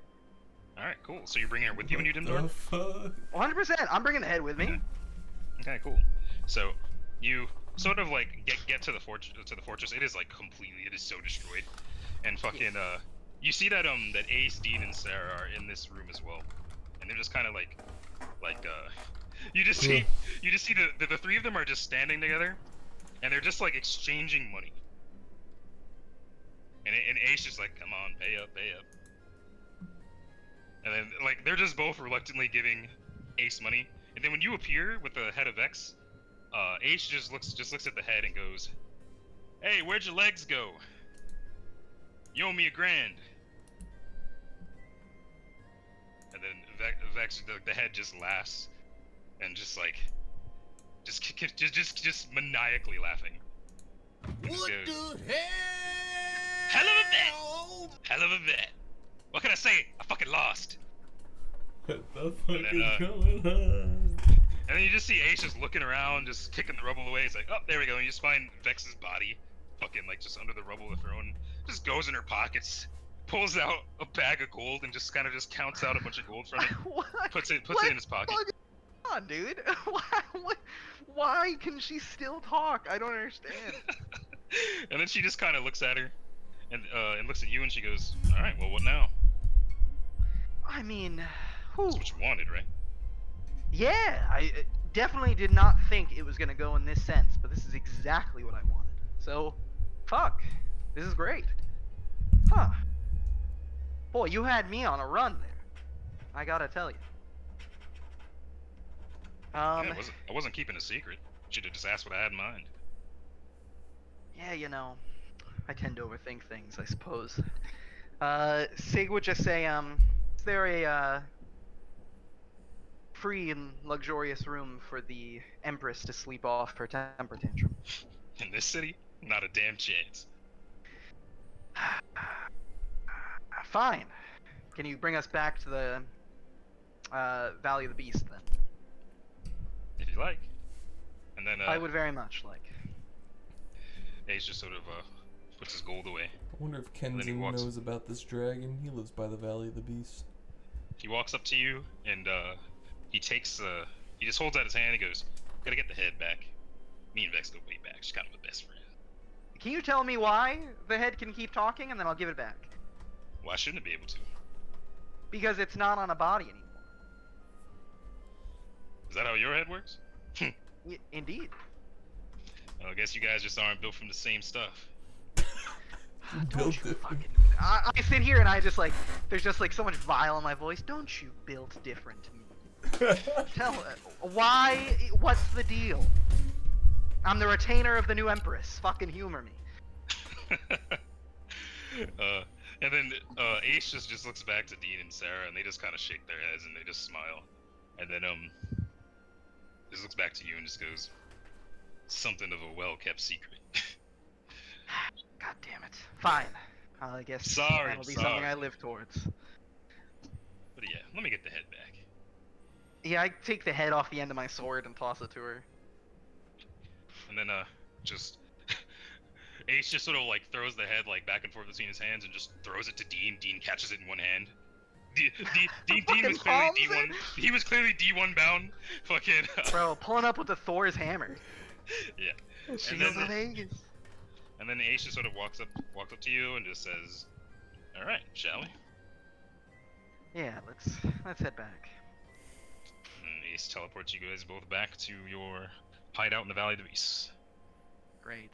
Now that I know that the Horde is really a Horde, this is a dragon, bring her back to her Horde, hope that will help her rest up. I lay her down. And then I'm gonna keep, after that, I can't even lie, Sig's a weird, fucked up dude. There's a solid hour where he's just sitting and running through the events of the last week in his head. Like, not doing anything productive, just sitting there and just like, so she was a dragon the whole time. And they made a bet on if she died, but she's still alive. Who the fuck were those other guys? Are they all demons? What's going on? I made an enemy of a vampire for this. What's happening? And he has a little breakdown, and then he cleans himself up, and he starts back up with the research that he was doing prior to the call to Softail about the different bands of like monsters and orcs and shit that still exist in Ashterra and Zadraros, and kind of just trying to get more info on those maps. Because like, even if they're now the Empresses, the rulers of Vexaria, he's still got some shit to figure out on this front. So he just devotes time to that after that point. All right. Well, when Ace drops you guys off, Ace is just kind of like now this little maneuver did destroy my entire city. So it's gonna take us some time to get that back up and running. I imagine it's gonna take you some time to get her back up and running. But when you do, Yeah. regroup. It looks like you have a lot of the things you wanted now, don't you? I do. I certainly do. A lot of I people suppose died, but we've got a force. They're sizable. They're strong. And this time maybe they'll have. Listen, I love Vex to death, but she's not the smartest. Maybe now they have better leadership. Maybe now we get something done. I look at Ace and I just kind of chuckle to myself and I say, well, flattery is in your nature. It'll get you everywhere. Damn straight. Well, I say, well, in the meantime, try to keep up the appearances that we're not weakening our hold on Calestria any more than already has. We don't need. Oh, that's gonna spread like wildfire. Yeah, well, how about you do something to try and mitigate that, huh? I'm going to get a beer. Maybe it wasn't Vex's fault that nothing got done. Maybe it wasn't. Maybe you can change that. Either way, you either gotta get your girl up and running soon enough to run this shit, or, well, I just single-handedly lost my country the war. Better work fast. And just hits you with the toodles again and teleports away. Fuck you. And you just and then you do that thing, God. you do your hour of Deku moment where you're freaking out and all the words are going out of your mouth, and then eventually, Yeah, honestly, yeah. where do you leave the dragon? I leave her, like, with her horde, like laid in all of her riches that she loves to like play around in and all that stuff, and just like covered with the with my cloak, so that she's not, naked. And after a couple of days, she just kind of like she eventually wakes up, and she just stretches, and then she just like starts like you like reclothe her and everything, right? Yeah, if she has clothes that I can just find, then I would have yeah. redressed her. Yeah. Yeah. So she just like walks down. She just like slides down her pile of gold when she wakes up, and she just kind of like just playing like she usually does. And then she just when she finds you, she goes, "Hi, sweetheart. So Hi, dear. when is that meeting again?" Come sit. I have news for you. Oh, and then she just sits down. And when you give her the rundown of everything that just happened, she does not remember. Yeah, I figured. And I said, She is confused as to where her sword is, though. She seems pretty upset about that.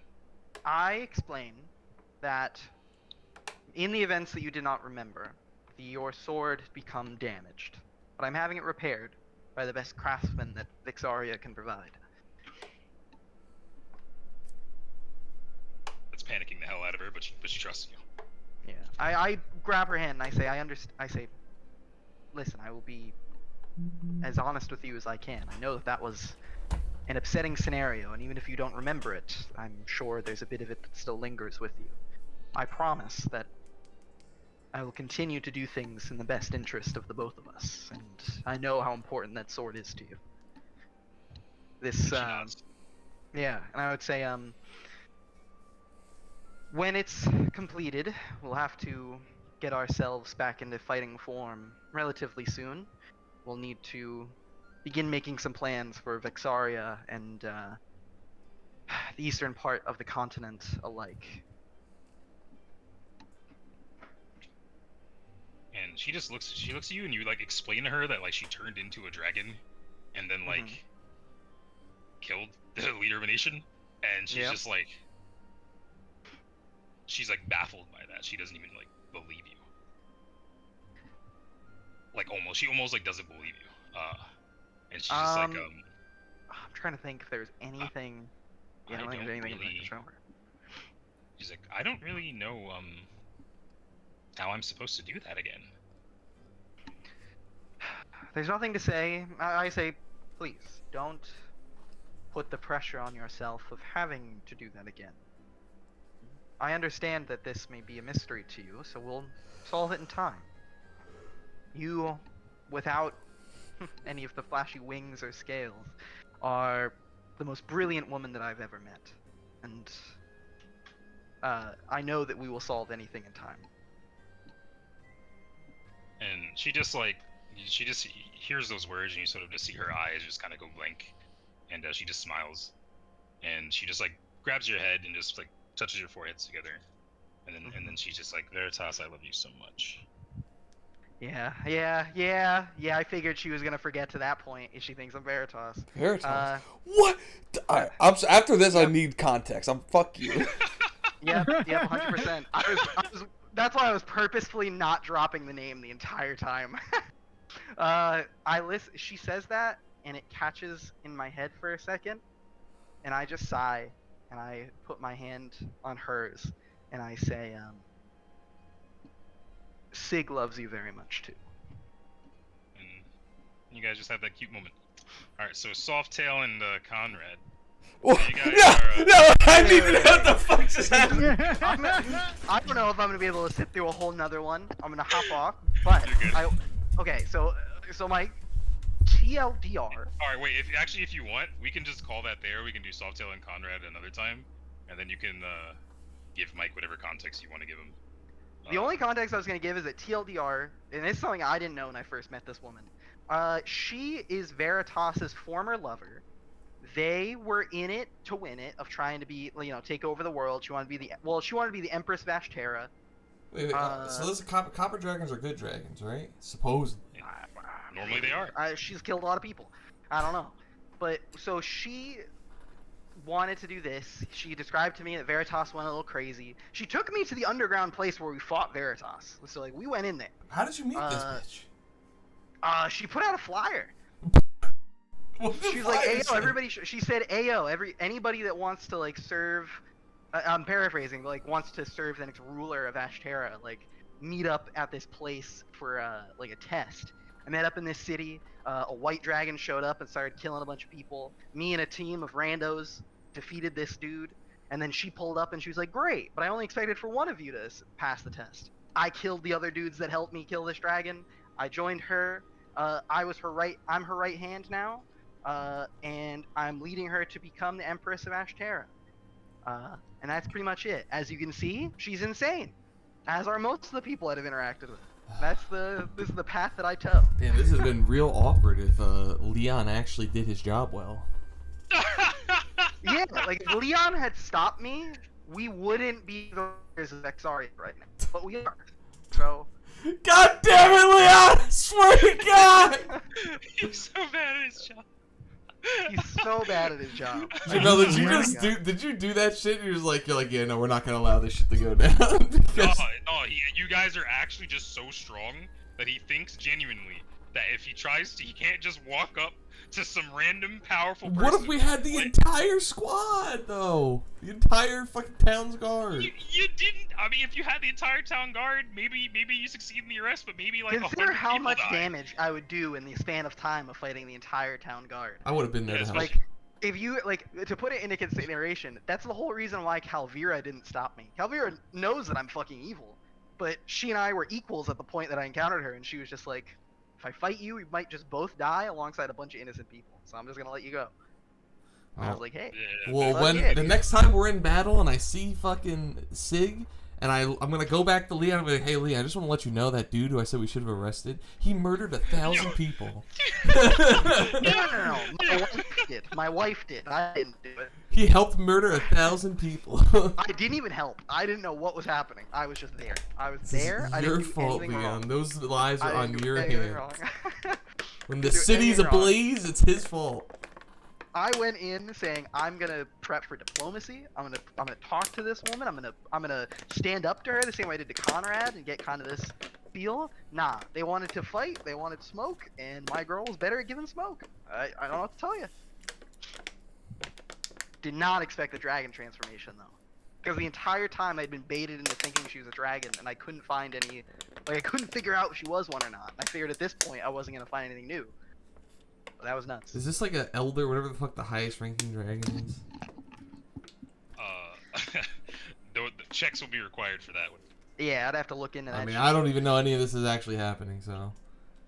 Yeah, no, you're going off to go fight at some monastery. Dude, I'm like Now almost I half really- expected to now- pull up to this monastery and just be like, so what do you think? And Conrad's like, I could do this in like 30 minutes. Yeah, I figured as much. That's See, that's, oh my that's how it's God. gonna start. Yeah. That's exactly how it's Man. gonna start. He's gonna pull up and go, "These guys? Oh shit, deadass!" Now I really need you to not figure out how to take Ace because she's a piece of shit, but she's my she works for my military now. Oh no, I am gotta- absolutely taking her. With or well, without the you're gonna need. figure that out. You're gonna have to figure that out, dog. I mean, listen, You I haven't- got two ways to do it now. I can wait back for old man Kabandabis, or whatever the fuck is this goddamn elder wizard man when he comes back from breaking Earth and splitting Japan in two. Yeah, why does all this happen to me, man? Hey, wait, what's up with all that? That was supposed to be a happy ending. Now we're just gonna get back to like Inuyasha's gonna be in a great fucking. He's literally in Cataclysm, Japan, trying to Yeah. get his family to safety. That's supposed to be a happy ending. It was not a happy When I read the ending. sentence, when I read the sentence, Japan was split in half. I was like, what the fuck? All of Japan? Oh my god. Well, this ended up a lot better for Sig than I thought it was gonna. I thought this was gonna be a big fuck Splitting- you the whole time. Splitting Japan in two was uncalled for. I just gotta say. Yeah, it did not need to happen. Did These, not need these to initial happen. D sneakers just got way more valuable. Bro, they're never gonna invent Initial D with what you're doing over there. I You change know. the timeline. Anime doesn't exist anymore. Denny's exists. Denny's does exist. That's true. Holy shit. All right, well. that was a Alright, so good wait, you sesh, said you guys. wanted to wait for Softail then? Oh, that's up to you, Mike. I mean, I'm down to run it. I'm down to run it as well. I don't know if you want to go to bed. No, I'm good. Sure. Alright. All right. Well, yeah. Bro, what So, the fuck is going on? Everyone has two characters that I'm trying to link all of the backstories together. This to is the- backstory? The to make the Ashterra cinematic universe is real. The only characters we have. No, wait, they do connect. I was gonna- The only characters we have that don't connect to anybody else are the Nanu squad. But I'm like, wait a second, they literally do. Yeah, dude. Commander Bandicus was there and just the wait till we fucking get- girl. Only can of Just wait Anticus, till we though. get to Can of Anticus training Kenzen. Yeah, I That's know gonna that's be gonna be hilarious. fun. Oh, But it's no, gonna but be fucking great, Layla dude. and Softail are connected. Yeah, they are. yeah, I'm still I waiting. forgot, I'm yeah, still that waiting to goes run way into back. him in public. I still want to pull That's up like a the my second squad versus session, their right? squad. Yeah, that was like session 2 or 3. I want to see Layla again and be like, yo, look how much she's grown. Hanging out with this guy. Come on. She turned out to be a different kind of psychopath than you thought. She's a like the orc version of emo teenager. She's honest to God, like if fucking Softail saw her, would be like, this is exactly what I wanted you to do. And it's like, you've grown strong because of what decision I made. Good job. Let's beat the shit out of this fucking bird. Yeah, so you and What the Conrad. You and Conrad and Cynthia. Do you want anyone else for this, or did you say it was just you? No, it's just us three. I mean, I'm not doing the invasion right fucking now. I don't care if he pulls up says like I could clean this up in 5 minutes. It's not. All right, cool, yeah. So you guys, I mean, you follow him along the same track through the woods. You get to the monastery, which I right, I did put it on the map because it's technically like more north than the map currently allows. But you get there. You're at the same like sort of edge of the canopy as before. And let me Joe check who he can cast this on. I gotta dig Conrad's sheet out of the fucking ether.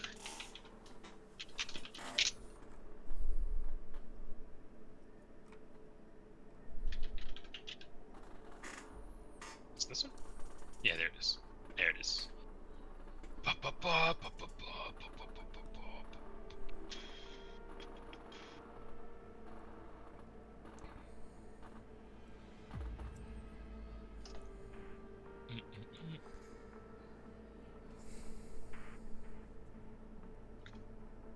Also, it is notable. It is noteworthy that when this, I mean, I think this was mentioned way back when you guys first met Connor. But he exists. He seems to exist fine in the sun. Oh. Can I ask him about it? Yeah, he just shows you this like he has this like ring on his finger that sort of has like the signet of his family name, and you his entire family just kind of has them. Oh. I'm going to bed. I'll talk to you guys. Peace. Yep, night, bro. Good luck. See ya. I'm hop off too. See you guys. See it. I ask him about how's it being a vampire? How was it being a vampire? Yeah. It's horrible. It's agony every day, every moment. Why is that? Your heart doesn't beat. Food doesn't taste the same. All the pleasures that you enjoy as a mortal don't feel the same anymore. They're no longer really pleasures. So you have two choices when you become like me. You either make do with the bland gray that the mortal pleasures become, and you find solace in that and you become content, or you indulge in the new pleasures that the new form allows. The latter is not a good path. Not at all. And what kind of pleasures does the new form allow? Well, first time you kill someone and you suck their life from their body. Night, Michael. Love you. No, I love you too.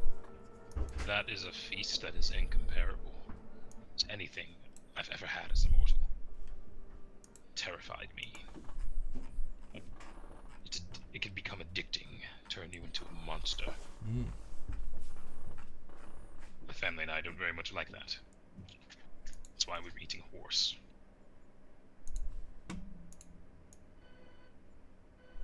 Mother and father don't feel the same way, though. They did initially. When we were first turned, it was against our will. It made them very upset. Ruined their lives, they lost their status. But over the years, they become accustomed to it. They like it now. They think vampires are a race, a valid existence of being. They treat themselves as a people. They speak of vampires as a we, as if there was a culture around it. There is no culture, just monsters.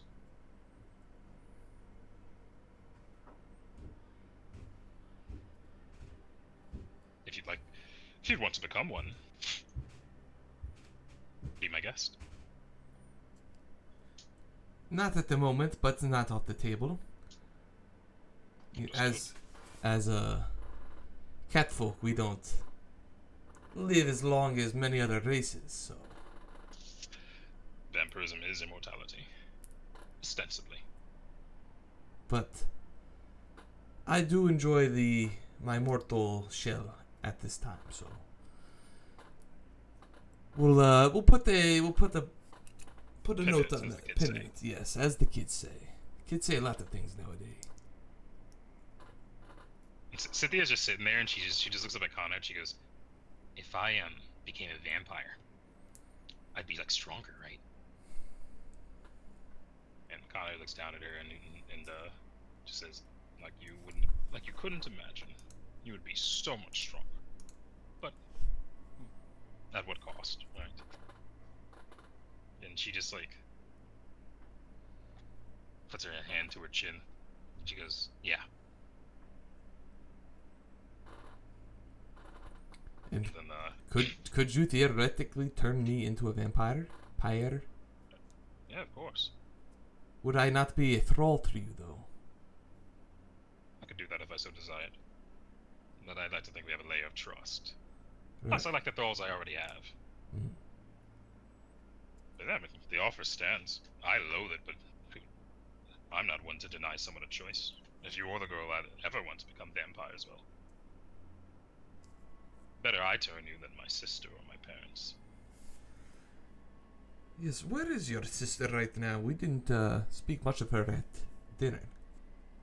Just for reference there.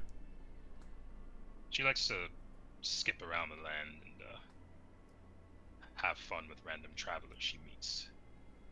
She's a very scary woman, but and she's violent, but she's calculated. She doesn't take unnecessary risk, and she is a master manipulator. Mm. I'm more scared of what she's done when she comes home without blood on her hands. Shit, that's deep. But you didn't have to interact with her. She didn't come home. That's good. Anyway, though, and then you guys are like in this canopy. Yes. And he just points and he goes, "That's the place." Yes, that is the place. How'd you get in last time? I snuck in. I explained to him how I did it. He nods. He goes, "Creative. The anti-magic zone on their treasure room is interesting. It could prove difficult. But your goal is simply to eradicate everyone who lives here, is it not?" Yes, that is correct. And he's just like he just says I'll be right back. Where are you And going? he just to get a closer look at things. Listen, before you go, please do not kill anybody. Not yet. I won't. Scout's honor. And then he just sort of like falls out of the tree and you see him turn into a bat. And he just like is gone for like 20 minutes. Mm-hmm. And then eventually he flies back. And he just like lands on your shoulder, hops from your shoulder to a tree branch, and then he just like comes himself again and just kind of hangs upside down from the tree. Mm-hmm. And just goes, "Yeah, that place is weird, but seems pretty standard for that type of structure and culture. What are those people? They all seem kind of nice. They're sharing food with one another, smiling, training. Seems to me like you're about to destroy a good thing, because you're mad about something done to you in the past. I respect that. Don't get me wrong, but are you sure you want to do this?" Yes. Oh, fair enough. And he just kind of swings himself back up and he goes, Should be easy enough. Yeah, I Just kind of simply say the word. I just go into details like it may be nice now, but whole bullshit is built on fucking all the lies and all the bullshit happened. It's like far past forgiveness. Ask him like, so do you think theoretically that you and me could take on the entire monastery? It goes, in theory, although I'd recommend you leave the girl behind. But there's one variable I'll have to say that I am wary of. And what is that? There was one individual that was speaking to a large group.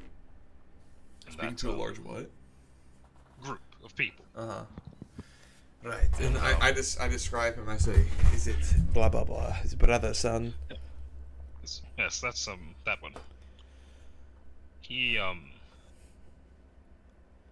seems capable, strong.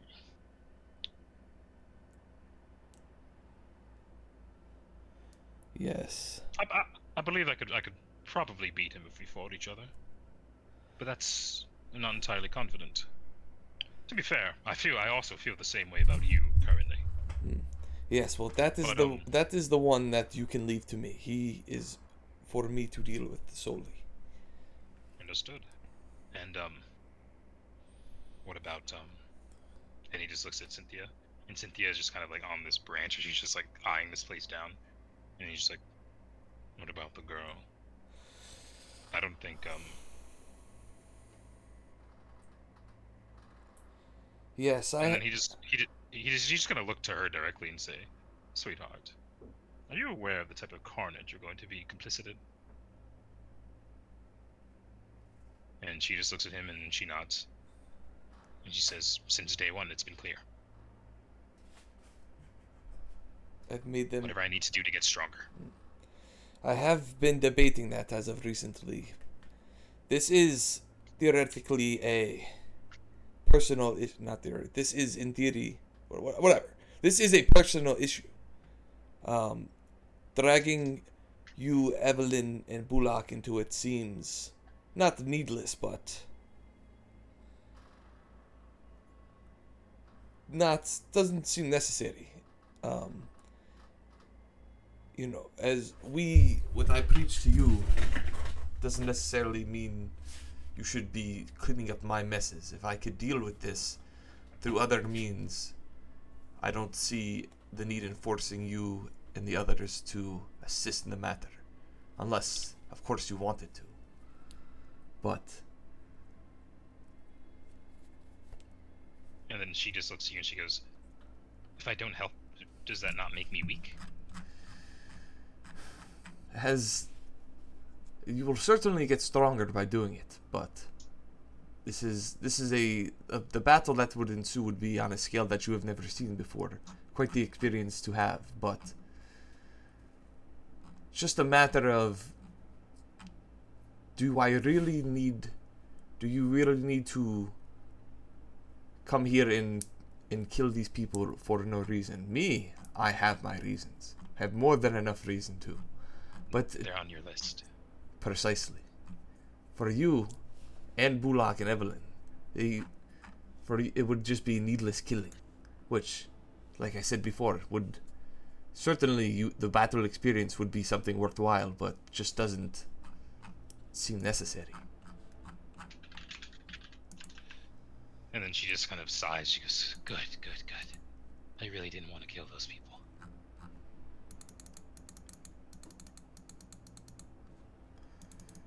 If they've wronged you as you say they have, I do wish you the best of luck. Tell me, Conrad, how would you feel if we were joined by an army of reptilian folk? And he just says, in theory, that sounds great. Do you have access to this? Well, last time I visited, the reason I came to begin with was we were dealing with some business in Athena, the capital city of the lizard folk in this region. And it seems that the king is missing his daughter, and she has run off to this temple. And From Wants what her back. he wants her back, and from the conversation I had last time with her, it seems that at the drop of a hat, he would come and assist with the invasion. So I think my thinking being, if I could convince him to assist in the invasion, that would be of great importance. And if, of course, you were willing to offer some of your thralls, I'm sure there, like you said, you said you were attached to your thralls, which I understand, but you may find some more powerful ones here to take. No, my thralls are not combat ready. They're servants. And I've had them for some of them for decades. The thralls will not be a part of this, but if you are able to get these lizards to help you, would they have any reservations about again working with me? And if so, how do I deal with that? That is something we are going to have to tackle. We need And to. if you have this force of lizards, well, maybe they'd just be more helpful to you than I would, and this might be unnecessary strife, trying to slot me in where I don't belong. The more powerful the ally, the more. How the fuck do I word this? If I have more powerful. More the merrier. Yeah, basically. I don't see why He not. says, well, the problem that lies therein is when I'm your ally. Perhaps these lizards are your ally as well. But where the enemy of your enemy is typically your friend. The friend of your friend, I find, is very often your enemy. And that I cannot help. That being said, there are definitely a number of ways I can help you without them even knowing. I'm a creative one. But yes, this job seems very doable. I'm surprised it's taken you this long. Go and speak with your lizards whenever you decide to, and if you actually have their help, this should be a cakewalk, as the kids say. Yes, as the kids say. We'll paint the canopies red. Ooh, I do like the sound of that. I will go speak with the lizard folk and see if we can't come up with an understanding. And like you said before, you are a creative person. I have no doubt that you know ways to assist without them even knowing. Good. Sounds like a plan then. So what if the lizards don't agree to help you? Then the next step would be to find a way to enslave the demon to my will and look for other allies. And as capable as you are, I'm not. I know individually you are strong as well as I am, but they do have numbers, and numbers mean a lot, especially when there is a turn order and they have all of the action economy. Indeed.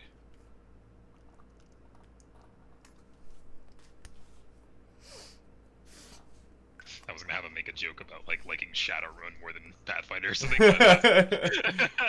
but yeah. I guess I'm gonna go talk to the fucking Gaius and Caesar and see what the fuck if they're down for this. Okay. So when you get back to Athena, you find that the place has had something of a renaissance. Caesar was actually very unaware of the fact that how much he was actually ruling by fear, and that people were kind of conforming to the status. Their culture is a culture of doing the thing that you're told, but it was never meant to deny people the right to speak. Right. And he didn't realize that that's what he was doing. So after the situation with you guys, he's since realized this. And there's the conversation surrounding his daughter, when you ask him, is that he kind of realizes now why she didn't want to be there. And he thinks that ultimately that whether or not she stays in Athena is her choice. So he's essentially like completely changed his mind on this quest, and he's like, I understand now. Like probably like I haven't been good to her, and this place was not conducive to like her growth. And that she just realized that earlier than he did, and he's like, that's probably why she left, and I respect that. So Caesar is boring. He is no longer really about the smoke. Very unfortunate. Yeah. I asked him if he can give me, because you said we were each gonna get a artifact. Can he get me one of them? Item. I want one of them anti-mind control items. That is outside of no, it's not. Yeah, so you can yeah, he can give you one of those. It's a his a is ring like or something? extra special. Yeah. But it's like a circlet or whatever that protects you from. It just gives you a passive mind blank. I don't know what is that. The spell mind blank. So it's like an 8th level spell, and it just makes it so anyone who tries to use divination to track you automatically fails, and you get like a +8 to your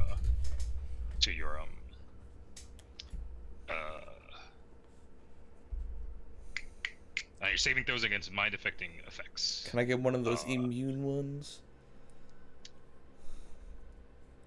So the whole thing that made him like the crown that he wears like makes him like immune to it. Mm-hmm. The crown that his whatchamacallit, that his like royal guard wears, like the same type of thing. But the ones that like the normal guards wear kind of are like less effective. Like the one that like Cynthia like stole, that one has like just mind blank on it. It doesn't give you like actual like immunity. It just makes you very resistant. So he can get you one of the ones that makes you actually immune. Yeah, I want like the straight up immune one like he has. Yeah, he can get you that. Sweet. All right, sweet. Appreciate it, bro. If you can make it like a. It is like you do have to conform though to the shape that it is. So it would take the place of your headband. My headband? What if I got it as like a fucking like a bracelet or something? Can you make it like a bracelet or like a ring? It cannot. It like has to be on your head in that position. My headband gives me +4 charisma, Caesar. So it's up to you whether or not you want that. What other stuff can he make me? Oh, other than that, anything that's less than like 25,000 gold. This effect, like the thing I'm talking about here, would probably be worth like more than that, to be honest. But let me think about it. Hold up. I mean, it sounds really like pretty good. But I have a +4 headband of charisma. Wait, let me retcon that a bit, because I just thought about it. This item would be like a way more outside of that range than I thought. And I was thinking like, okay, like I communicated that to them it's like a commodity. Like to them it's like, okay, this item is whatever. Like if we lose one, it is what it is. But that doesn't change the how much it costs. So to get an item like Caesar's crown would be something you couldn't get. But other than that, You never paid the difference? Stuff. Yeah, even if you paid the difference. Yeah, so you but you can get like he'll make an item for you that is 25,000 or less. All right, I'll find something out. And if that like you can also just like if there's like an item that you have that you want to upgrade and the difference of the current amount you have into it and the upgrade is that 25,000, they can also upgrade. Well, before this raid happens, I gotta buy a whole shit ton of equipment because I'm like, I don't have an eyes, I don't have a head, I don't have a body, I don't have a chest. Yeah, there's a lot of cool shit.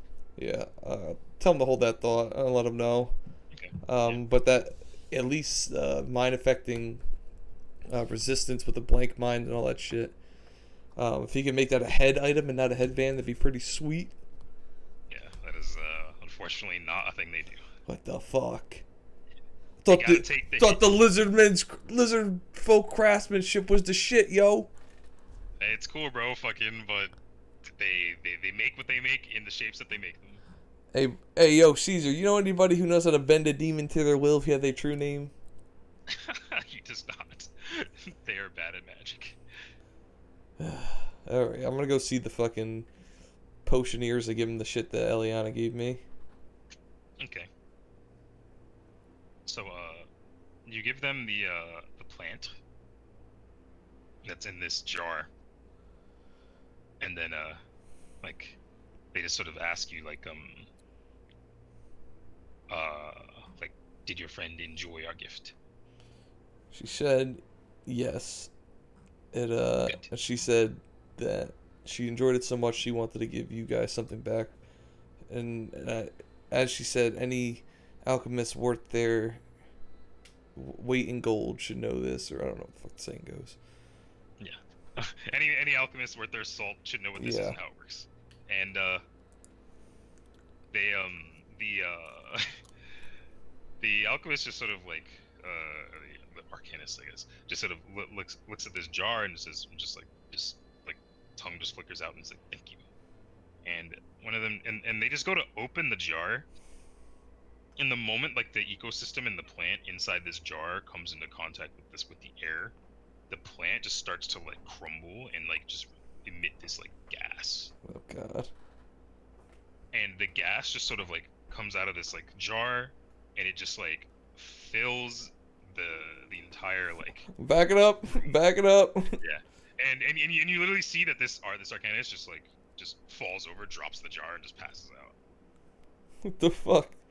She put her queef in a jar. And you get the scent like as you're like, I imagine, getting out of there so this doesn't happen to you. You get the scent, and like it smells similar to things that you smelled like in like just being smoked in her Atticliffs, but it just seems like really potent. Saying that they're just really, really high. Sweet. And like literally like 14 of these motherfuckers just fucking pass out. Jesus Christ, they'll be fine. They'll be fine. Alright, well. There goes both the armies I had in my head gone, because I thought the thralls were gonna when you were beat talking about the thralls. lizards, I was like, Caesar's had a change of heart about his daughter. He's not really gonna want to do that anymore. So, that's gonna be bad news. So, yeah, that's it, yeah. The only logical jumps. The only thing I could think of is that. Definitely need Annabelle. That needs to get done. That is probably the easiest thing to do. Yeah, You have a number of people who you know are capable of it. You just have to convince them. Yeah, that's. I need to wait for what's his face to come back. I don't know what's the out of game timeline on what's his name coming back. Azrin? Yeah. Probably gonna be in like a month. I mean, that's still within the downtime that we have. Yep, it's within the downtime. It happens within the downtime. I look at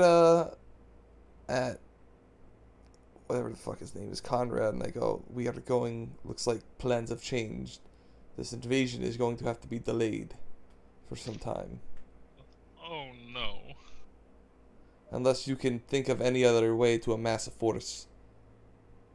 I think I just happen to think the force is unnecessary. But, no, I don't.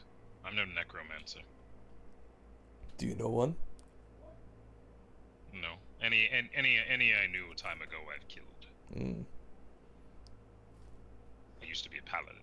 Oh, that's interesting. How was that? It was great. Fantastic. I miss it sometimes. Could you not be a paladin now? No. My gods have forsaken me. Oh. I'll make you a deal. If I ever become a god, you could be my paladin. Sure.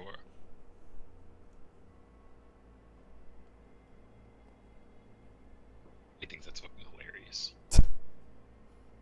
Don't laugh at me. That's an idea if I ever make it to post game. Softail goes and finds the maid, goes and finds the fucking labyrinth that Caledon, where the fuck his name is, found. Caden Callian. There's got to be an Ashterra equivalent. Maybe there is. Anyway. The only way I could think about getting a force would be if I convinced Adam to invade it, but the only reason he would have is I have to find a logical way for Softail to find out about what the fuck just happened to Vexaria, because there's a copper dragon in charge, and this dude's talking about copper dragons. And if I could make the connection, be like, yo, this might be important to the copper dragon, he'd probably be like, yeah, let's take it over. But Yeah, so I need to find a way to get a word of- fucking logical. word of that, like spreading, is gonna be the thing that happens at the end of the downtime. That like sort of gets things moving again. Like they're like, hey yo, heard the fucking capital city of Exaria got fucking obliterated by a copper dragon out of nowhere. And then what do we do about it? That's gonna be like the end of the downtime thing. The best. Like it's essentially gonna take the 3 months for that word to spread. I want to go talk to Adam. I want to tell him, hey, there's something, that whole bending a demon to our will thing may be advantageous for the war effort. And explain to him that when we met the succubus, when I talked to her when I was in the ethereal plane, it seemed like she was working for somebody, and the lizard folk were in between Vexaria and us. Like as far as like who to side, as long as who to side with. If she's working for someone and was trying, and had somebody a boss, there's a good chance that that she works for Vexaria.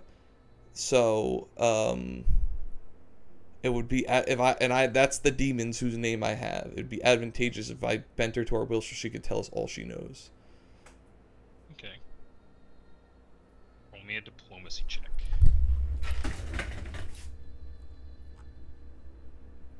I'm not very good at this.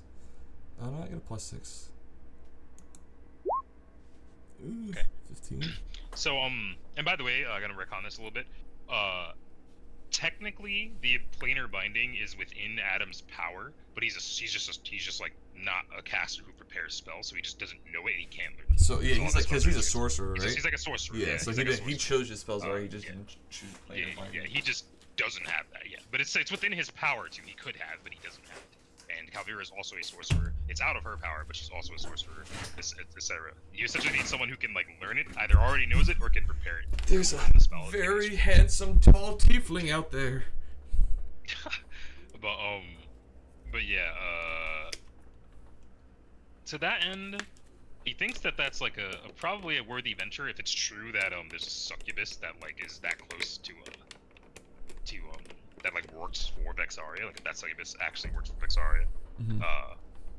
And like if you make like the connection between this like Ace being a succubus and all that, and like make that point, he would know like of Ace, and like that Ace is someone who's close to Vex, and that it would definitely be advantageous to like get like if that worked and you guys got control of Ace, that would like probably be a big deal. Yeah. So that's something that he will look into. Like he will actually like actively make that put feelers out and actively make that a thing that you guys try to work toward. If we can try to find that out, that'd be great.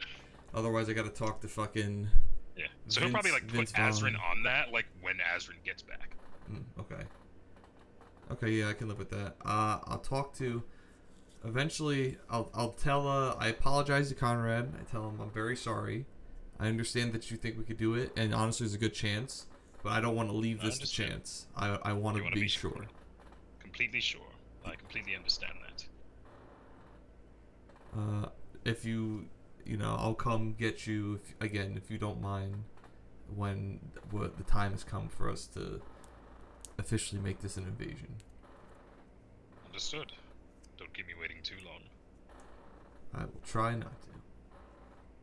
And he would see you on your way.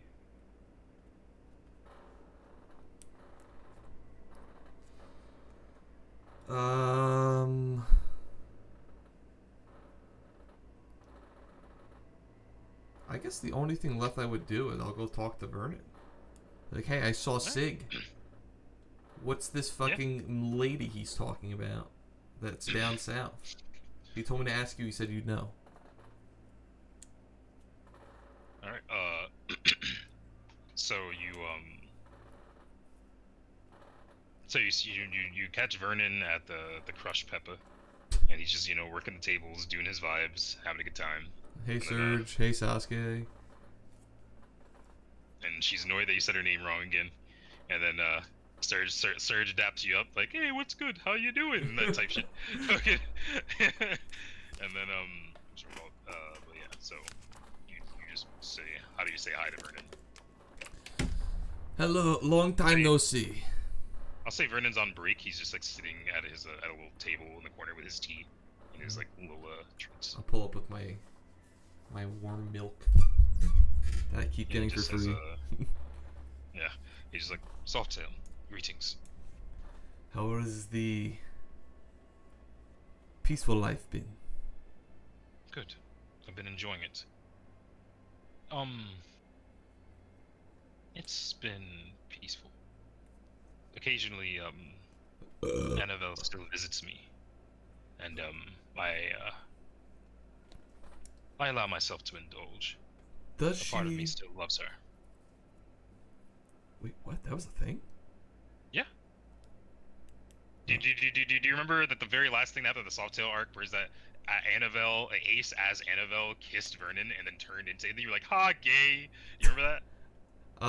Yeah, I do remember that now. I completely Yeah. forgot So about it. that's the whole reason that she even gave you her true name in the first place, is because she cared about saving Vernon that bad. Yeah, that I know, but I forgot that they were kind of like fucking lovers or whatever.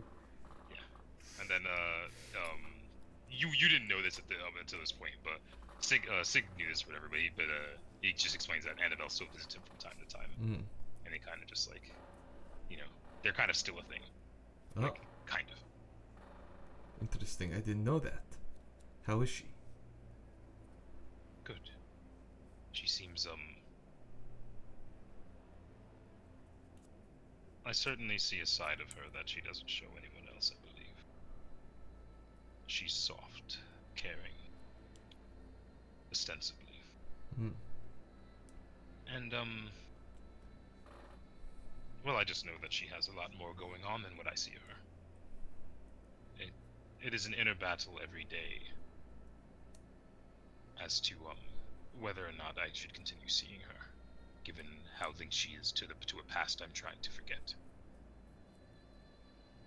But that's a problem to solve on another day. Interesting. Well, while I before he came to visit me and he called me over the scry or message or whatever it was, he mentioned to me that he knew somebody that he said you would know. He said she was south of here. He did not give me her name, but seeing as what the events that just happened, I'm now curious as to who this woman is, or this lady, or whoever the fuck. The girl that Sig travels with. Is that who you're asking about? I suppose so. I don't know much about her, period. It's just he mentioned her in passing, and at first I brushed it off. But after these last couple of weeks, I'm now wondering if she has more significance. She is his lover, as far as I'm aware. She seemed to they seemed not on the same page about that when I spoke with them. She seemed adamant that they were lovers. Sig seemed not as adamant, but still agreed. She said her name was Deidre, although that was clearly a lie. Did they come to visit you? It sounds like you met her. Yes, I have. I shook her hand, and great, sinister evil radiated from her. It disturbed me. But Sig is his own man. I gave him advice. I told him to watch himself around her, that she would be his destruction. Whether or not he heeds that advice is up to him. He most likely won't. That woman is, something else. She waves that sword around, without proper form. It doesn't seem like she's, capable of using it as it should be used. She swings the blade around like a bludgeon. And I was spying on them, watching them leave. And I could tell with utmost certainty that no matter where I was, she could see me. In short, she terrifies me.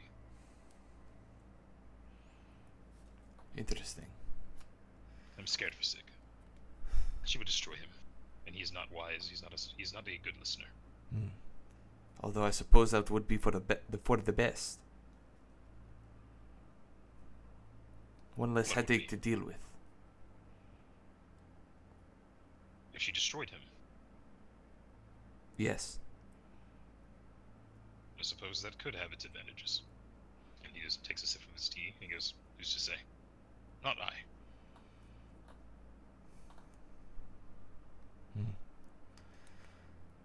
All right. Why are you asking about her, though? I don't know. I met her some time ago. I just had never heard of her before, and Sig seemed to be asking a lot of questions about some sort of special artifact. Did he talk about specifically like to control? He said when we were in the mansion that it was to control dragons, right? I want to say that he did. I think he but did, right? I don't remember if he said that in public or if he was just talking to. I thought. Like, oh wait, no, he said it in public, and then the Yeah, and then they looked at each other. Yeah, no, okay. Yeah. So it'd be like something. And he was asking about an artifact to control a dragon, to the what the fuck are they? The Gaelics, right? To the Gaelic vampires. Do you know the Gaelic vampires? You are a demon hunter. Or what? They are very powerful. They're very nice. That is also true. They tend not to cause much trouble. So they've never been an issue. Regardless, he was inquiring about this artifact with them. And now I wonder what part he is playing in these lands, if any. Or if he's just up to his tomfoolery, as usual. It's funny. I put all of this behind me and I come to this small, nice little inn in this corner of the world. In this nice city where the weather is nice. Almost all year round. And somehow this trouble keeps finding its way back. You lots are cursed, it seems. Something sinister is always following in your shadow. But as for that artifact, I have no idea. I had little time to know of things like that when I was hunting demons as tenaciously as I was. And since then I've been well employed. And he just looks at the walls around him. Happily so. So that is a gap in my knowledge. I know not of this artifact which you speak. But I do take it that if Sig wants it, it's probably bad. And you're probably should not have it. It should probably be kept as far away from him as possible. That's just a hunch.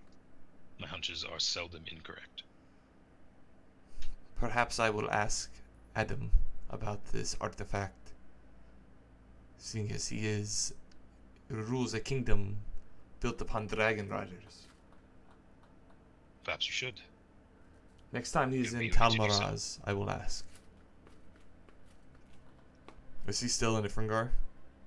He's still in Ifringar, but Vernon will let you know that he occasionally comes back to Talmaraz. I mean, I would know more than anybody about Talmaraz when he comes back. So next time he's back in Talmaraz, I'll talk to him about it. Yeah, but he'll tell you that occasionally, every now and then, Adam just kind of like teleports back, and just kind of like is just here for a little bit, doing business, settling things. But he spends more time in Ifringar these days, probably because it's closer to the warfront that he's concerned with. Right. All right. Well, tell him if he hears anything about Adam or anything about Sig or anything about this artifact, if he doesn't mind. It seems people seem to pop in, talk to him to keep him updated. I bring my glass to Sasuke.